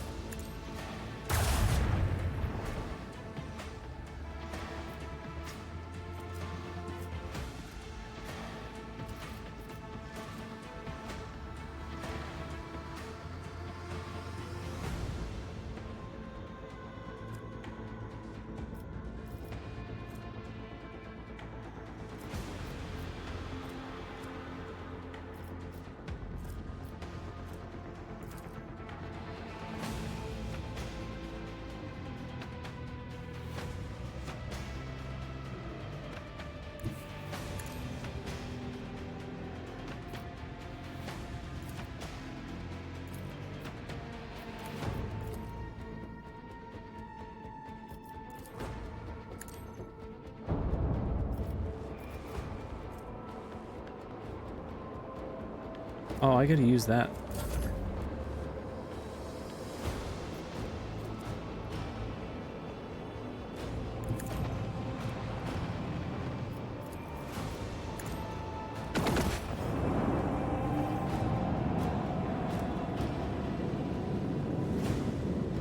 They blow up too? What the heck happened to them?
Oh, wait.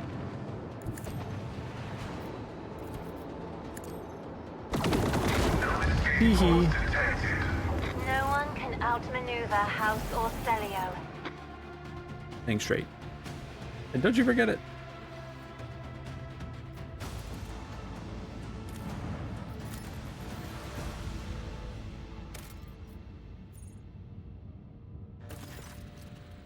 New information has arrived, Lord Captain. We managed to detect a residual heat signature on one of the continent's Sentiel's Pride, but there is no clear indication of its origin. The crew is waiting for further instructions and praying for the souls of the deceased with extraordinary zeal.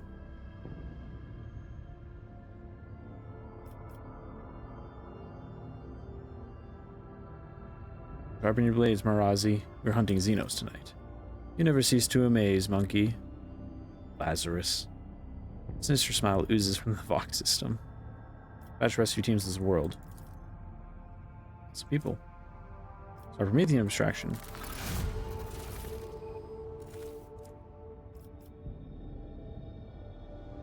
Explore the dead world. Ooh, I can even land here. So you're gonna freeze yours off.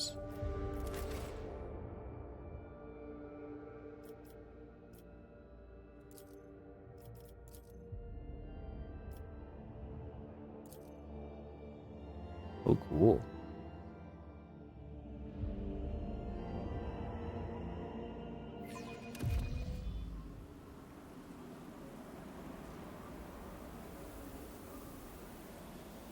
Hopefully they scaled up the enemies here, because this is technically somewhere where I might have... Or was maybe supposed to come during Act 2.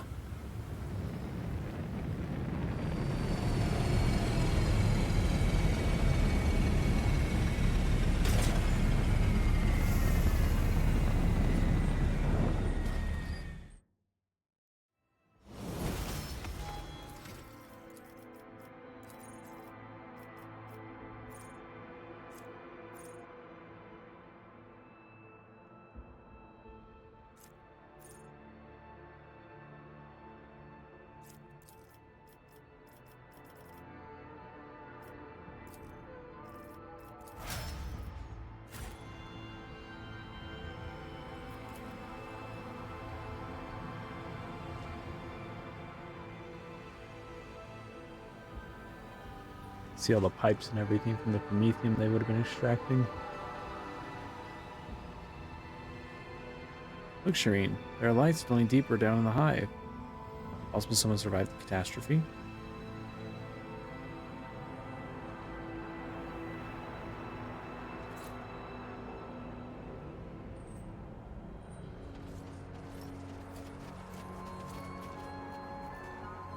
Always keep your eye on the prize.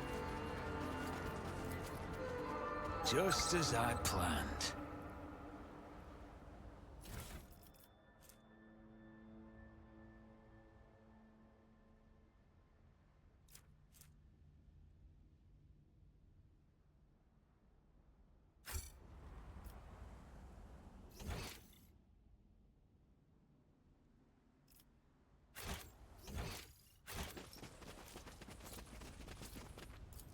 That's how it's done.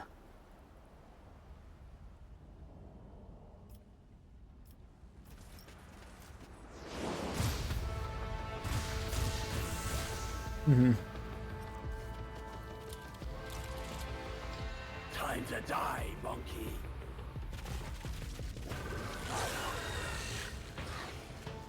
With fire and vigor, our Emperor, imbue us! I'm eager to play.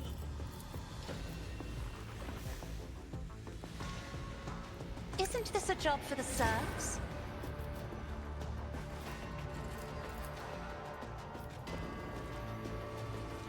I'm not accustomed to being ordered around. If I may.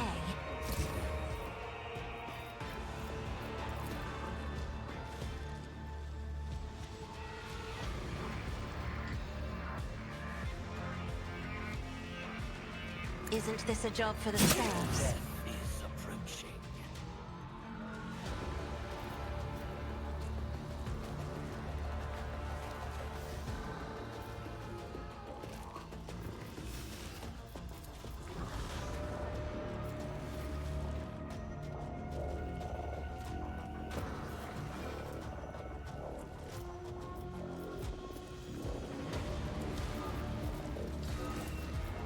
I am a navigator, not a servitor. Isn't this a job for the serfs? Oblivion approaches. It is handled. Watch. Kneel before me, prating!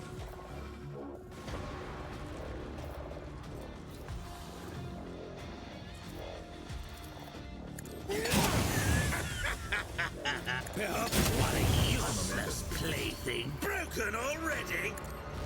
Perfect killing strike!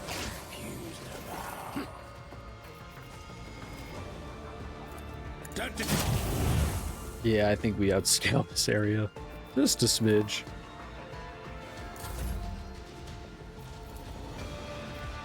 Me? As duty demands.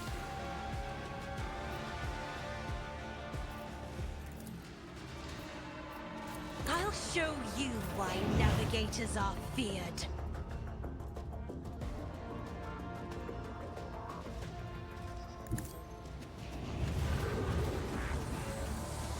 I'll take it as a target eliminated. The order is clear.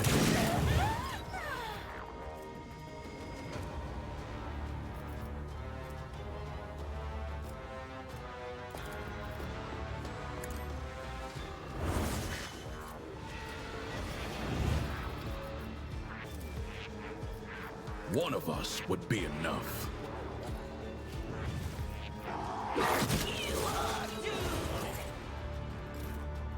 Let's test our skills, Glato.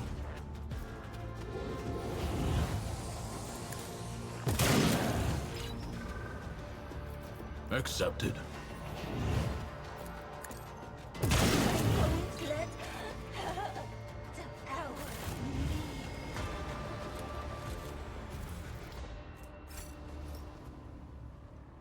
Oh, there was another Rise awareness to the check top, down there. or get left in the dust. I always get the job done.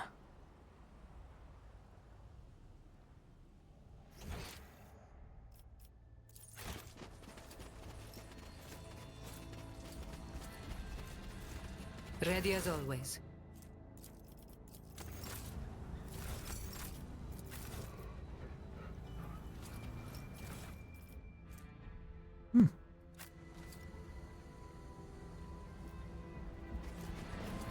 Do I need to point it out for I was you? gonna say that looked like. What's this over here? I thought it was maybe gonna be this big old box. Success is the only outcome I accept.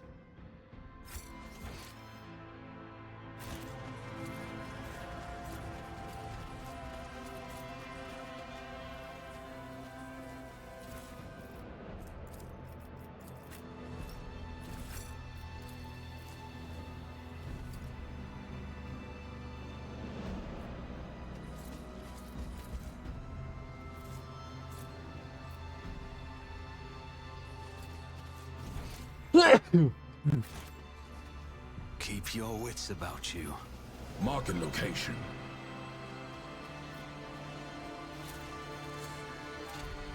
That's how it's done. Oh, I disarmed it? That's how you know this is low level areas. My Xenos is enough for it.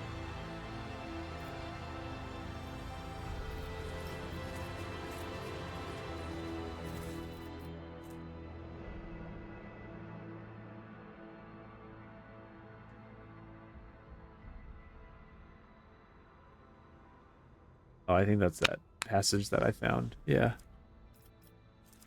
They didn't get very far, alas. I always keep my options open. Easy.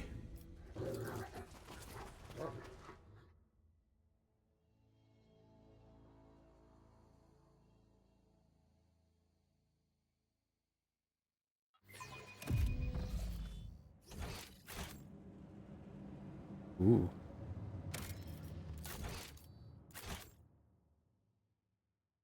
This is a little spooky. You belittle me with this. E. Golly. This is eerie. Oh, servitors.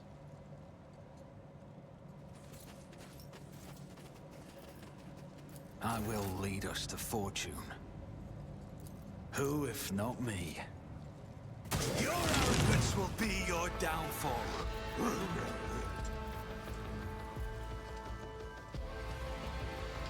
was like, nothing should be alive in here.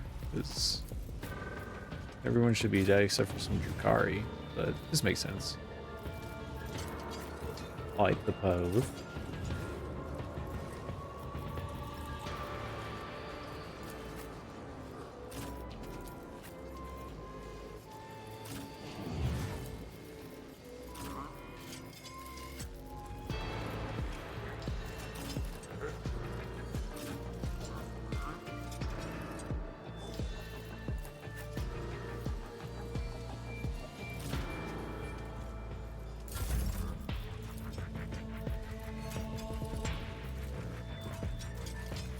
If I may?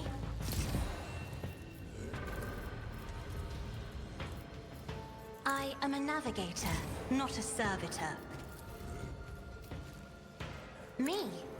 If you insist, Lord Captain.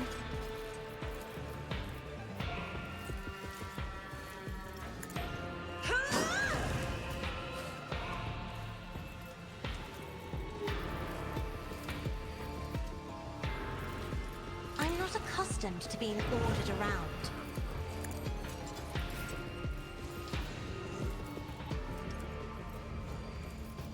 With grace and malice.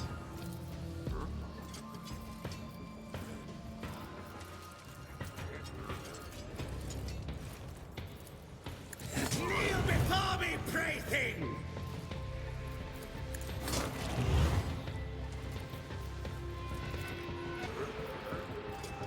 With grace and malice.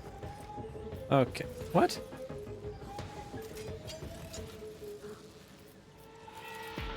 Don't distract me.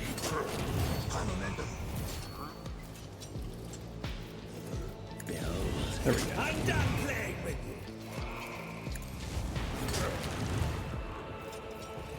you. Okay, that's kind of nutty. You can just start chaining those.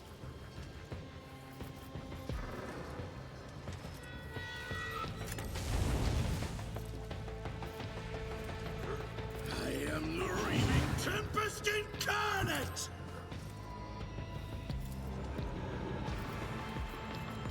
It is Hannah. No. Behold. Don't what a useless Aw. plaything. Broken already. I yearn for agony. I actually agree with him. What? I'm done playing with you. Slow and painful is the way. And painful. Kneel before me, Sucks. plaything. Slow and painful is the way. So slow and steady. Isn't this a job for the sun painted black? I am a navigator. Try to die with grace, at least.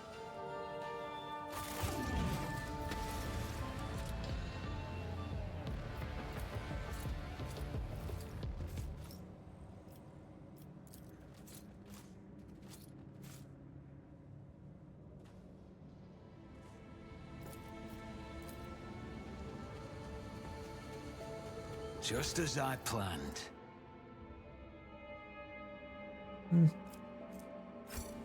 Fortunately, I don't think we're gonna find the most exciting loot here, but we'll see.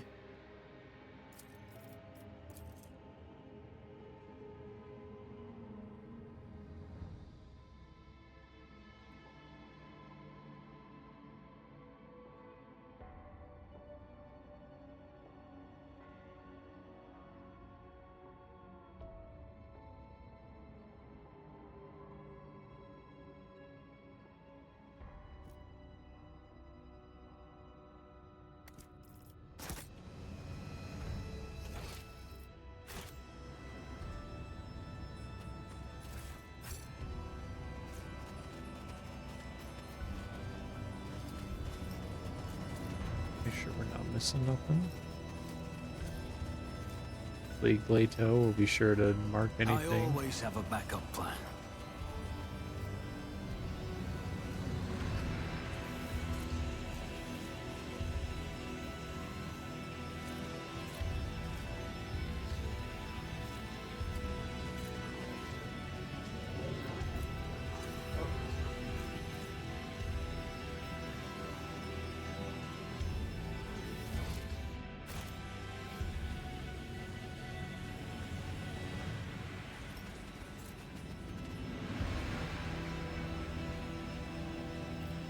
Always keep your eye on the prize.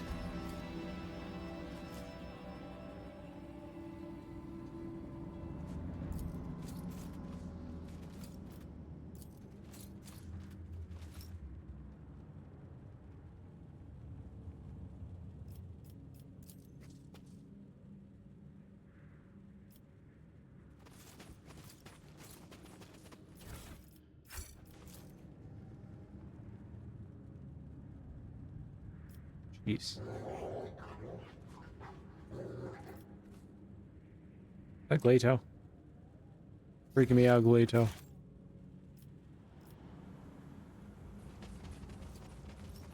Hold on.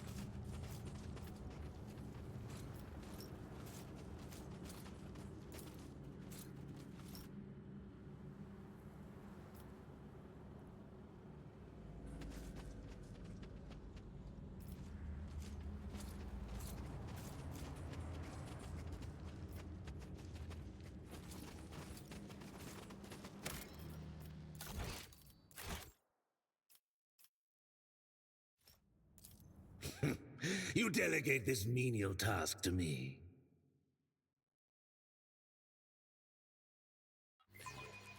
This could be an opportunity.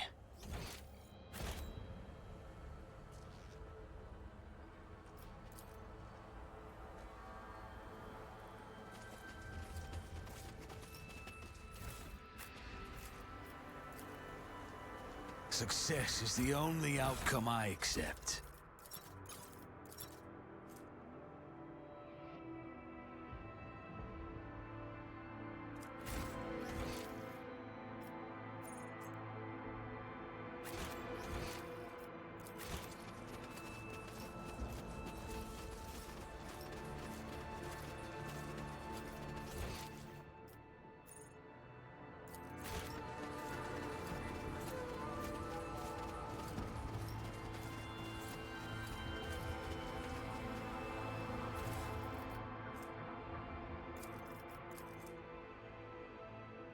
Lots of reading.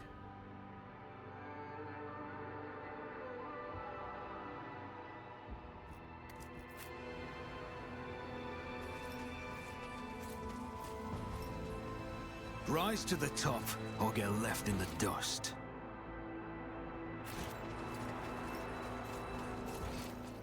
Oh, it's not worth it, I think, to try and pass the athletic checks again. Maybe they just walk through the door and... Is that really all there is to... What?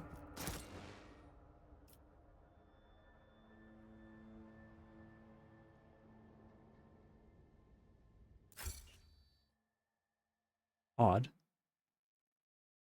Was there loot I missed? I wasn't given that message before.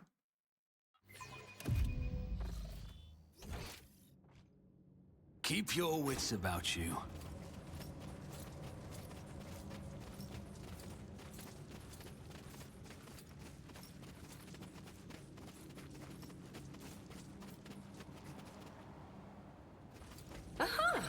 found it. Dirty cable. Weight of hold the weight of huh?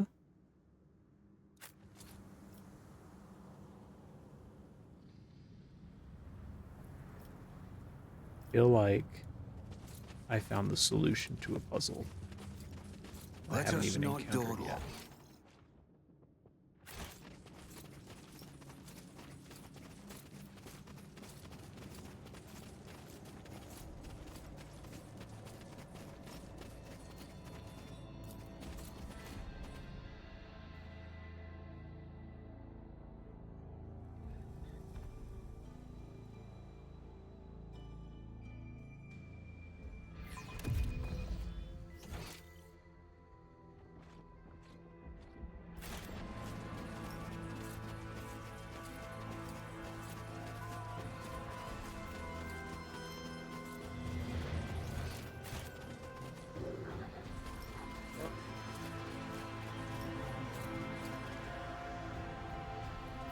Fate and fortune favor the bold.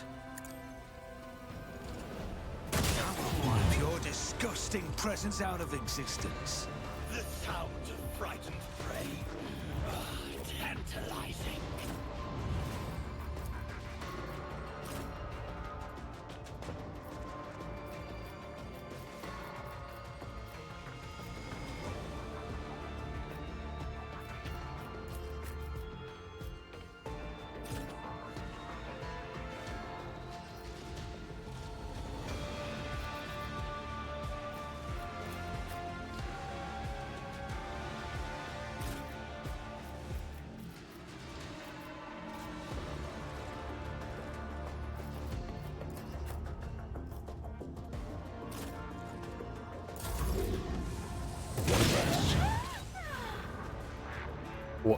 What just happened? Oh no, I don't understand what just happened. Isn't this a job for the serfs?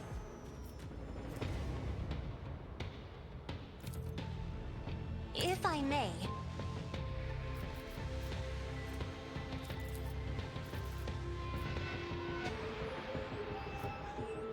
Battlefields are always drowned in scarlet. Isn't this a job for the serfs?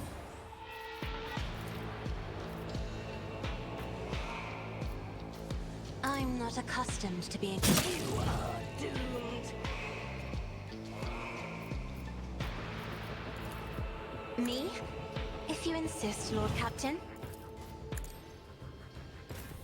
High momentum.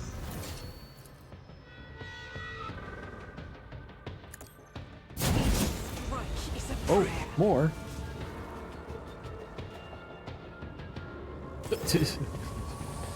Oh.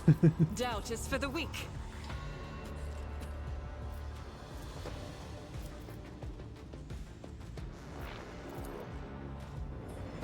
That is not the Emperor's will. I'll do it.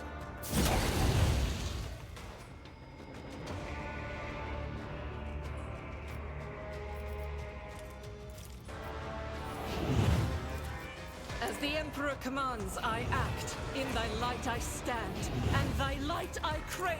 Vindicated. None can escape the Emperor's judgment. Strike is a prayer. Faith without eradicated. I'll do it. None can escape the Emperor's judgment. As the Emperor commands, I act.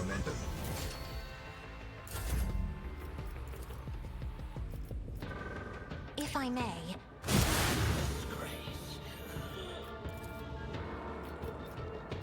I am a navigator. Another foe painted black. I'll paint your death in colors. It is handled.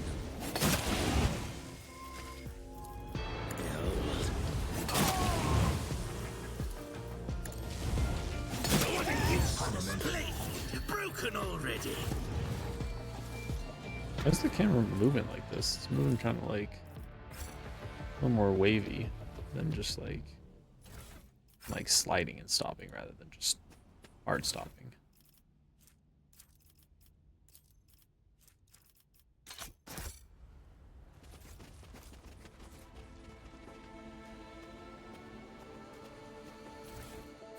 Is there money to be made? Hold on. Maybe if I reload.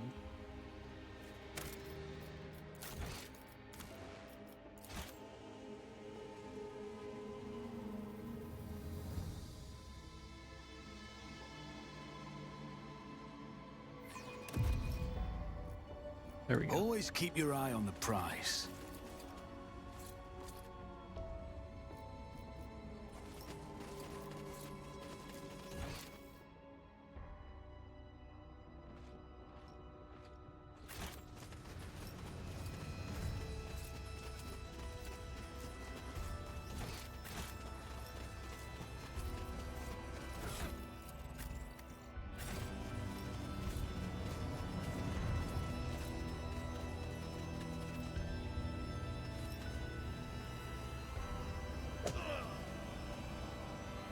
Scarred, as he went too far, Monkey will be off to his ancestors now. I have 24 non-lethal wounds, so you will have time to enjoy his suffering.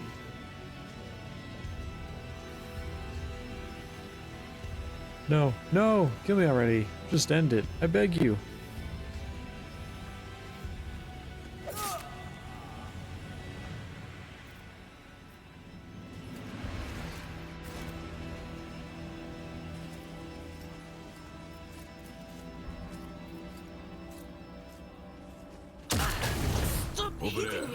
You telling me that none of y'all saw that? The Emperor sets my path. Took you long enough. Shut up. The pain will subside. I'll take it from here. Let's proceed. What the? Are you all bugged? I know how to take risks. I'm restless. Let me tend to your wounds. Took you long enough. Man, shut up. You like that stuff. You're a freak. Be strong. Greater trials lie ahead. Oh, thank you, Shireen. The pain will subside. Better than nothing. I have a nose for profit and a taste for adventure.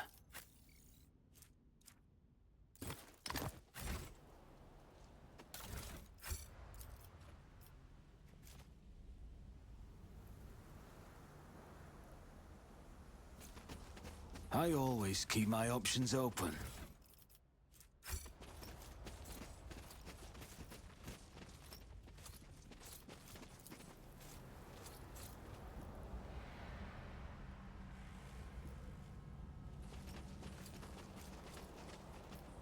Let's not waste time with pleasantries.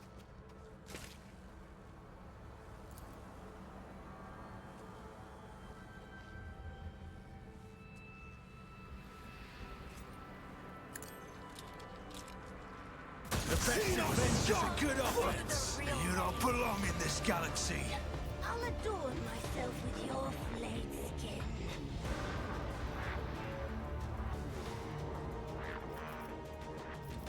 This is probably supposed to be our first actual introduction to the Drukhari. Just thought of that.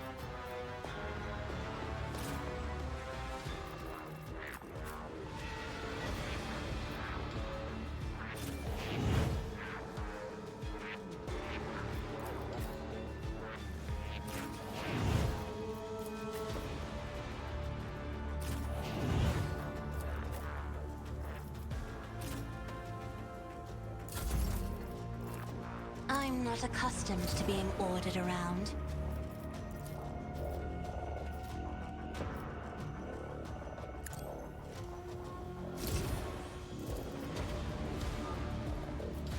Me? If you insist, Lord Captain.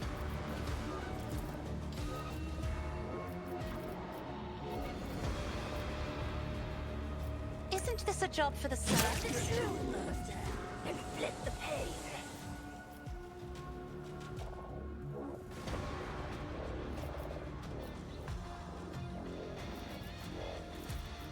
I am a navigator, not a servitor. Me, if you insist, Lord Captain. With grace and momentum. This can't be! Behold, kneel before me, pray thing! With grace and manners. Don't distract me.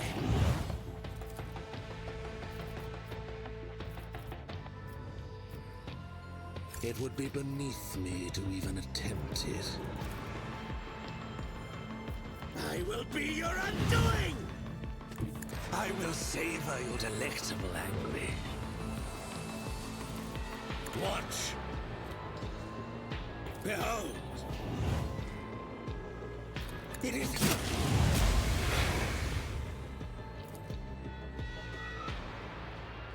I'm done with you. I revel in your terror!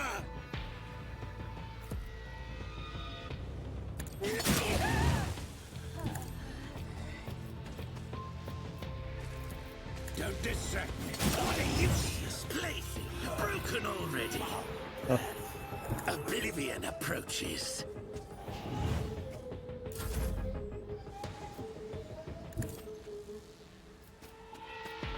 My warp sight reveals something. Isn't this a job for the...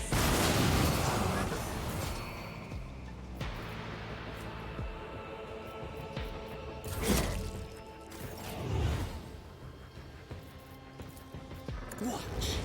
I heard the prey. I'm done playing with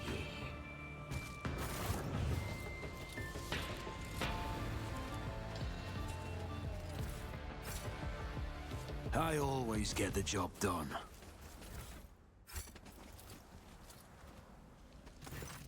Oh. Strange growth on... A strange meaty growth the size of a human head is clinging to the skull and neck of a man? The emaciated face, at least. Part of it you can see from under the pulsating alien flesh bears no emotion. Cracked lips hang slackly open. Whoa. Your vision grows dim, and you have a sinking feeling in your chest, but you are still alive and trying to open your eyes. Dark figures dash about in the twisting shadows cast by the fire. One of them is standing in front of you, casually tossing something from one hand to the other. You slowly try to stiff your neck and dumbly stare at the stump where your right arm used to be.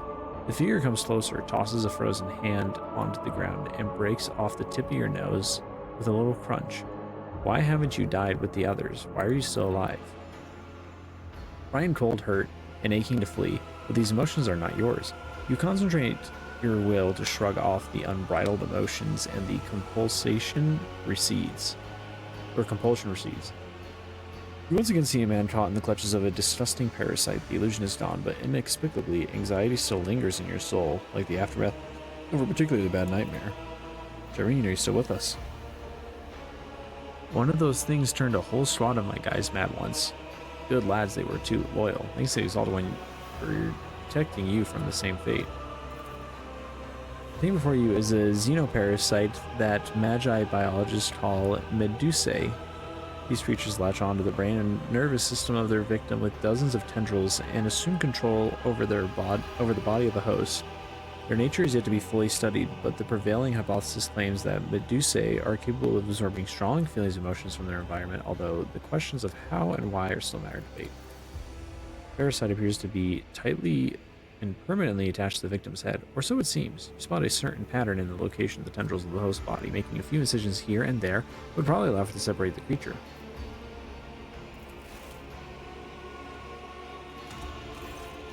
After a few well-placed cuts, the parasite's meaty body convulses, making the thin tendrils so soft and unable to maintain their grasp. You dislodge them one after the other, and soon the parasite releases its host of its own volition. The creature twitches its appendages in its death throes and goes limp in your hand. The man's body collapses into the snow. By the Emperor, just burn the monster already.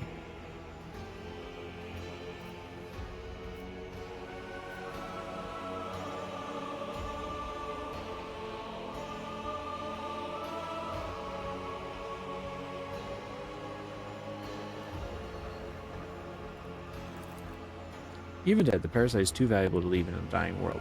Small lifeless spy will be delivered to your ship, where it will serve as a specimen for experiments or a trophy.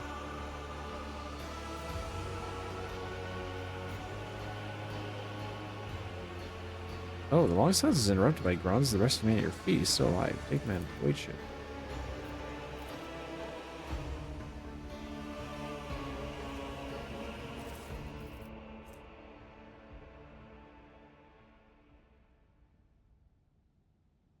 Similar to the other one I found.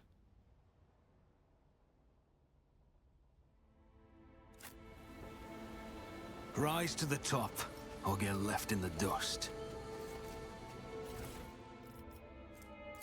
Ooh, Elite Blaster. That's at least different enough. I'll keep that one.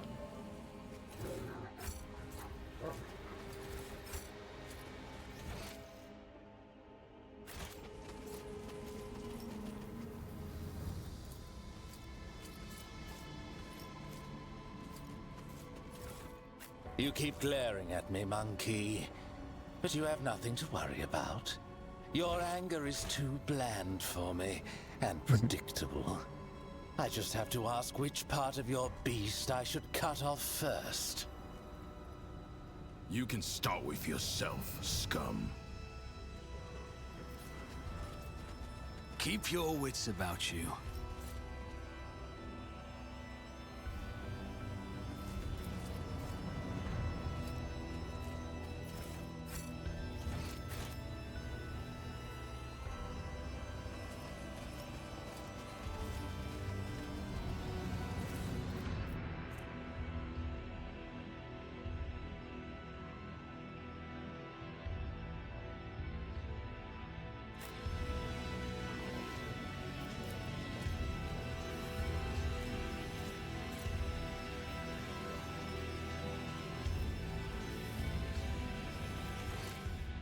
I always have a backup plan.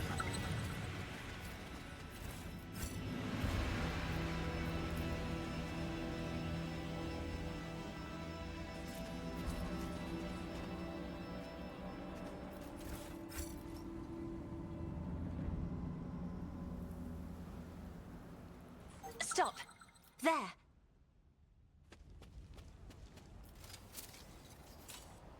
That's how it's done. Miscalculations are for commoners. I don't make mistakes. I make profitable learning experiences. Your kind has no right to exist. Are you challenging me, Phil?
I'm not accustomed to being ordered around.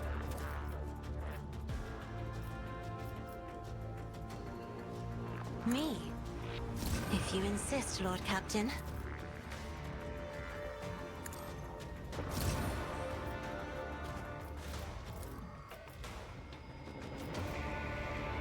Emperor, give me strength.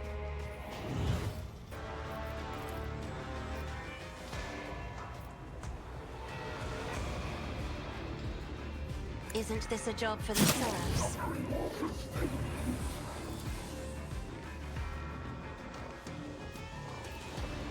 If I may, a few demands. Is here.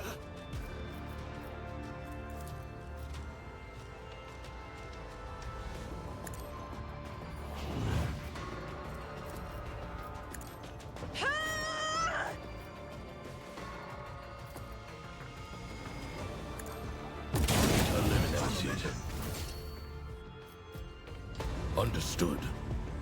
Even my dog wouldn't do that. I can taste my blood. Rejected. The order is clear.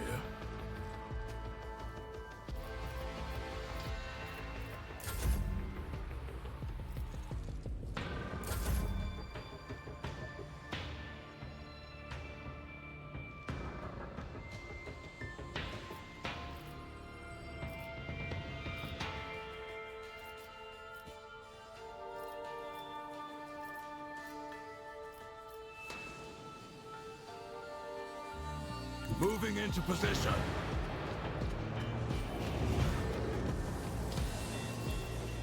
Leto, we're undertaking this task.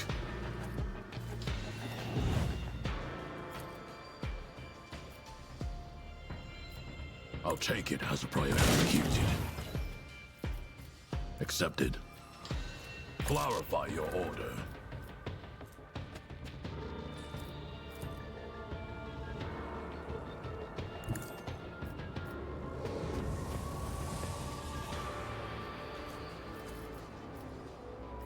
The order is clear. Target eliminated.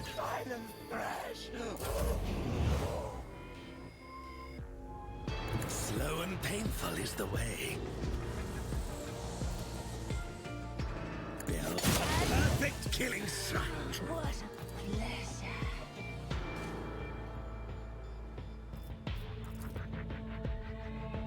Don't distract me.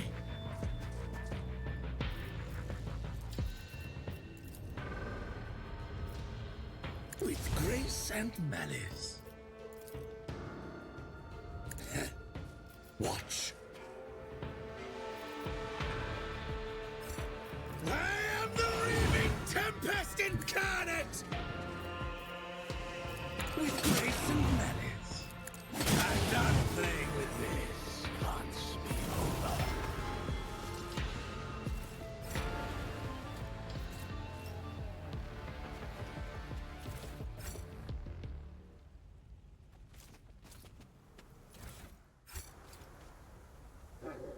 Always keep your I'm eye still on the new prize. to the art of exploring. Oh, that was fortunate that we just happened to walk right past.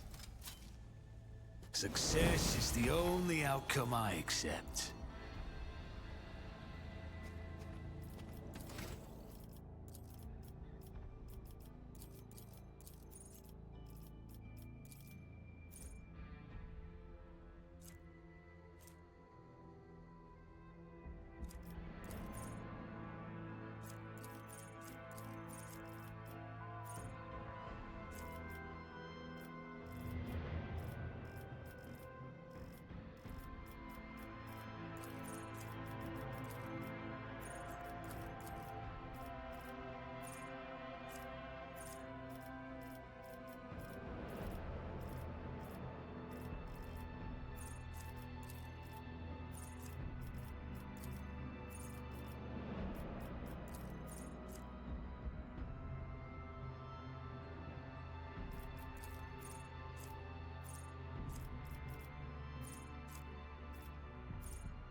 I freaking want to sleep. But I also want to see the rest of this place out.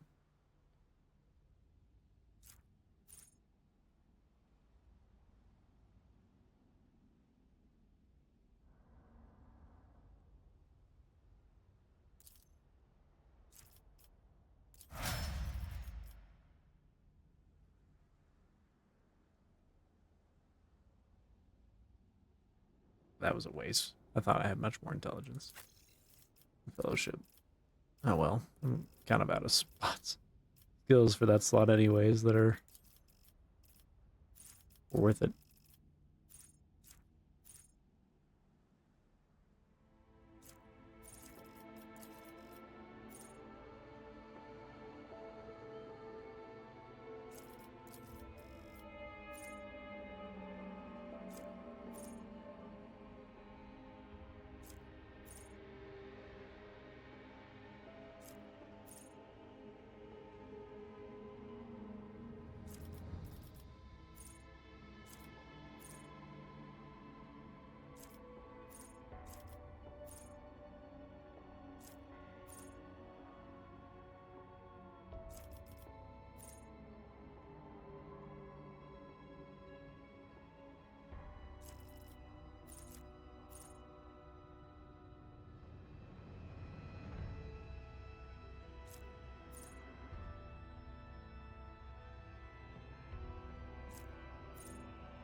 Yeah, I gotta reset that big shotgun. A double barrel, in case I ever need to have them use it.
Is there money to be made?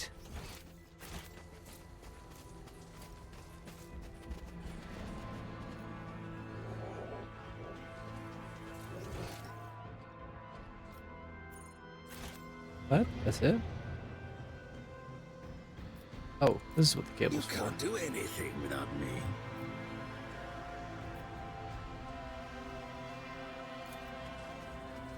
Kemorak. That's all the cable was for? This.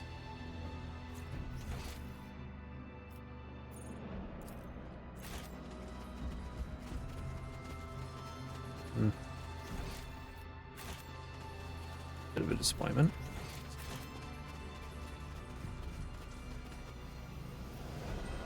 Let us not dawdle.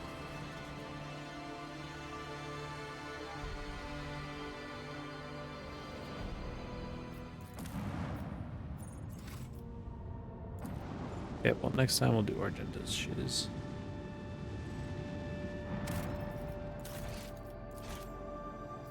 Holy moly, I want to sleep.